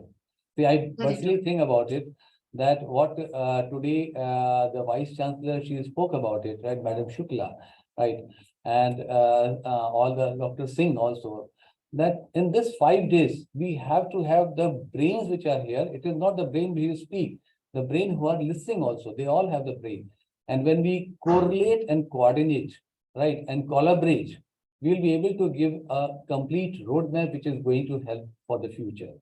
When we talk about the sustainable goals, which is 2030, 7 years left over, right? A lot has to be done. It is not that we have not done, but a lot has to be inculcated, lot has to be propagated, and lot has to be taken care. And once again, I always feel why I took a turn from a professional life to the education life, because education is a power, right? With that power, you can change the thinking of the world, the positive thinking of the world. You can build the things and you can make the things happen. So this is the thing which I always say, and I always respect, not appreciate, I respect, because for me, educators are one person who always been a trailblazer for me. I think Dr. Rekha has joined, so I will stop here and I'll wait for my turn. Thank you, ma'am. Thank you so much, Rajput sir, and I must thank you. I can't thank you enough, but you know, so we just move on now to our next speaker, Dr. Rekha Singh. She has joined us. So uh, we have Rekha ma'am is the third speaker for this session, and she is a director and lead consultant at Green Earth Care Consultants Private Limited, New Delhi. She is a QCI accredited environment and health safety professional. She has more than 22 years of experience in this field. She has done PhD in environmental sciences, postgraduate diploma in industrial safety management, and MBA in HRM. She has published several research papers on different subjects of environment and completed more than 150 projects on ground, ladies and gentlemen. She worked as environment expert, World Bank, ADB, and KFW funded project with Assam Inland Water Transport, DAVE, Vedanta, Indian Oil, ONGC, TCL, Wellspan, etc. She has the vast working experience in 24 countries spread in North Africa, Middle East, and Asia Pacific region. So we have a lot to learn from ma'am. And as she's working on ground, she is working on site because I've been in touch with her. And we know that she's been working tremendously and with all her heart and soul. So it's a privilege to have Rekha ma'am on the board today. But before I invite her to the platform to share her experiences and knowledge and wisdom with us, we like to felicitate ma'am with a Tulsi sapling, a bond of love, a bond of affection, a bond of prosperity. A very dear faculty, Dr. Ramnamika Shrivastava. She is presenting a virtual sapling to Rekha ma'am. Ma'am, please accept this love and affection from us.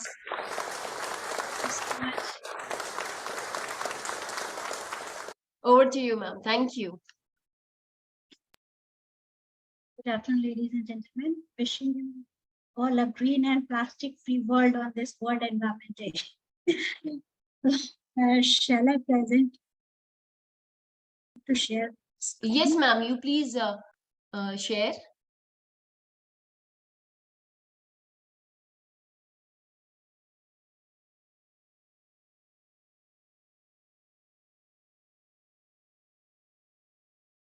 Yeah, is it visible to you all? Yes, ma'am. It is visible to us.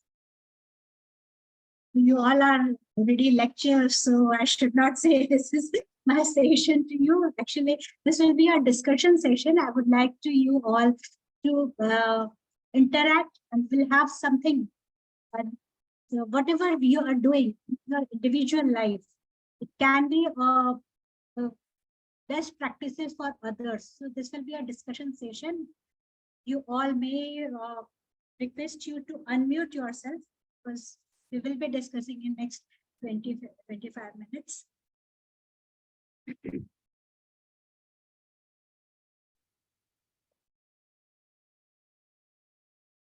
This is just brief about my consultancy. We at ECC provide consultancy services related to sustainability, environment, and occupational health safety.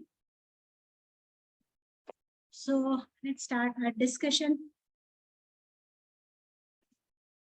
Today we are celebrating World Environment Day 2023. So do you know, Amrina ma'am, you are not audible if you are saying something. No, ma'am, I'm just multitasking. I'm so sorry. Okay, I'm so sorry. No, I thought you were saying something and I'm not. So, please unmute yourself because I will be asking something and you will have to reply. And also, if you can switch on your camera so we can see each other. Yes, I request everyone who have the access of cameras, please open your cameras while I request the participants to please post your questions to the into the chat box so that I can read it out for you. So do you know when we started celebrating this World Environment Day, which was the first year when we started celebrating this World Environment Day? 1975, 50 years. This is the 50th year. Is it 75 or 72? 72, yeah, correct. Yeah, correct. Sorry, 72, yeah, 50th year. Yeah, 50th year, yeah. Okay. So in 1972, first time we celebrated it. Correct. Or this time, who is the host country?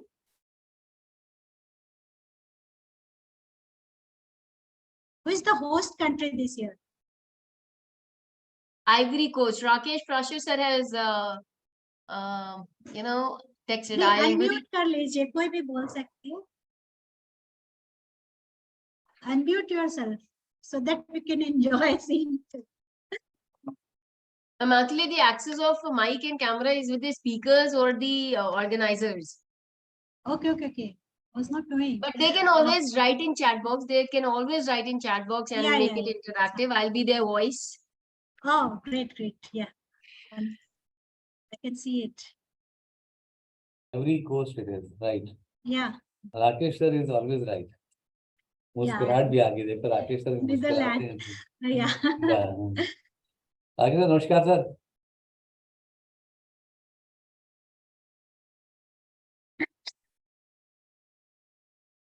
Yes, ma'am. Do you remember India was also once the host of it? Which year we were the host of this World Environment Day? ये पूरा interaction है because मैं teachers को क्या सिखाऊंगी? Okay, we have the answer from Umama. It's 2011 when India has hosted the World Environment Day. 2011, of course. No, ma'am. It's 2018. Okay. Can you say what was the theme that year? Ma'am, 2018 or 2011? 18. India was the host country, and what was the theme that year? Do you remember? No, ma'am. आप ही बता दो, मैं अभी नहीं. ये same वही है जो अभी है. मतलब this is we are repeating everything. अच्छा, okay. That year also.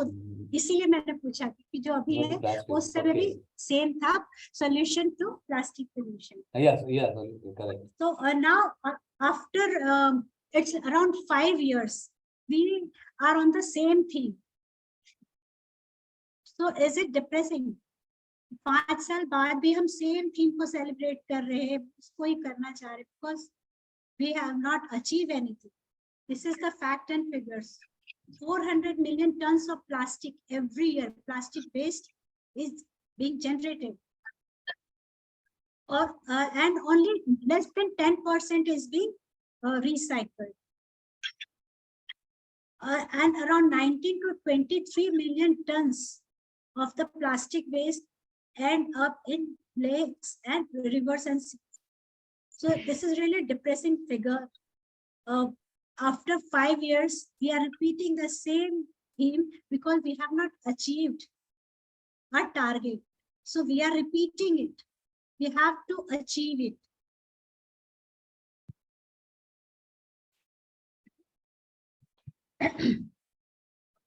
So then also we can say we should not be that much hopeless, because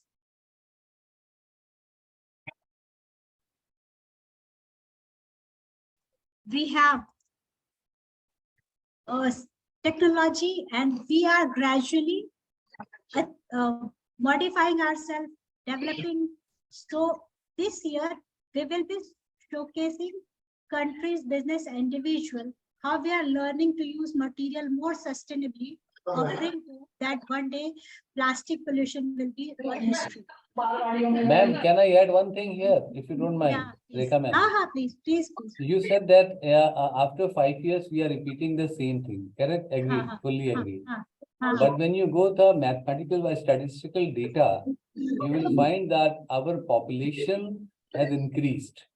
So when you see, compare with the population with the amount of the plastic which has been same, so it has reduced.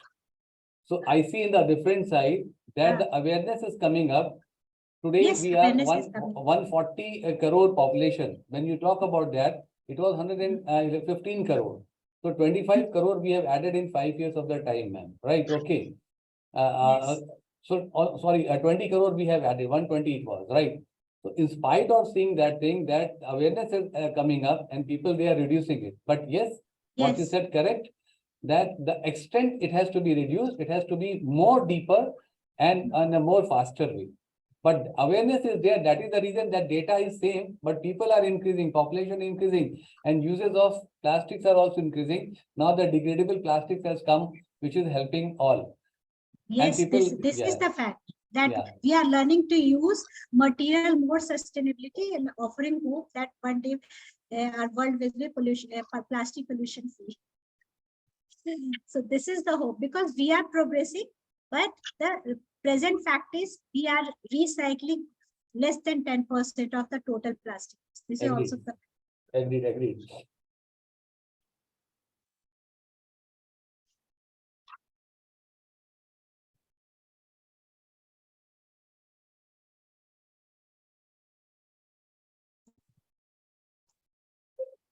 now mission life. I think I have seen this in your flare also. Anyone can say what is mission life? What is life? Life or mission life? Mission life means life, short form of lifestyle for environment. What is it? Ma'am, the definition of life varies from person to person, and their perspective towards the life and the people they are surrounded by, because a lot of things influenced us, and sometimes we are very optimistic, sometimes we just doomed in our thought process. But I think life is how we live in every moment and how we respond to every situation and the reactions to the situation. If we talk about mission life, so as we've been talking since morning, that this is an initiative taken by our Honorable Prime Minister Shri Narendra Modi जी साहब की कैसे हम life को sustainable बनाएं और कैसे हम mindset को सस्टेनेबल बनाएं. तो जिंदगी तो हर आदमी की अलग है, जिंदगी की जंग, जिंदगी की जद्दोजहद सबकी अलग अलग है, लेकिन चूंकि आप इसकी सेशन की स्पीकर है, तो आप प्लीज बता दीजिए कि नहीं, मैं स्पीकर नहीं, मैं डिस्कशन मैंने कहा, ये डिस्कशन यस मैम, तभी मैंने इतना बोल भी दिया मैम. ये पूरा डिस्कशन सेशन रहेगा और हम इसके जितने भी थीम है, इसके एक एक थीम को हम डिस्कस करेंगे कि बिकॉज ये लाइफस्टाइल फॉर एनवायरमेंट. तो ये आप कितनी भी थ्योरी पढ़ लो, पर अगर आप किसी को करते हुए देखते हैं तो बहुत आराम से उसको फॉलो कर पाते हैं, क्योंकि बुक्स का पढ़ा हुआ भूल जाते हैं. अगर आप स्टूडेंट को पढ़ाते हैं और अगर वही सेम चीज अगर आप उसको प्रैक्टिस में लाते हो तो इट मेक्स डिफरेंस. क्योंकि जैसे ही आप रूम से बाहर निकलते बहुत सारी चीजें सिर्फ नोटबुक में रह जाती है, पर अगर आप रूम से बाहर निकलते हुए यू मेक श्योर कि आपने एसी चेक करा या फैन ऑफ करा, तो वो आपको फॉलो करने वाले आपके स्टूडेंट जरूर देखेंगे, है ना. तो मेरा ये पूरा सिर्फ एक स्लाइड है जिसमें हम एक एक थीम पे एक एक टॉपिक पे कि आप कैसे करते हैं और क्या आप मतलब हर एक की लाइफ का एक एक पॉइंट भी अगर हम फॉलो करने लायक निकाल पाए तो हम उसको फॉलो करें और हम इसको अचीव कर सकते हैं. जैसे फर्स्ट है अपना सेव एनर्जी. तो मैं कुछ पार्टिसिपेंट्स आप जिनको भी अनम्यूट कर सकते हैं या फिर जो यहाँ लिख सकते हैं, टाइपिंग में टाइप करेगा, तो वो if you start from morning your work area, travel time, going back to home and up to going to bed, ये क्या क्या फॉलो करते हैं और वो कैसे, means how they are saving energy. If anyone can elaborate please. Yes, we can have it from the audience that what they do, in the entire day that could help the planet to save a bit of energy. Exactly. So can we have anyone who can respond to that question?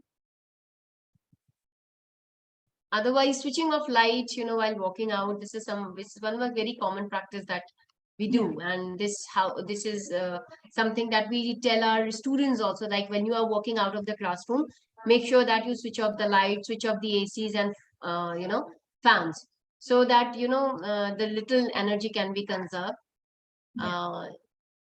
And closing the door because you are using AC. Yes. Yes. Every time keep the door closed. That is also type of energy saving, and also CFC, because all are greenhouse gases whatever coming out of the AC. So using solar, because now we are being instructed to use the solar system, and the solar is the better one, economical one. It saves money, and at the same time, it gives us the saving of the energy goal. Then, if we don't have a solar energy at your home, so what we should do?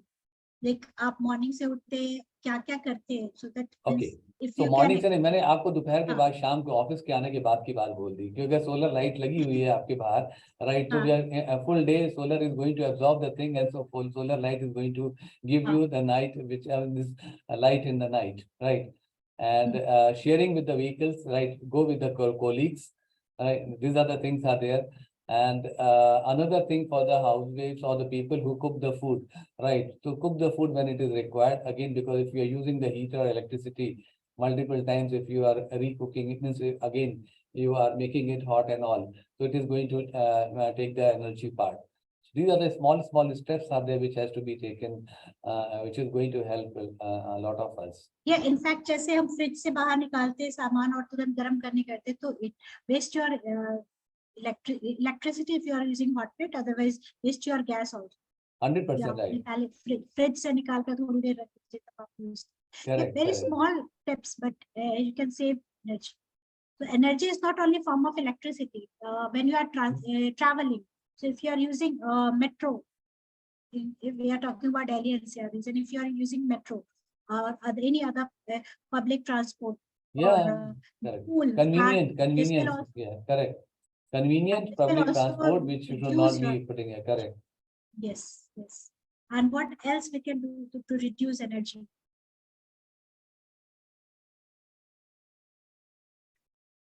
I'm not seeing anything in chat box. LED uses of LED bulb. Yes. Yeah, that is one LED. of the, yeah.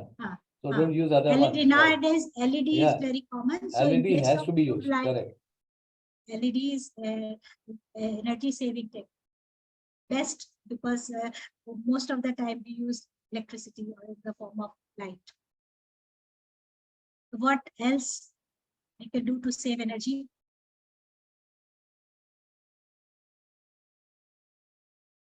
Like if you are not, if you can bath in normal water, you should not use heater or geyser. It's also type of electricity saving. So coming to next, save water. Same way, we will start from morning to night. What in at least one which can be followed from. Take the see in the shower when we take, a lot of the wastage of the water happens, right? And I was listening, if in half a bucket a person can take the good shower, unless and until ladies, they are not going to wash their head, they are going to take the head bath. That is a different part. But I am talking about the general, because every day they don't go for the head bath, right? So that is one thing which is very important. Second thing is that you take the water how much you want to drink it. Don't fill up the water full glass, because other person is not going to take your water. Third thing is, when you are going to the restaurants, right? Tell the waiter or the steward to give you the water how much you like to drink. Otherwise, that water is very wastage. Fourth is, if you are going for water consumption, and if you have the quench to if you want to quench your thirst, you take 500 ml bottle, because many times it happens people, they purchase 1 liter bottle and half liter of the bottle, or a quarter liter bottle is getting wasted, right? Because people are not drinking. So there are so many ways of, and if suppose there is a tap is there in the general municipality and all, when the tap, the water is flowing, people, they don't bother for that. Today the tap costs just 10 rupees or 20 rupees. If you just go and put the tap there, it is going to take care for the water wastage also. So these are the small tips are there, which is going to help. And somebody, especially when because now we all have grown up in the school, the children, they normally they just open the tap and then they run away from the thing. And I also used to do, because a little of the naughtiness, right? Okay. So anyhow, this is another small thing, but it happens about it, because these things are there where you are able to save the things, which is very important. Washing the utensils. Today, there are washing machines are there for washing the utensils also, right? So if you're using it, or if your maid is coming, and guide the maid to use the minimum amount of the water to stop the wastage part, which is really important. So there are Yeah, many it happens multiple, because yeah, that training the maid is also form of water yeah. saving, because they are used to just start the tap, and with running Yeah. water she starts doing that thing. They feel So, that they are on the sea level and the sea and the water is coming. They are in the ocean and the water is coming. It's like that. yes, yes. And harvesting the rainwater, ma'am. So another point is that how to harvest the rainwater, which is going to help us. So these are the things are there, which is very, very important to save the water. On Saturday, I had a training session with Delhi Metro. So I was just discussing it, save water. It was topic was on the ESG. So ESG includes everything, energy, water, everything. So one participant asked me, ma'am, shower se nahane mein pani bachta hai ya bucket se? So what should be your answer? किससे पानी बचता है?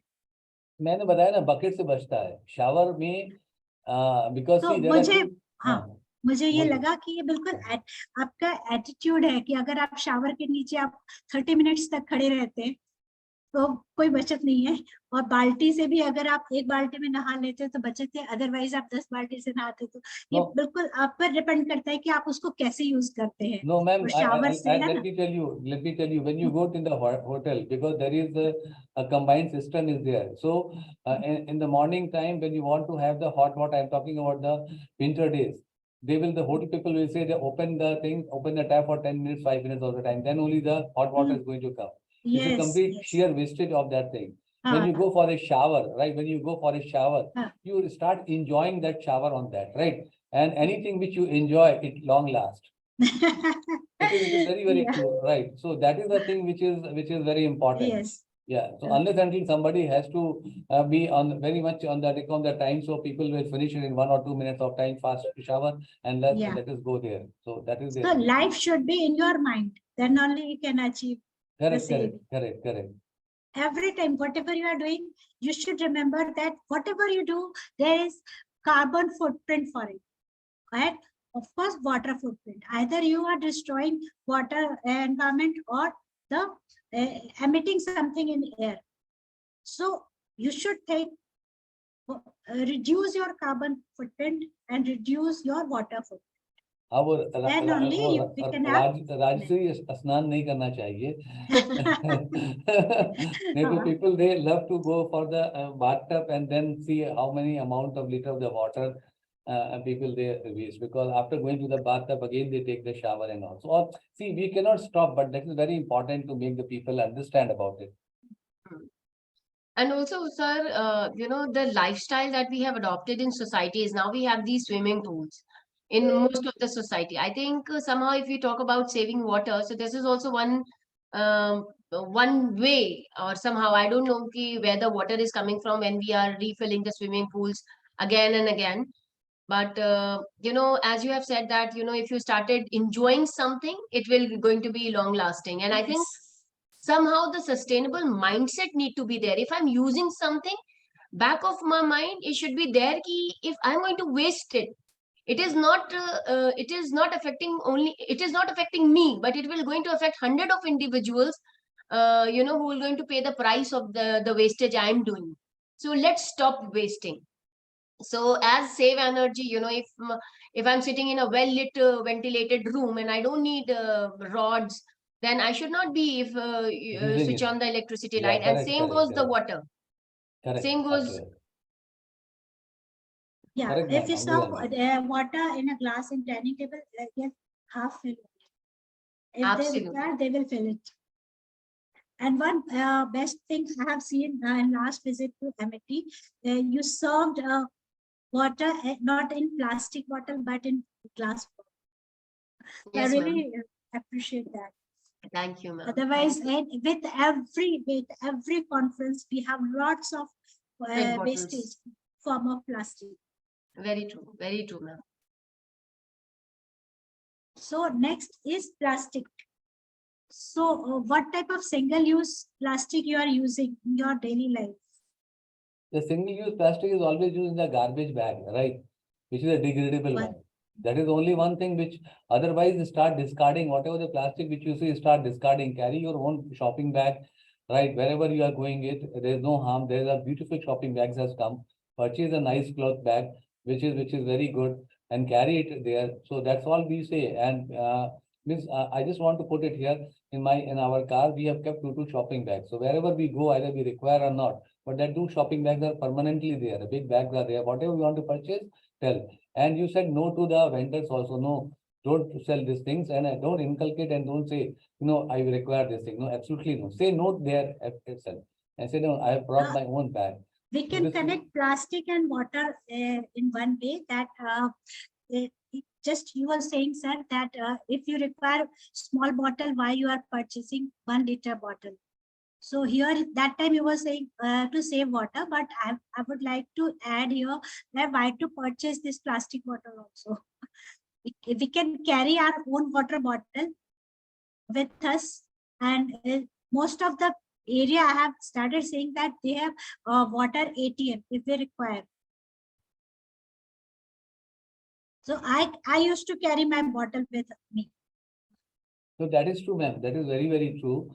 But the people who are on the, let me add to it, the people who are in the field job and all, right, when they are working, that bottle, it doesn't sustain for more than 3 hours, because one normal bottle, insulated bottle is 1.5 liter, right? You cannot carry a bigger bottle.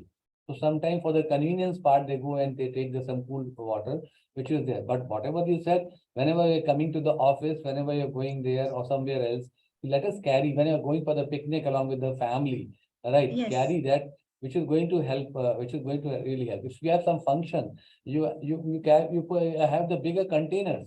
Use that container. Yes. That is not a contaminated container, and please provide the right thing, which is going to help. So that will again make a difference. Yes. So here we can take a place that in any of our function, means our family function, in place of giving a small 200 ml bottle, we will have that water dispenser, and they can use it in place of giving 200 or 100 ml water. So these are the trend I have seen in Delhi, that wherever you go with welcome, you will get they will give you a 200 ml small water bottle. It's there everywhere, ma'am. It's there everywhere. Wherever you go, they will be, because they also understand, because for them it is a cost. So with 200 ml bottle, which is just 10 rupees, they save the cost, and at the same time you get the water also. So both the things these people they see in that background. Yeah. So that time I say I have my bottle. Thank you so much. So what else in single-use plastic? Sometimes we have cutlery. Now it is being replaced by bamboo cutlery. But if we see any single-use plastic cutlery, we should avoid it. Anyone can add something for this single-use plastic? But correct, you are right. But plastics have been been avoided, especially in the metros and the type 2 cities. But still, when you go in the remote areas or the type 3 cities, it has been used. Still, it has been used because it become more economical.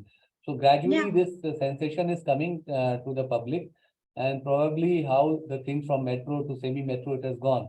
It will further go to the type 3 cities also, and people are upgrading themselves. So that is again very important, ma'am. Because when things are easily available, I was in marriage function in rural area, but there also I have seen this plastic spoon. उन्हें धोना नहीं पड़ता है. Ma'am, it is reaching everywhere. Everywhere. गुम होने के chances नहीं, उन्हें count करने की जरूरत नहीं है. Means n number of excuses were given by the person. वो plate सब ठीक गया, पर वो स्पून वो सिंगल यूज प्लास्टिक वाले थे, कि उन्हें वो चम्मच गुम हो जाते तो उन्हें धोना नहीं पड़ेगा, गुम होने की कोई डर नहीं है, वो डजन वाले पैकेट मिलते हैं. तो इस टाइप की चीजें जो वो बिल्कुल वैसे है कि जब हमारे दिल्ली में वो कार लाइफ जो 10-15 ईयर से खत्म हो जाता है तो हम रूरल एरिया में भेज देते. Same way we are doing this practices, we are living it, but it is being adopted by the rural area. तो वहां भी हमें जाकर इसको वहां भी हमें ये बोलना पड़ेगा कि अगर ये फैशन में आप सोच रहे तो this is out of fashion now. But ma'am, I think the change should be brought from the urban areas, because what is going to the villages, it is through the urban sectors. And if we look around, we have Ziploc baggies are there. It has been advocated just for keeping your vegetables, and then there are plastic wraps and food wrappers, and there are plastics is everywhere. If I look around, I think I can see single-use plastics around me, from the straws to the spoon to the water bottles. It's there. Means grocery bag, and it's there. As you have saying that plastic cutleries, they are there. People have started using that. It's everywhere. Coffee mugs, the tea mugs, that we get from the vendors. It's everywhere. Means we have to come down to a solution where, again, we have to say no to the plastic, because oceans, we already know that has been contaminated to a level where you can see those very heart-wrenching pictures of the straw in the turtle nose. And there is this picture of a seahorse, coiled around the straw. So it's doing the damage. We are not able to realize it, but the damage is already done. Means, and it has already contaminated the 75% of the planet. So and we are gradually becoming of microplastic. Placenta तक तो पहुंच चुका है, तो gradually कुछ time बाद ये होगा, अगर हमने अभी नहीं देखा तो, कि वो 5-10% of our body weight will be of microplastic. Absolutely, ma'am. The research is already there where the microplastics have been found in the breast milk. So even we are compromising the health of the coming generation. We can see the 2 year, 3 years old kids with those heavy glasses. हमारे 10th में आके चश्मे लगे थे क्योंकि हम लोग पढ़ते थे.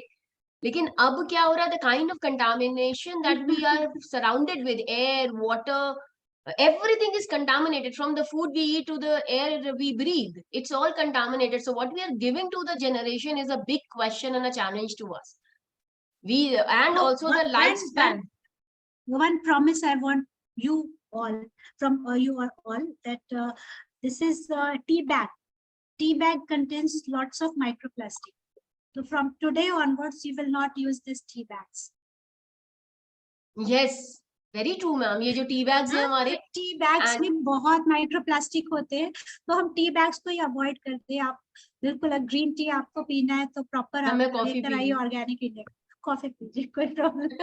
तो मतलब तो हम वैसी चीजें, मतलब जो हमारे लाइफस्टाइल का पार्ट है, वो धीरे धीरे देखिए, अभी शायद ग्रीन टी और ये टी बैग्स वहां तक नहीं पहुंचा है, रूरल तक. तो जब तक ये रूरल में पहुंचे, उससे पहले ही जो मेट्रो लाइफस्टाइल है, उसमें से हम इसे निकालना शुरू कर दें. We can have a new term coined today, that the metro, sustainable metro lifestyle. Yes. Ma'am, I would like to add here, जब हम environment पढ़ते हैं तो उसका first thing यही होता है कि जितना जो ज्यादा rich है ना, वो उतना ज्यादा pollution creator है. सबसे ज्यादा उसका waste सबसे ज्यादा होता है, मतलब solid waste ज्यादा generate करता है, और किसी भी चीज को water waste ज्यादा होता है, बहुत देर तक ना आएगा, सारे घर की लाइट जला देगा. तो ये चीजें होती है. तो let's be again the middle class family, जहां हम एक एक चीज को बचत करने की सोचते थे. एक टूथब्रश का हम लोग जब तक खत्म नहीं हो जाता वो toothbrush, from brushing the teeth to the brushing the toilet, then to finally using it at several levels. I think as a part of this beautiful country, we have in ये जो जुगाड़ वर्ड है, जुगाड़ in Hindi, but in English when we talk about out of box thinking, then it will out of box. Absolutely. जुगाड़ is nothing but out of box thinking. So और एक plastic तो ma'am मुझे लगता है कि जो गार्बेज बैग्स हैं हमारे घर में, which we also use, because ये एक ट्रेंड बन गया in the society also. We keep it outside, और सुबह के somebody just take it away. So I believe कि ये जो, because one of our audience, like one of the participants, the plastic that are used as disposable bags of garbage, I think it is in every house, and every day we are generating this one at least. ये garbage bag जो है हमारे, वो तो जा ही रहा है nature में. मैम नहीं, there are disposable bags are there. See, there's a difference between two. Right. So there are disposable bags are there, which is made of, I'm forgetting, which is a very thin layer of that plastic is there. Biodegradable Yeah, bags you're talking about, biodegradable, sir. right. The two But people are I will using tell it. you, I have Yes. visited the plant in IMT Manesar to know the actual fact of this biodegradable bag, because I was trying to implement it in ISKCON temple in Dwarka. So they said, no, approx 20% of biodegradable bags are actually made up of plastic. That's why I said the percentage is quite less as compared to the normal. Yes. Right. So that is one thing which is there, because otherwise you cannot have, because you cannot put your garbage in the paper bag, na? By the time you take out your paper bag, your garbage will be down. Paper. So biodegradable bags ले सकते, but Right. be sure And in कि the वो भी hospital, plastic का है. ma'am, देखिए Rekha ma'am, in the hospital they are using the biodegradable bag. See, it costs little more. In the airlines they are using the biodegradable bags. When you fly, all this air hostess, they come with the biodegradable bag. So that is available. The only thing is how we are promoting it only for saving a small cost. If you start using the आप normal Amazon one, पे भी check कर सकते हैं, available है. हाँ, बिल्कुल मिलता ही है. सबके आता ही है, अभी से जितने भी मॉल्स है वहाँ देती है वो Amazon से biodegradable. I would like to add you something here कि हम जितने भी ऑनलाइन ऑर्डर करते हैं वो हर एक के साथ कितना सारा पैकेजिंग मटेरियल होता है. तो आप बड़े कॉस्टली चीज ऑर्डर करती होंगी मैम. नहीं, packaging material is type of waste. वो तो हाँ, that is the thing which is there. They तो are putting उसके it बजाय because अगर हम लोकल मार्केट से करते हैं तो जो हमारा एक और है ना, वोकल फॉर लोकल, वो भी सर्व होता है. और जो सस्टेनेबिलिटी का फर्स्ट है ना, थिंक ग्लोबली लीव लोकली, तो हमें वो चीजें लेना चाहिए जो बहुत लोकली अवेलेबल है. अभी आजकल लोकल वाले जो है lot of Jesus sir बोलिए. आजकल local manufacturers they are now getting attached with Amazon. So small unit is also because Amazon is encouraging them to be. The reason is very simple. When you go and purchase to your local market, the cost will be at least 16 to 18% high, because they have to pay for that particular area, the manpower, the electricity power and all. But when you purchase from this online transaction and all, there's no chances are there for unnecessarily paying the thing. That is the reason there is a actual 16% overall difference is there between the market and what you purchase about it. Agree. तो ma'am अभी आपने दिखाया था एक और food के बारे में दिखा रही थी, मैंने देख तो लिया, वो चौथा वाला ऑन करो ना.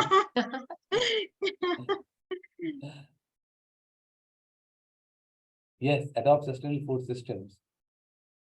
ये पूरा थीम है सस्टेनेबल फूड सिस्टम. इसमें आप लोग क्या ऐड करना चाहते हैं? What we should have?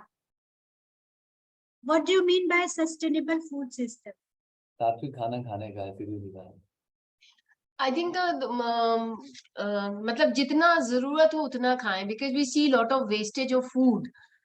Sustainable food system में पहले तो how we grow the food, that is one challenge to the farmers, and the kind of climate change that is happening, the kind of challenges we are facing with the disruptive weather. This is again a very it's challenging for all of us. One of the participants, avoid packaged food and chemicals. Very true. Yeah, correct. Very true. And thank you for participating, Shalvi. And I think it starts from there, how we grow it. Oh, what is the labor? Okay. Okay. Shalvi will be my junior. When I was working with GRC, she was, she's PhD doing, she is PhD student, right? She's a PhD scholar with us, ma'am. Yeah. So I think when we talk about the sustainable food or sustainable food system, so my understanding is that when we talk about the traditional nutritional values of food, we always talked about the vitamins and the minerals.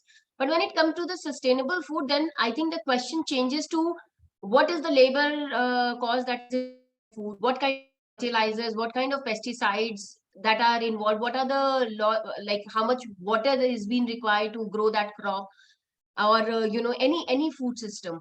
So I think when we talk about the food systems, one more thing, like होता है ना जो seasonal foods, जैसे जब हम देखते हैं कि अब अगर summers में गोभी, if they are using that cauliflower, it means वो दिल्ली के आसपास तो नहीं हुआ होगा, वो कहीं हिमाचल से आया होगा, है ना? तो वो जो ट्रांसपोर्टेशन है वो क्या एमिटिंग मींस कार्बन एमिशन, तो आपका उस फूड का आपका कार्बन फुटप्रिंट बढ़ जाता है. बिल्कुल मैम, बिल्कुल है ना। तो वो जो लोकली ग्रोन है जितने भी अवेलेबल है और वो सीजनल है, तो वो हमारे लिए वो ज्यादा मतलब हेल्थ वाइज भी अच्छे होते हैं और एनवायरमेंट वाइज भी अच्छे होते हैं। मैम एक और पॉइंट मैं यहाँ पे रखना चाहती हूँ, because we have the esteemed people who have been the part of this panel, कि मैम अब जैसे सीजनल फूड नाम की कोई चीज ही नहीं रह गई, I believe so, because every food is available in every season, every fruit is available in every season, every vegetable is available. First thing is transportation. Next thing is use of pesticides and some conservative chemicals. Yes, yeah, and preservatives. So we should know which fruit is seasonal and we should use that only. अभी आप खरबूजा और तरबूज खा लीजिए, पर winter में don't dare to, because वो कहीं ना कहीं वो केमिकल से भरा हुआ होगा. Very true, ma'am. And the injecting of hormones to have, you know, Yes. big fruits, that is also in trend. We've been seeing that contamination, adulteration of food is already there. So I think there is a cumulative, you know, factors that are, you know, actually disturbing this whole sustainable system. And I'd like to add here that what you call pure desi ghee, right, or the other one which we use, it absolutely it is not, because you cannot get 1 kg of that desi ghee at 750 rupees, which Amul is paying. Because 1 liter of the pure milk, it costs 80 rupees a liter. And we take out the cream on that, how much this 1 kg of that is going to come? So absolutely contaminated, and we feel very happy, oh my God, हम तो देसी घी का खाते हैं. Actually देसी घी नहीं है, it is all the greasing material which has been added in that. Same thing in the butter. The butter, when you take out, when you boil your milk and when you take out the cream and then you make the butter on that, right, the quantity of the butter will be quite less. But when you go and purchase the Amul butter, you are going to get the half kg brick at such a economical price. And we feel that, oh my God, I'm taking an Amul butter mein fry kiya. So these are the things are there which has to be avoided. Let me tell you, because I remember, and everybody, we all are the mature people, जो हमारे parents हैं वो सरसों का तेल use करते थे, right? And now it is coming up, the refined one which is coming up. This is still the better one as compared to use the such type of these vegetable oils. And vegetable oil, 1 liter vegetable oil, 125 rupees people are selling. Do you feel from where it will come? It will be pure grease which is coming up. And it is really making our entire health thing in a very, very bad way. People, why they're suffering with cholesterol? Why the arteries are getting blocked? These are the reasons are there. It's not getting cleared up. So we have to take this thing that nahi, ye dikhane ke liye hai, but actually it's not there. And when you go to the sweet shop, they say pure ghee की मिठाई बनी हुई है, 1 पैसे का घी नहीं है उसके अंदर, देसी घी नहीं है. It's only like a flavor which is there. आप शेयर और खरीदने मुझे जाओ. बस ये नहीं लग रहा है कि मैं जो पॉइंट जानना चाह रही थी वो किसी ने नहीं बोला. सस्टेनेबल फूड सिस्टम मतलब ये भी हो सकता है कि आप भी वेजिटेरियन, पूरा आपका इकोसिस्टम बैलेंस रहेगा. That is there. वो भी मैम देखिए, वो तो डिपेंड करता है person to person, but I am talking about the general person. It's their eating habit. On that eating habit also, you can make the things very happen. Because I'm not pro or I'm not on the con side of people who are veg or non-veg, because that is not my cup of tea. But the thing is, whatever we are eating, right, which has to be a nutritious value, and it should give you something which is going to get a real output of it. And that is the reason today we are saying that we have a problem of vitamin D, and in the sunlight you go, UV rays are there, your face is going to get destroyed because you don't take the food which is having the actual vitamin D. Vitamin B12 is not available there because you're not taking it. So these are the things are there which has to be guided to our upcoming generation, because now our life and the upcoming generation life, there is a gap. And we will see them deteriorate. Why we used to say कि हमारे जो elders थे वो 90 साल जिंदा रहते थे, 80 साल थे, वो कितना काम करते थे and all. Today the situation has gone down. After 65, 70 years, you will find a person is not able to walk properly. There a lot of the problems are there, right? And believe you me, because being a part of the medical pharma and all, after 20 years, when the children, they have the children and all, you will find at the age of 40, 50, the people will have a problem. Today, why the people they are suffering with the heart attack at the age of 20, 25? These all things are happening there. That is the second part. They have that pressure, they have all these problems and all. But this is also a part which is really making a difference, man. So that all has to be taken care in a very, very sustainable way which is required, and that's what we are discussing here on that. Yes. अभी आपने reduce waste बताया. Reduce waste, because I am seeing the time also. It's 3:40. So reduce waste. I think we have covered how we should reduce waste. एक चीज और add करूँगा. One thing. Sorry to interrupt. Whenever see, this is my Changing habit. the consumption pattern. मैं Amrita ma'am एक चीज और add करूंगा. This is my habit, even my wife's habit. That pack करके नहीं देती. Whenever we go to the hotel, let me tell you, either in the big hotel and the small hotel, right? You will find lot, and whenever there is a buffet, free buffet is there. People, they take lot of the thing and then they don't eat it. I always tell them, either in the 5-star, 3-star, wherever, or the free buffet, whatever, you please put a small board on the table that please enjoy your food. Don't waste your food. Because for somebody, the waste is, it is like a wastage because they are not enjoying. But that small amount of the food, 100 grams of the food, it is going to help a person who sleeps without Very taking true. food. Very true, sir. In TCS, Hyderabad, I was doing a project there, environment study. In cafeteria, they had a board. इसमें लिखा होता है today we wasted this much kg of waste. हर जगह जो होता है आधा खा के किचन में डाल देते थे. नहीं वो होता But है then लेकिन also they have ji taken so much of food in their plate और पूरा खाना होता नहीं और फिर वापस फेंक के आते. वो वही चीज है कि अगर आपको कोई चीज मिलती है फ्री ना तो उसको आप कुछ ज्यादा एंजॉय करते हो और फिर वेस्ट करते हो. वही वाली बात है जो मैंने नहाने नहीं की वो बात बताई थी. मेरे यहाँ पर वो है कि जैसे हम कहीं जाते हैं तो they don't give you half plate. जब मैं ट्रैवल करती हूँ फुल प्लेट मेरे लिए बहुत ज्यादा है.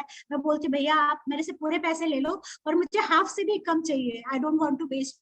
बेटर है ना. That is always when you go to South India Rekha ma'am. पर वो उन्हें बड़ा अजीब लगता है कि वो हाफ प्लेट कैसे दे. कहीं मैं बाद में होता है. यू पे फॉर दैट. देखो मैं अब when you go to South India, when you go for a meal ना, वन एक थाली मंगवाते हो South Indian meal, they will give you so much of the rice, one full bowl of the rice. So then you pay for that. You say that I want only quarter one, because normally we do it. I want only quarter rice. You take it and you give it to somebody else. So they will take it back and you are paying for that. Means you are happy that you are not wasting that food, because this food has been processed by so many people, from the farmer to the person who did Very it. true. So many things are there, and the person who has cooked it sitting there, and so, if you feel, if you empathize yourself there, you feel, oh my God, what the hell I am पहले मैं doing ये it. करती थी कि वो पूरे food को अगर जो बच जाता था उसको फिर से पैक करा के मैं सोचती बाहर किसी को दे दूं. पर वर्क के टाइम में ना बाहर किसी को ढूंढना बड़ा मुश्किल हो जाता है. वो मिलते नहीं है उस समय कोई जिसको आप फूड दे सकते हो. तो बेटर कि ये जब भी आप लोग ट्रैवल कर रहे हो, if you can't finish that food, आप उतना ही लीजिए जितना खा सकते हैं. So this way we can reduce the waste. Means this can be a part of our lifestyle. Very true. And also many other things, not just the food, ma'am. If we can, avoid buying so many stuff, having 11 bags at home and 500 stationaries, or, anything which is required, because consumerism pattern has actually led to a lot of waste. So if we can just put a check on, like, suppose if I'm liking something, I cannot say this because I also buy a lot of things and I keep buying, even if I have it. But this is something I've realized for myself, that if you don't need it, don't buy it. Sometimes, it's like a, brand value, or it's, just putting it up as a, that you have so many this things, so many handbags and so many footwears. So I मैं think एक चीज यहाँ add करना चाहती हूँ. As a institute, अगर जैसे जितने भी इंस्टीट्यूट होते हैं, मैं देखती हूँ कोई कॉन्फ्रेंस जब करते हैं तो उसमें बहुत सारे वो नोट पैड और ये सारा कुछ करके एक बुकलेट बना के पूरा दे देते हैं. और वो सारे नोट पैड ना यूज भी नहीं होते. सभी लेकर जरूर जाते हैं. मतलब 80% तो लेकर जरूर जाते हैं और वो बाद में मुझे नहीं लगता वो यूज होता है. तो मुझे लगता है कि भले ही आप दे रहे हो तो या तो देने में आपको सोचना चाहिए कि उसमें कोई प्लास्टिक का जो एल फोल्डर और ये सब होता है वो ना हो. और जो ले रहे हैं उन्हें सोचना चाहिए अगर वो यूजफुल नहीं है, वो नहीं यूज करने वाले, तो उसे लेना नहीं चाहिए. जो बहुत पतले से जो बुकलेट होती है नोट बनाने के लिए, in place of that you should carry your own note pad. कि अगर आपको नोट पैड है तो फिर आप लेंगे ही नहीं, क्योंकि उस समय एक पेज मुश्किल से हमें लिखना होता है और हम वो पूरा नोट पैड वेस्ट कर देते और बाद में शायद वो यूज भी नहीं होता. तो दिस वे यहाँ पर हम पेपर वेस्ट भी बचा सकते हैं और वो वैसे भी रिड्यूस वेस्ट भी हो. और two side paper printing also one of the option, कि आप पेपर वेस्ट होने से बचा रहे हो और वेस्ट भी reduce. Correct, you are right, absolutely right, ma'am. And the next point is adopt healthy lifestyle. Morning में जल्दी उठने का है, मॉर्निंग में जल्दी उठने का, थोड़ा सा एक्सरसाइज करने का, थोड़ा सा वॉकिंग करने का है, right, take a deep walking breath. करने का, और उसमें ये होता है कि जब आप वॉक कर रहे हैं तो don't means try to avoid treadmill, क्योंकि आप यहाँ पर इलेक्ट्रिसिटी भी वो कर रहे हैं, उसके बजाय फ्रेश एयर में आप घूमिए, ज्यादा अच्छा है। फ्रेश एयर में घूमिए कि हाथ में मोबाइल लेके मत घूमिए, because I have seen not many people when they are walking वो मोबाइल देख करके वॉक करते हैं, so they don't, sorry to say this thing, but then they keep on the chatting going on and all, so that is वो मजा नहीं जो walking का होता है ना 15 मिनट। तो आप गाने लगा लो देखने के बजाय, गाने सुन, हाँ, तो 10-15 मिनट्स की जो वॉकिंग है ना, वो उसका मजा नहीं होता है, and then you enjoy the nature, which is very very important, because when you walk you are enjoying, you are getting the oxygen, fresh oxygen, right, and your lungs are working, and the nice good things are there. Yoga and meditation include in your lifestyle. Means at least 20 to 50 minutes, 20 minutes yoga. Next ma'am क्या है, adopt healthy lifestyle हो गया, खाना देखो, है ना, burger पे मत जाओ, मैकडोनल्ड्स को ऑर्डर नहीं करो, है ना, राइट। रिड्यूस ई वेस्ट, हर एक साल अपना मोबाइल चेंज मत करो। Or if you are doing it, ma'am, if you are doing it, there are now the collectors are there, e-waste garbage collectors are there. So you give that your e-waste to them. So they will use it or they will utilize it, or you give to the person who is not having that and help somebody else. Because for you, it is a discarded material, but for somebody else, it will be a new thing which is very important. Like the way we say ना कि जो कपड़े हम पहनते नहीं है किसी को आप दे दो, दान कर दो, हमारे लिए तो बेकार हो गए, बट किसी जानकार के लिए बेचारे के तो नए कपड़े हो गए ना वो तो. So it is like a feast to the person. So if it is there, you give it to your person who is working under you, who require this thing, उसके बच्चों को दे दो, किसी को दे दो, so it is going to help a lot, which is very important.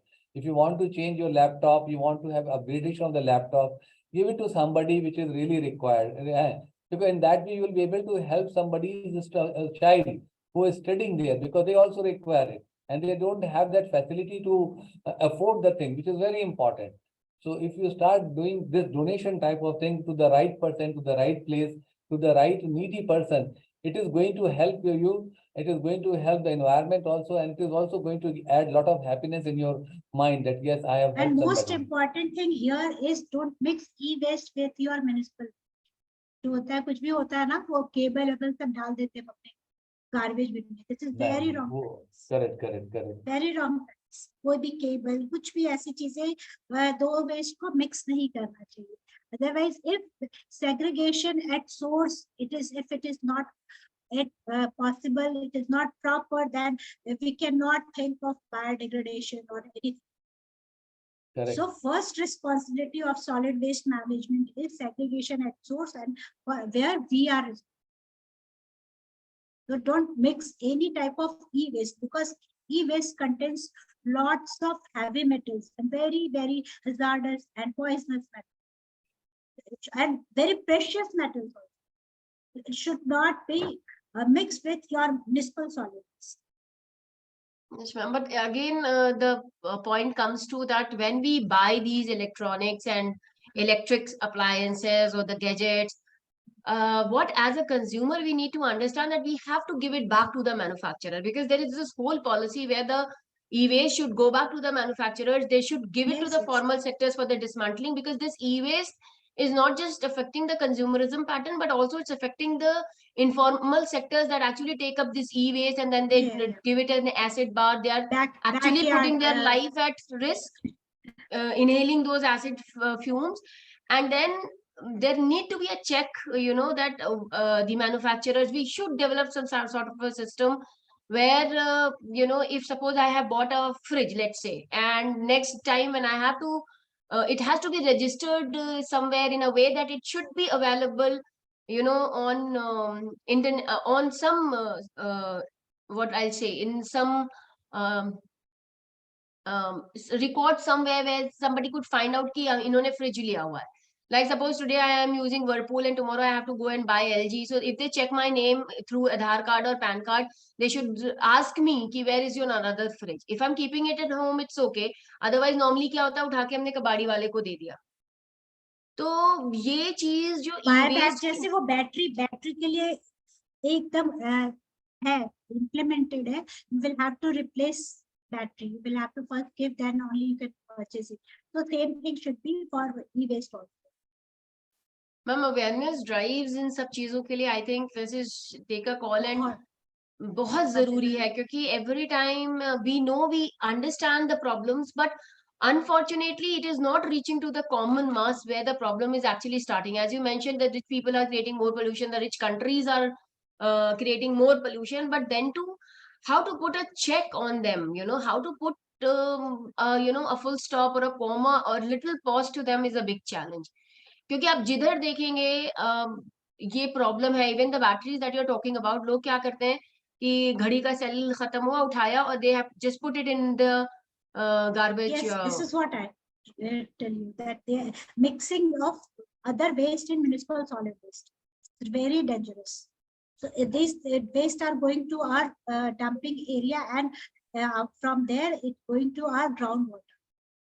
So जो भी हम दे रहे हैं ना ग्राउंड को, वो हमारे पास वापस आ रहा है ग्राउंड वाटर के थ्रू. ग्राउंड वाटर के थ्रू वो पूरा वो एक कर्मा जो है ना हमारे पास पूरा घूम के हमें वापस आएगा. नेचर सब कुछ हमें पे बैक करेगा. It will come back to us. What you give to the world will come back to you. It's absolutely true. Covid ने दिया ना. कोविड ने दिया, बिल्कुल सर. कोविड ने दिया, बिल्कुल दिखा दिया ना. So these are the theme of life, and I think this is the base of life. Very good. तो सभी आप लोगों ने बोला, मैंने कुछ नहीं बोला, सब आप लोगों को पता है क्या करना चाहिए, बस इसको करिए, तभी होगा, हम तभी अचीव करेंगे मिशन लाइफ. बिल्कुल ma'am, I think you have yes. आपने हम सबसे बुलवा लिया.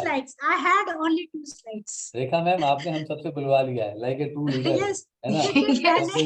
इंस्पायर करके बुलवा दिया. मैंने कुछ नहीं कहा, क्योंकि मुझे पता है सारे टीचर्स सबको सब पता है, तो सबकी लाइफ का एक एक भी बेस्ट प्रैक्टिस हम अडॉप्ट करें और उसको यूज करें तो हम बहुत कुछ कर सकते हैं. एटलीस्ट 7-8 तो आराम से मिल जाएंगे एक पे.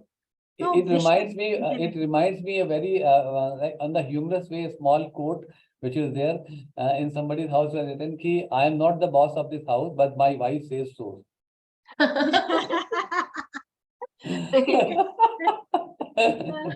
Good one sir, good one. Very nice. So thank you so much. आप लोगों ने सारा कुछ बताया जो मैं जानना चाह रही. You all.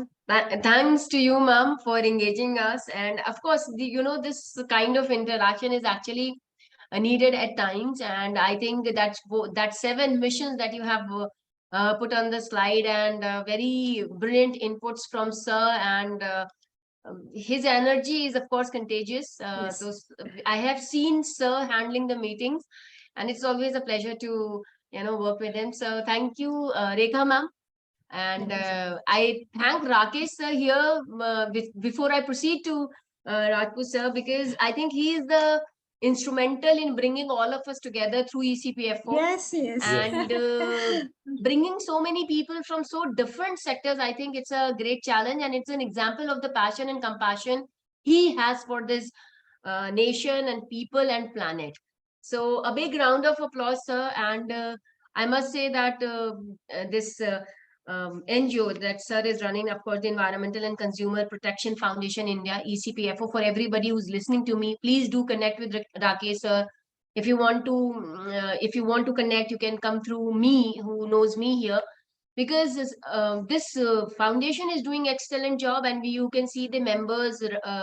Rajput sir is there, Rekha ma'am is there, I'm there, and we have so many other people who have connected together and sharing this knowledge. So thank you, Rakesh sir. Again, I'll be thanking you at the end. But Rekha ma'am, बहुत shukriya for having this wonderful interactive session.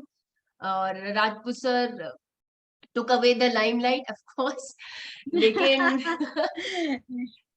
But he's very experienced, and Rekha ma'am, I know the kind of work you are doing. It's commendable. You have been into very dangerous situations, and yet you are working and trying to connect. I've been looking at it. So thank you so much, Rekha ma'am, for sparing out the time and for being with us, and for having this wonderful discussion on that very important aspects of those 7 themes that actually encompasses the mission life. Thank you so much, Rekha ma'am. Thank you. Thank you. Thank you, ma'am. Thank you. Okay, so we are moving to the next speaker of the session, Dr. P.K. Rajput, Senior Consultant, Higher Education, MB, PhD,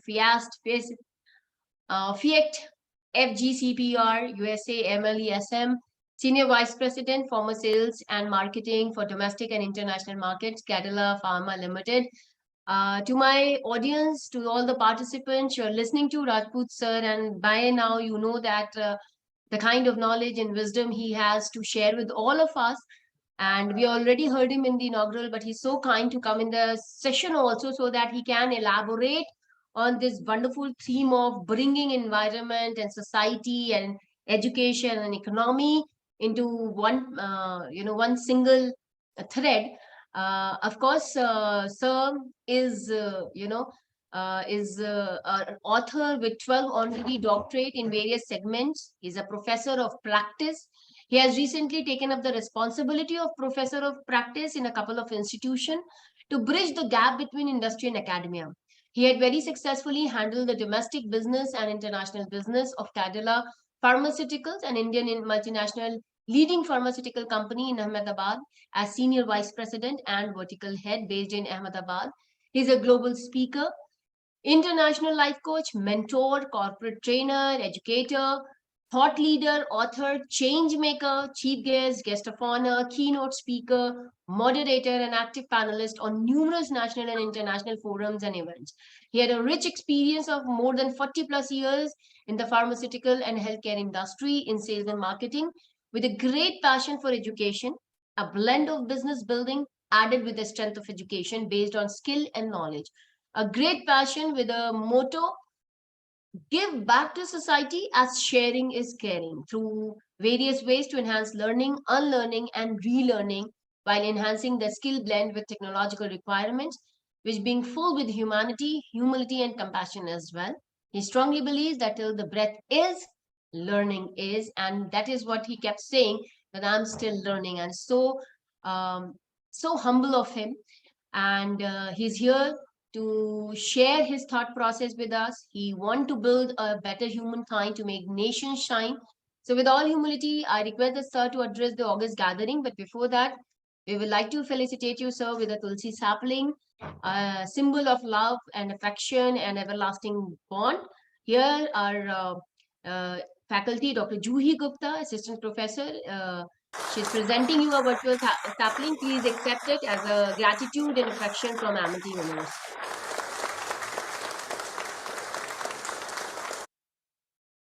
Over to you, sir. Thank you.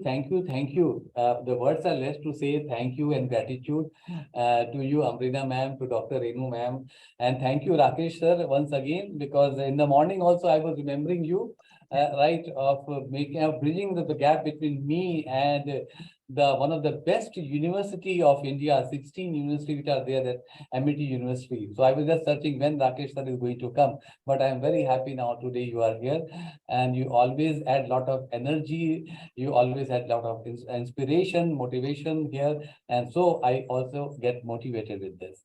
And thank you once again, Dr. Abrina ma'am and Dr. Renu ma'am, once again for making me a part of your such a wonderful 5 days FDP program of Mission Life. So I would request you to share my screen if I'm allowed. Yeah, I'm allowed. Right. You are able to see my screen, ma'am? Are you able to see my screen, ma'am? Yes, sir. Yes, sir. It's visible. We can see. You can put it on slide mode. And that's what I'm doing it. Yes, yes. Correct? Perfect. No, sir. It is. It's yet not there. Not there. Now? Coming? No, sir. One second. It's coming now? Yes. Yes, sir. Okay, full screen? Not on full screen, sir. We can see the slide also. Okay, one second. Let me just put the things. Hi, presenter. Is it okay? Fine. Yes, perfect, sir. Perfect. Fantastic. Thank you. Thank you so much. So we are going to talk on a very important goal, which is sustainability on all fronts, strategies for integrating environmental, social, human, and economical goals. Here, I would like to thank once again to all the wonderful listeners, speakers, professors to be a part of this wonderful session. When we talk about it,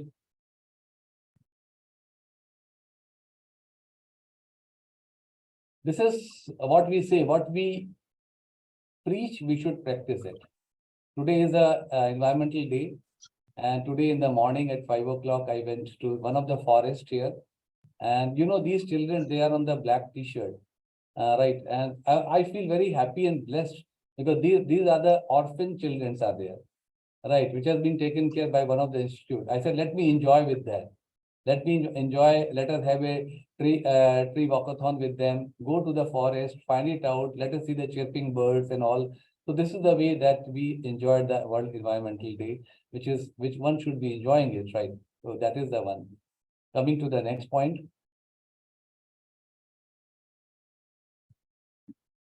We talk about sustainability. What is sustainability, right?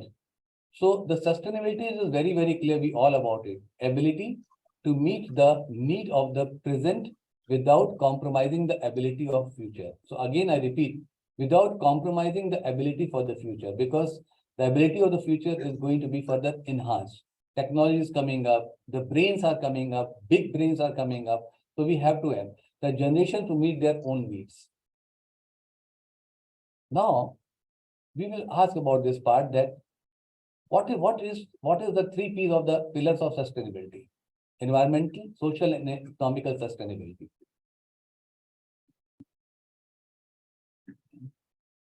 Yeah.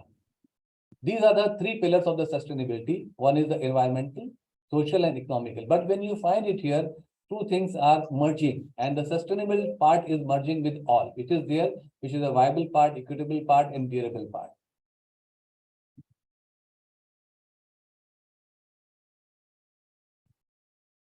You have, Madam Amrina, ma'am, you are feeling sleepy in spite of the coffee?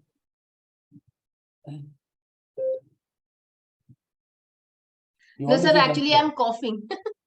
Okay. So I hope my presentation had not started this coughing part to you because after.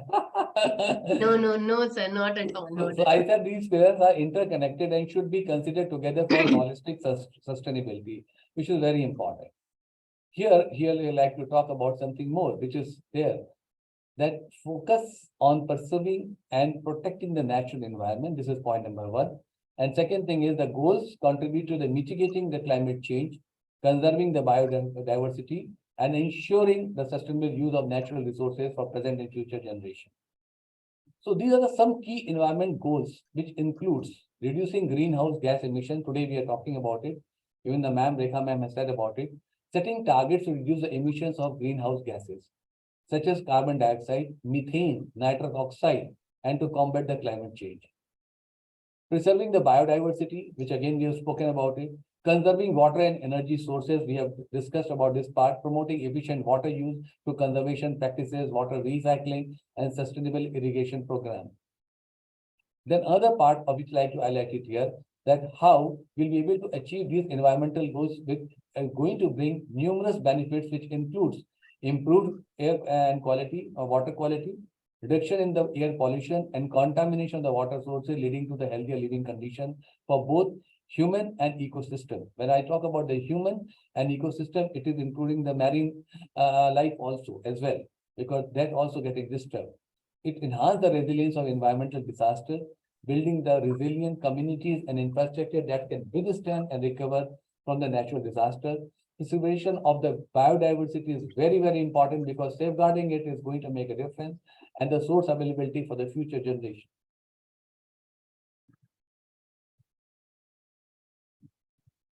So collaboration among how it can happen. Again, we have the government body, we have the businesses, we have the individuals which are leading the things, and at the same time, we have the multiple people, multiple players, educational systems are there. As an educator or as an education institute, you can make the things different.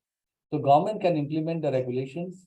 They can provide the incentive because now they are incentivizing, right, to ensure that this mission life, which respected Prime Minister started, how we are able to help the thing that is going to support the environment.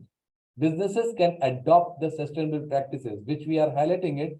And I'm sure most of the places, the businesses are, the big conglomerates are started adopting it because they understand what are the negative effects are happening. And again, I will repeat, COVID has shown that part, which is very important. Individual can make conscious choices, like the way Dr. Rekha Singh was talking about it, like the way Dr. Rabia Bhatia was talking about it, like the way Ruchi ji was talking about it. So these are the things are there which they can start taking the initiative and they can make a lot of difference here, which is very important. And everybody is responsible citizen of our beautiful country. We should be taking it forward and we should not be stopping ourselves. Like the way Rakesh sir always keep on messaging us that yes, these things are happening. Why don't you go there? What are things? So he's one of the best example where we can give it here in front of me, that when one gentleman, senior person, a senior citizen of our wonderful country can do it, then why not we can do it? We cannot choose it.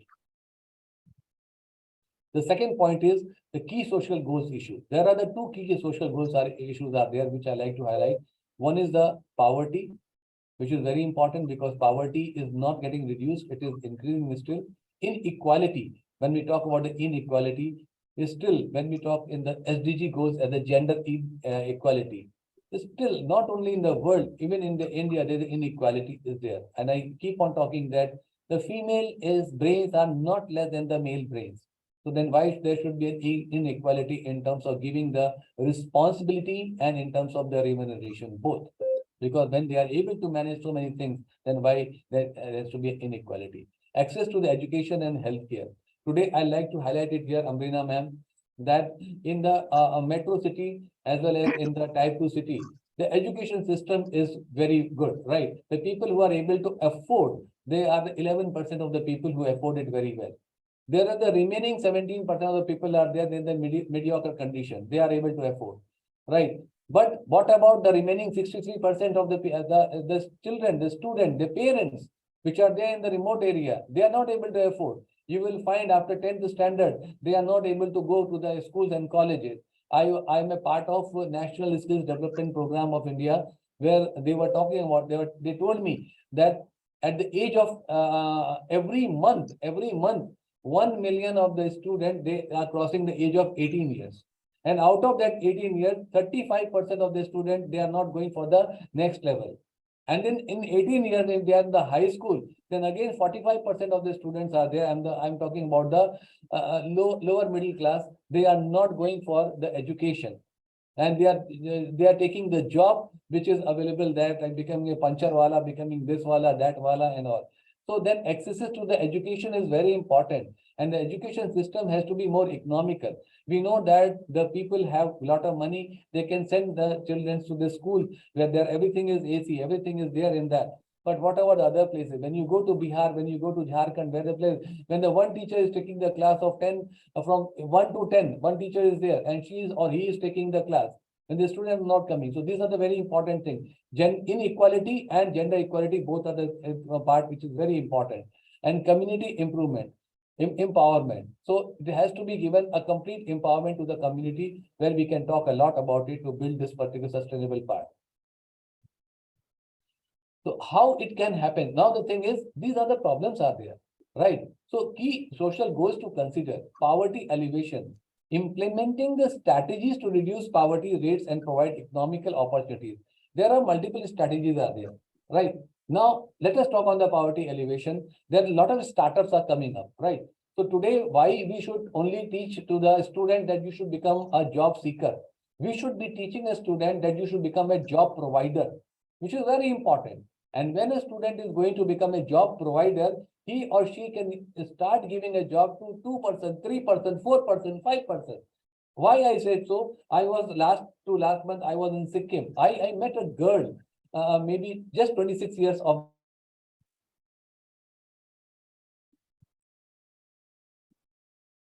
this China border, and she took out all the coffee to shop, the table and all everything. And I asked her, you are selling this? She told me, sir, I am MBA. I did from ICFA. And I have employed 4 people along with me, and I'm giving the job to them. I am fulfilling their family, the 4 people family. See, this is the way When a girl from that area can think, we can make this thinking across, which is going to reduce the poverty part, which is important. Social equality, ensuring equal access to resources, servicing and opportunities, which is again there because it's available there. How you utilize it, it is making a difference there. Access to the education and the healthcare. Thanks to again our Prime Minister, where a lot of the schemes are coming up, a lot of the generic, good quality drugs are being available, where the pharma company they used to charge 10 times more. Today, a normal person can purchase it. And access to the education, NEP 2020 guidelines have come. Today, when we talk about it, then a person, since I am based in Gujarat, though I am not a Gujarati, a person from a remote area of the Gujarat who doesn't understand English, but a child is having that brain. So that child is going to learn the language, the entire things in the Gujarati language or Maharashtrian language or local language. But with that brain, he or she can make a lot of difference. And that's what we have seen. Why we talk about Sundar Pichai? Sundar Pichai, when he was studying in IIT Sambalpur, right? He was not aware about Hindi. He only knew English or Tamil. But apart from this, the way he has inculcated that, so many examples are there, right? Today, you can see, ma'am, in the entire world, the 5 trillion industry has been taken care by the 25 Indians. 25 Absolutely. Indians, right? And in that, 20 people are from South India. 20 people are from South India. I was just counting the 25 people who are from North India or the other part or western part. 20 are from the South India. That is the way that we have that strength in us, and then we should utilize the strength. It is very important. Gender equality, I already told you again, but advancing gender equality, empowering women and girls. I always say we must be standing next to our girl child. We must be standing next to the women child.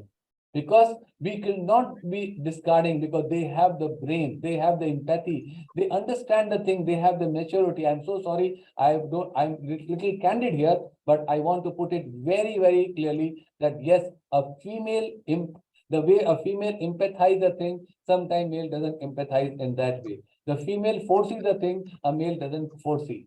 I'm so sorry, please don't mistake me, any of the male members, but that is the truth. That is the truth, because we have seen that part. The person is very cool. When you go and talk to the person, she will make you to understand the thing, right? And tomorrow we don't know. Why? Because the students are learning here. Tomorrow you don't know that tomorrow your boss will be a female. Then you have to adopt it. You have to ensure it. You have to ensure that yes, you have to give the respect to the female, which is very important. And we have to learn from the initial stage. That is the way the sustainable development is going to happen.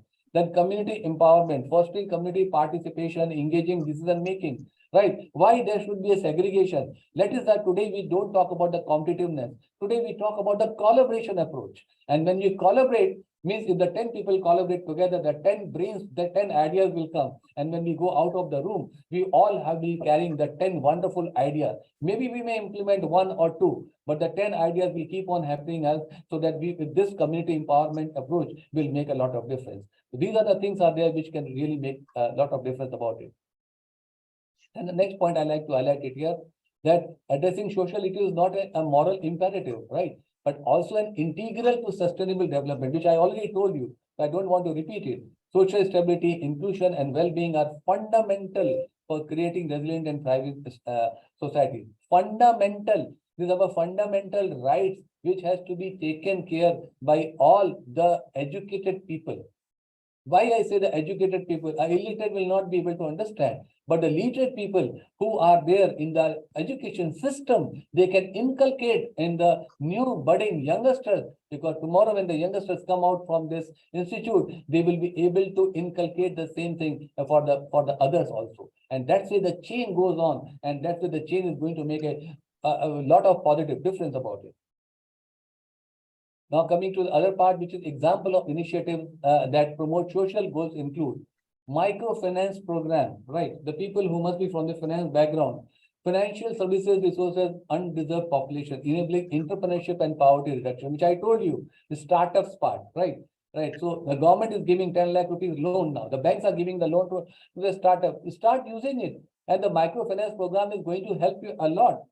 Community development projects are there, local community sustainable development initiative, infrastructure, education, healthcare. A group of people can make the things happen. A healthcare means they can start using by providing the tablets, syrups, and other so many things, because due to the time the COVID, people they started manufacturing lot many things. Gloves were manufactured, so many things were manufactured, which is going to improve the livelihood improvement.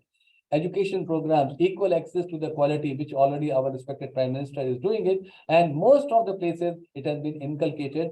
Still, there are a lot to go, because now NEP and NCF has come, right? And with the amalgamation of NEP and NCF, it is going to build a future for the future people.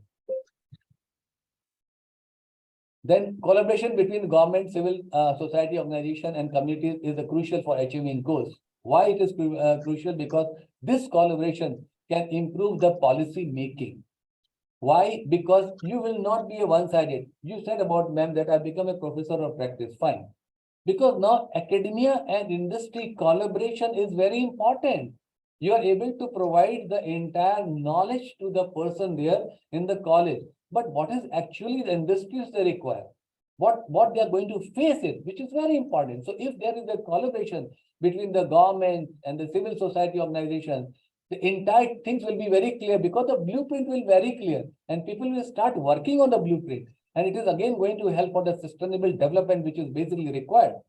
And it will going to help for the capacity building also, because the two brains will work together on the same goal. Thinking will be different, but the goal is one. So achieving that goal is very, very easy with the various type of the thinking, which is important. Third is human goals. And why we can say about the human goals? Because human goals are a fundamental component for the well-being, fulfillment, and dignity of the individual and communities. That is the one part, because these goals encompasses the four important things: physical and mental health. Today we talk about people are suffering with the mental health, right? If we are there with the person, the people will not go for the societal condition. People will not feel the stress part. So the mental health is a very, very important factor, because the COVID has shown us that yes, the mental health has to be taken care. Earlier, people, they never used to go to the psychiatrist because they say, oh, pagal hai. But now people, they are volunteering going to the psychiatrist. They are talking, no, I have some depression. Please help me to come out from the depression. Right? Please help me. So they don't take, because they take as one of the problem, like the way we take in our body. So that's the problem there also. Then the personal development. Today, what Ruchi was talking about it, about the personal development, storytelling, different ways. There are various people are there. In education, we talk about the experiential learning, right? We talk about a vocational training, ma'am, right? You study for 2 months and you go and work for 8 months in some of the places. So you'll able to understand the nitty-gritty, which is important. Cultural preservation, because if a person from North India go to the South India, then the culture amalgamation will be very good. A person from the North India and along with the person from the South India, if they have the collaborative approach of learning, it will make a very positive attitude, because then they will understand that it is the brain which is working, it is not the community which is working. So brain has to work. And promotion of the human rights, because in India, our human rights, you know that how many gaps are there. I'll not talk about it, but we go to the UK and USA, the human rights are very, very strong. Right, and that human right has to be taken care by each and every person which is there. Only by putting the candle march is not going to help us. It is not going to help us, because some people do the destroying part, and after 2 days, 3 days, you go with the candle march. No, that is not required. You have to raise your voice, which is very important. And human rights associations are raising it, but not everywhere, which has to be taken care in a war footing basis. So key human goals to consider and include, which I've already spoken, so I will not talk here. Healthy and happiness of the life, supporting the things, upholding and protecting human rights principles, which is there. Then government institutions and communities should collaborate to promote human goals by enacting policies that protect. This is a very important part. Human rights, investing in education, healthcare system, embracing cultural diversity and inclusion. Today we talk about inclusive society. This is the part which is coming with the inclusive society, which is going to help. Integrating goals, it always involves recognizing the interconnection and interdependence between these goals. which finds the synergies between them. Because when the synergy is there, the multiple challenges can be addressed together and we have the solution. Because when we are addressing it, we are not parking it, we are not cornering the thing. We are taking it on the table and then we are discussing it. When we discuss about it, the solution is going to come. And this is the way integrating the goals is going to make a difference.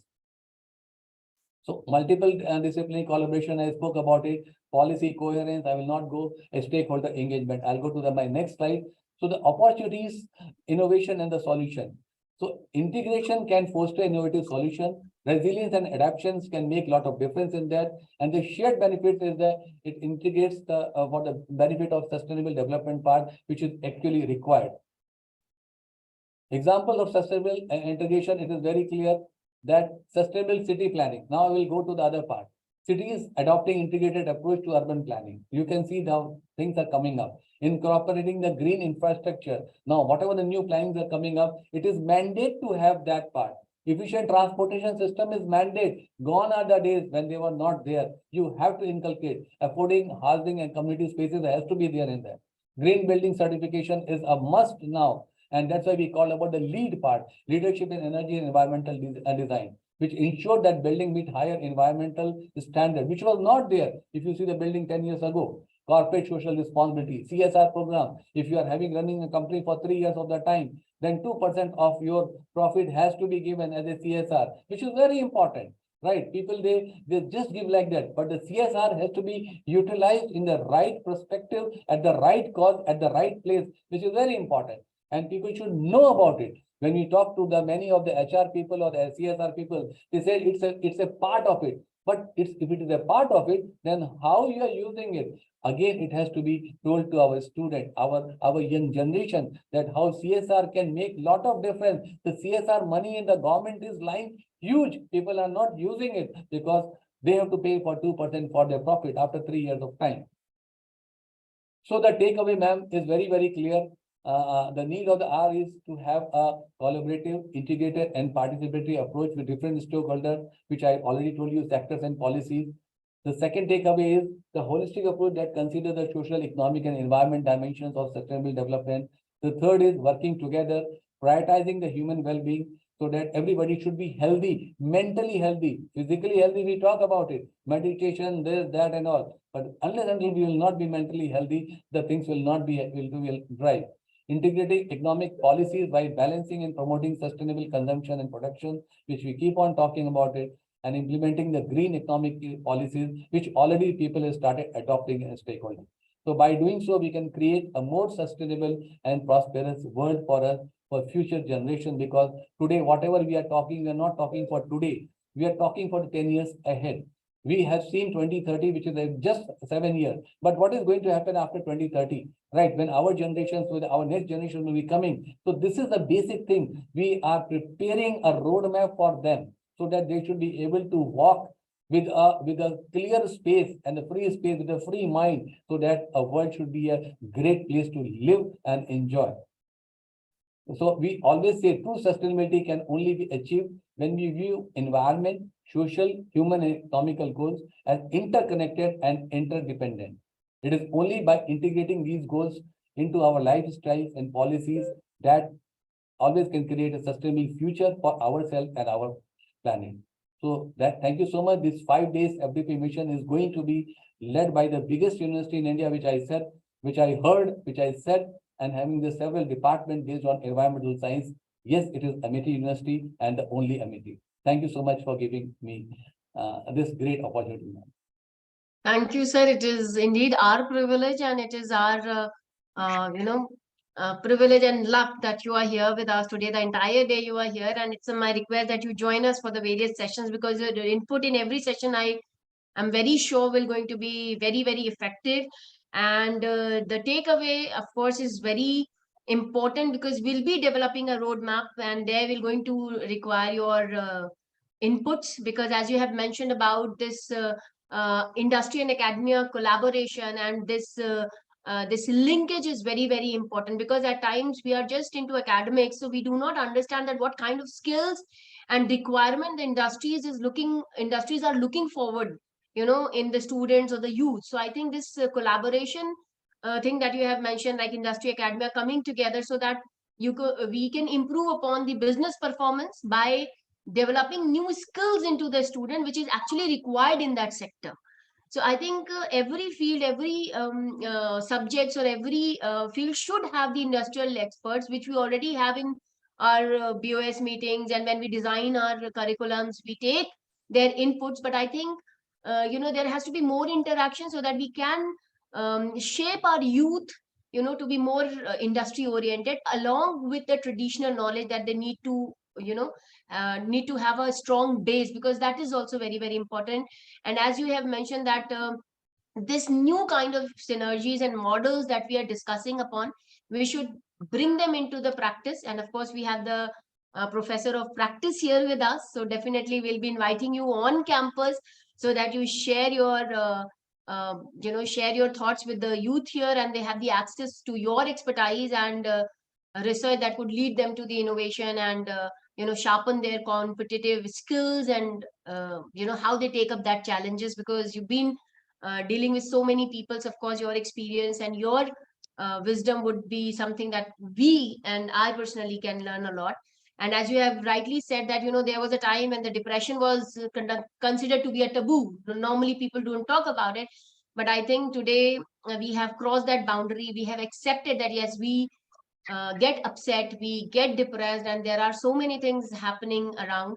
So thank you, sir, for highlighting all those very, very important aspects. And of course, the integration example that you have given to us, it's finally justifying the theme for today, which is integrating environmental, social, human, and economic goals for sustainable lifestyle and policy. So again, my heartfelt gratitude and thank you so much, Rajput sir.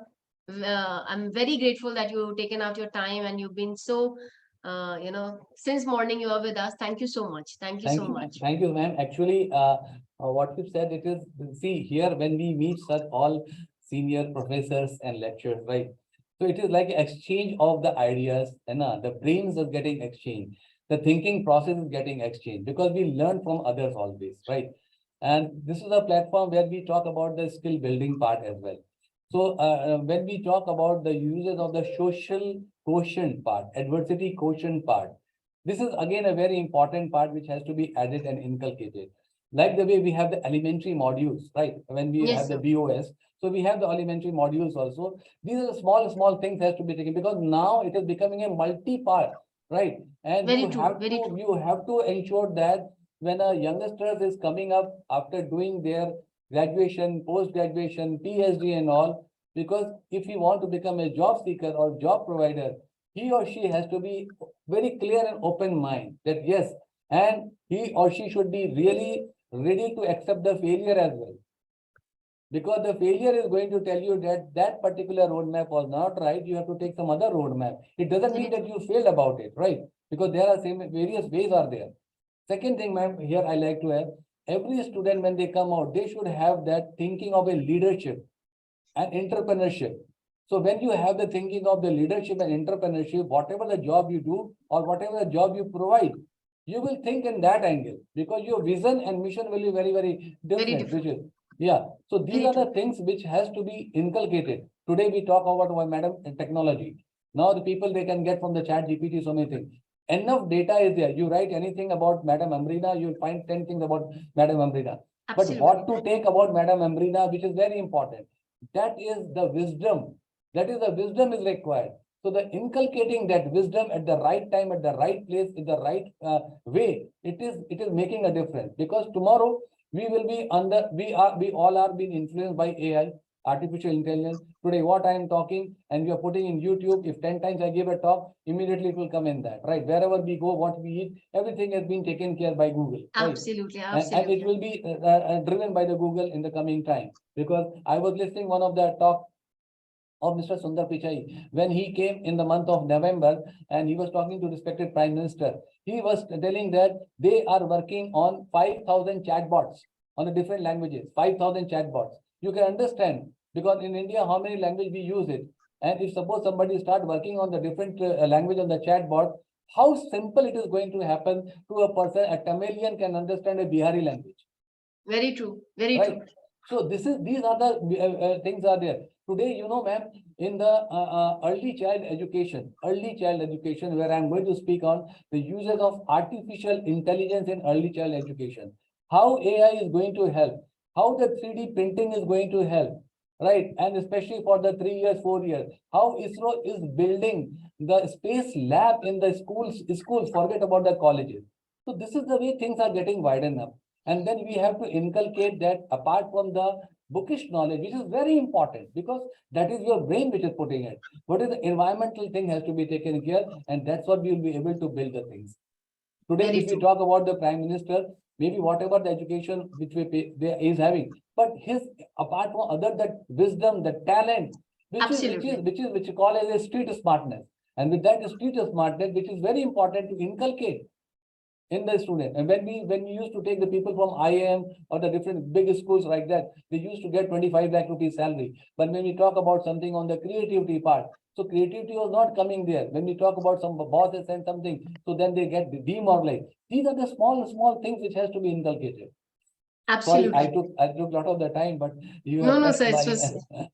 It's very good. And of course, now the Rakesh sir, we're going to wind up everything because he was the first to speak and now he is being the chair also. He'll wind up, but it's a pleasure listening to you, sir, and your points are very valid.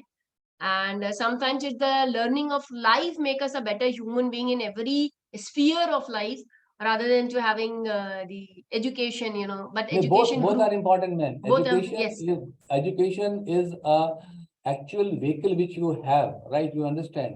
Yes, and sir. Then learning from the life is the real fuel which you add on the education so that your You steer entire through. drive should be very smooth. You should not have anything. So that both things are actually very important. Education is the power, right? But how to handle the power, that wisdom is very important. Very good. Very well said. Very well said, sir. Thank you. Thank you very much. Something that we can take it from here and can take it to our classrooms also, and to tell the students that if the life is a vehicle, then your experience is a fuel, and that is how going to you bring them together and steer through the challenges. Very well said. Thank you so much, Rajput sir. And now I would take this privilege and opportunity to invite Rakesh sir, the Executive Chairman for the Environmental and Consumer Protection Foundation, New Delhi, and is the chair for this session, which is integrating environmental, social, human and economical goals for sustainable lifestyle and policies, and would request him to address this session. But before that, I just want the participants to know that he is an active philanthropist involved in social welfare activity for the last 42 years and have worked actively in Lions Club International. He is currently executive chairman of the Environmental and Consumer Protection Foundation, New Delhi, registered in 1993. And for the last over 5 years, he has dedicated to solving the environmental issues and fighting for consumer protection. He is also the vice president of MSME Chamber of Commerce and India. He's involved with a lot of NGOs like Environment and Social Development Association, Indian Pollution Control Association, National Council for Climate Change, Sustainable Development and Public Leadership, Deva Foundation, Varanasi, Consumers India, New Delhi. He's a life member for World Peace and Development and Research Foundation. He's a life member for International Film and Television Club. He's an International Chamber of Media and Entertainment Industry board member. So he's been doing extensive work in the field of environment, and it is it's over 52 years of his experiences in these fields, which is environment, power, defense, media and infrastructures at various levels with reputed engineering consultants, MNCs, organization, universities, and in the various countries like India, US, China, Germany, and Poland. He traveled across the globe to these countries, Poland, Holland, Germany, Australia, China, Singapore, Malaysia, Thailand, Dubai, Middle East, Nepal, and of course, every part of India to build this excellent business relationship with the companies of repute and serving the nation and protecting the environment and the human rights, consumer rights. His main activities of the environment fields are working in the field of air pollution, climate change, water conservation, and restoring of water bodies, tree plantation, single-use plastic ban, global peace, women empowerment, and so many. Social work and climate change is his soul. So without, there's a lot to his credentials, but now I will just quickly invite sir to just wind up the entire theme for today And but before that, sir, as a tradition, you know that we're going to felicitate you with the Tulsi sapling. It's a bond of the love and affection that we have for you, and the everlasting affection for you. So here I would request the team to please play the video so that Dr. Renu is presenting you a virtual sapling, sir. Please accept it.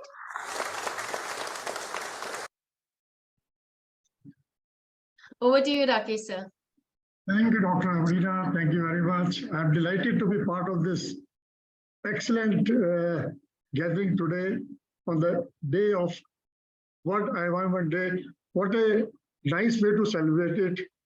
And we have heard various learned speakers. They've already spoken enough on environment. They left nothing for me now. Yes. But So really, then bless us with your words, and it's been great, sir. मतलब मेरे पास अल्फाज नहीं है क्योंकि जिस तरह आज रुचि ma'am भी कह रही थी, your likability is one factor that has brought all of us together. And with you and through you, I have an opportunity and privilege to meet Rajput sir, Rekha ma'am, and these all is. मतलब I am blessed and I feel lucky. But you've been doing a lot of work, so. Really my pleasure. And of course, morning I tried my best somehow, but we could not bring Dr. Mahesh Sharma as a chief guest because suddenly there was a death in his close relation. And so we could make it. So we'll try to fill it up on 9th of June.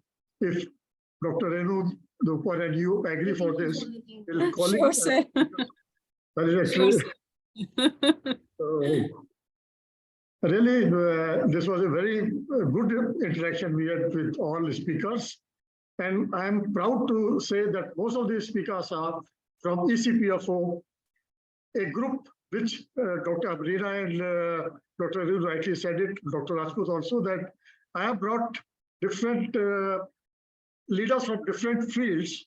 I added almost 200 members in last 6 years, and they are all masters in their leaders in their fields. So this is the best part of this, our foundation. And whosoever wants to join us is most welcome. Dr. Renu Dhupa, Dr. Abrina can guide you how to join us, or you can visit our website, www.ecpfo.in. And what more I can say? So I think you actually personifies this integration of bringing everybody together.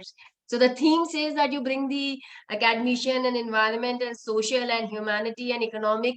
So we have all the things that we have, and you already mentioned that this session is for ECPFO and most of us are from ECPFO. So you actually integrated, you actually brought us together. So thank you so much. And I think जितना कहा जाएगा उतना कम होगा, और it will go on and on. But we always appreciate that, you know, this selfless feeling of helping someone is your USP. Let me tell you, sir. I'm especially ready to Amity University. My Sir, special love for you. Thank you so much, sir. Thank you so much. Thank you so much. So with this, I think we can move to the vote of thanks. With your permission, sir. Please, please. Okay, so again, it's my wonderful privilege and opportunity to propose a, first vote of thanks, the second vote of thanks for the first plenary session for today, which is integrating environmental, social, human, and economic goals for sustainable lifestyle and policies for this 5 days faculty development program, which is Mission Life, a roadmap to sustainability with practice and partnership in action under Guru DAKSHATA Faculty Induction Program, Awareness for Environmental Consciousness and Sustainable Development Goals.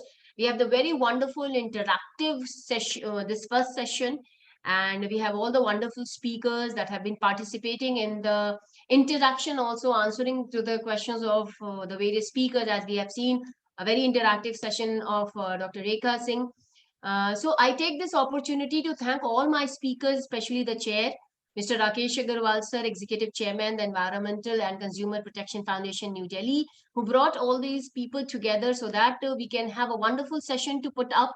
And it's his passion and compassion for working towards the environmental protection and the consumerism of the consumer forum that has paved the path for a lot of youngsters to join in and to have that mindset and can protect the environment.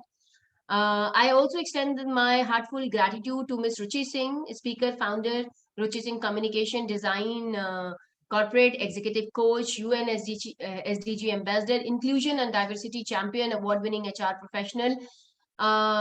She delivered an excellent lecture on the influence, and I believe that it's a very important trait of everybody, because we all have this quality of influencing one or the other people in our lives. I do have an impact of people in my life. I am learning with to whomever I meet. So the way she has actually put this influence through the videos and through her talk was excellent, and I think there is a lot to learn from her. And the way she has given us those 5 special techniques of likability, familiarity, and the association, the compliment is very, very important. We should compliment one another, and the smile, of course, which connects people. And I think with the kind of stress we are living, it's very, very important to connect. Then, of course, the next speaker, I also extend my heartfelt gratitude to Dr. Rabia, an edu model, founder and director of EdWeb Studio Channel. She's global leader and optimistic. And as she said that the change which you want to see in the world has to start from you, because charity begins at home. The kind of transformation we want to see into the world, it should start from you. We have to correct ourselves, we have to correct our mindset, we have to correct our perspective, and then we started preaching it. So it comes through practice, as Rajput sir has just said, when he shows that when he went for the plantation in the morning, and he said that we should practice what we preach. So I think somehow we have this tendency that we talk, but putting into the practice is a big challenge.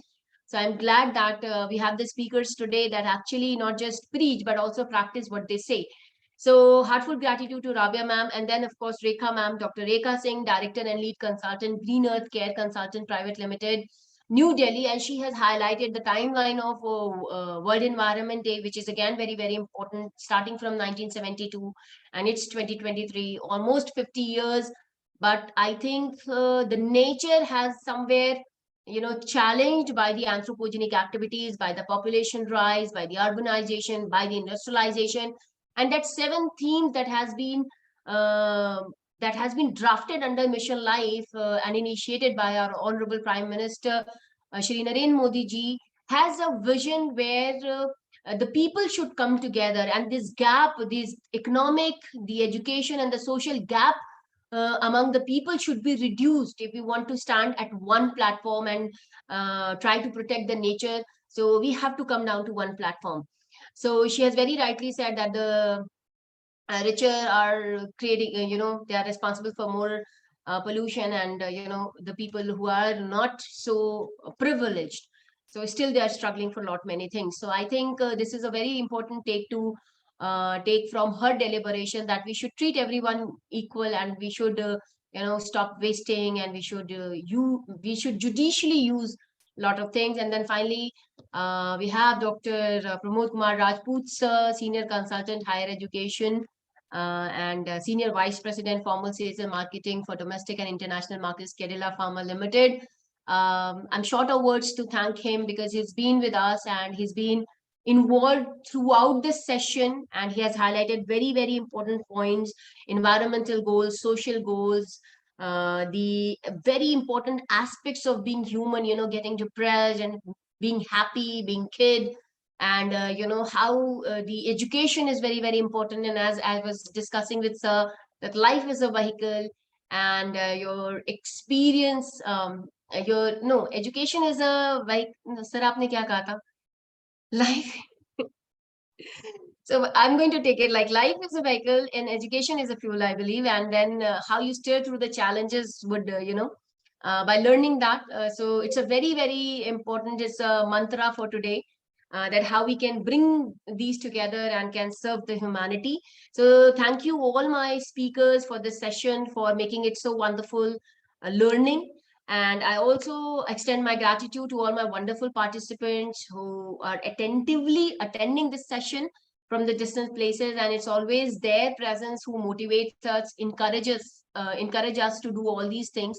I take this opportunity to thank the entire team, the organizing team, and also Dr. Sagina from the Academic Staff College for coordinating this FDP. The administration of Amity University for helping us with the efficient conduction of this event, then the teaching as well as the non-teaching staff of Amity Institute of Environmental Sciences. I would also take this opportunity to thank all the esteemed delegates, the scientific community, colleagues, and research scholars for being the integral part of this event. And of course, the team of AIS, Dr. Renu Dhuper, the Assistant Director of our institute, for letting all this happen and supporting us throughout. And finally, I would like to thank our admin IT team, Amity University Uttar Pradesh, for their support, for this smooth conduction. I've been messaging Maqsood sir all the time. Maqsood sir, thank you for being there all the time. I think more than anybody, you people are the most attentive part of any event, because every time you're on phone, every time I'm dropping you message. So my heartfelt gratitude to the entire admin and IT team of Amity. And once again, I thank all the distinguished assemblage for today. Please stay tuned for the upcoming session for tomorrow. So the tomorrow's theme would be the R&D model through technology, innovation, and the circular economy. And that session will going to be, the entire day. So we are going to this theme covering in 2 sessions, morning and evening. So thank you everyone for being with us. The assessment link is already posted in the chat box. So I hope you've been attending and filling your assessment. So please take your time, because attendance and assessment would be, deciding factor for your certificate. So please make sure that you finish it. So thank you once again. Renu ma'am, any final words from you? Sure, Amrina. Thank you, Amrina, for the coordination of this first session. Thank you very much. Thank you, Pramod sir. Your speech, no doubt, is very inspiring, very energetic lecture. Thank you for sharing valuable information. Thank you, Rakesh sir. Thank you, Rekha ma'am. No doubt this time it is more a discussion based, and I think all the participants gets a lot of knowledge regarding the mission life and the sustainable development goals. And we will try that next time. We will conduct a lecture in a hall so that the maximum students get a benefit from your area of expertise. So from my behalf, from the behalf of Amity University, thanks to all the speakers for gracing this occasion. Thank you, sir. Thank you. Thank you, sir. Thank you, Pramod. So we can, because we can log off now. Yes, sir, but we'll stay here for 5-10 minutes for the people to finish their assessments. In case if they have some query, they'll post it here. So thank you, sir. तो फिर बात हुई माँ को, मैंने phone किया तो बोल रही थी हाँ आ गई एकदम से। ठीक से था वो नहला मैं निकल जाती हूँ। Everybody is on speaker. I could hear everybody who's speaking. Renu ma'am. That was. Renu ma'am कह रही है मैं निकल जाती हूँ. Prashar sir, thank you for being here with us. I wish you would be able to open your camera and mic.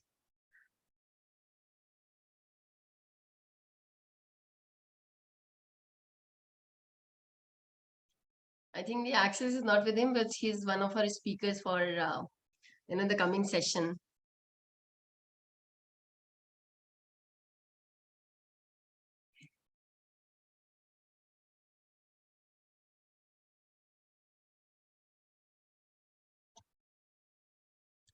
Maqsood sir, can you just make Rakesh? Yes, ma'am. Yes, ma'am.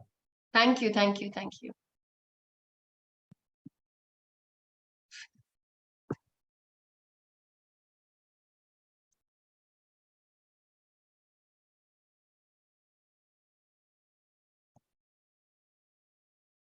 This is for the participants. I hope you're not having any problem with the assessment. In case if you're having it, please let me know. so that we can solve it, resolve.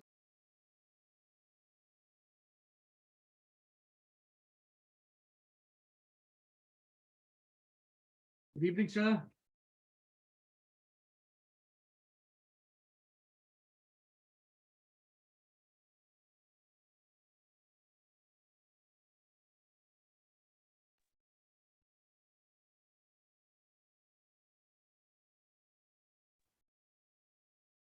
Dr. Amrina. I think Yes, everything close. I could see Prashar sir. Sir, Hage, Rakesh Prashar sir. I'm here. I'm here. Thank you very much. Wonderful day, and believe me, very knowledgeable. And I'm getting a little worried for tomorrow now. No, The sir, the standards have been set so high, so very high. It was a pleasure to be a part of the session today, but the standards are so high that it's going to be a challenge keeping up the standards tomorrow.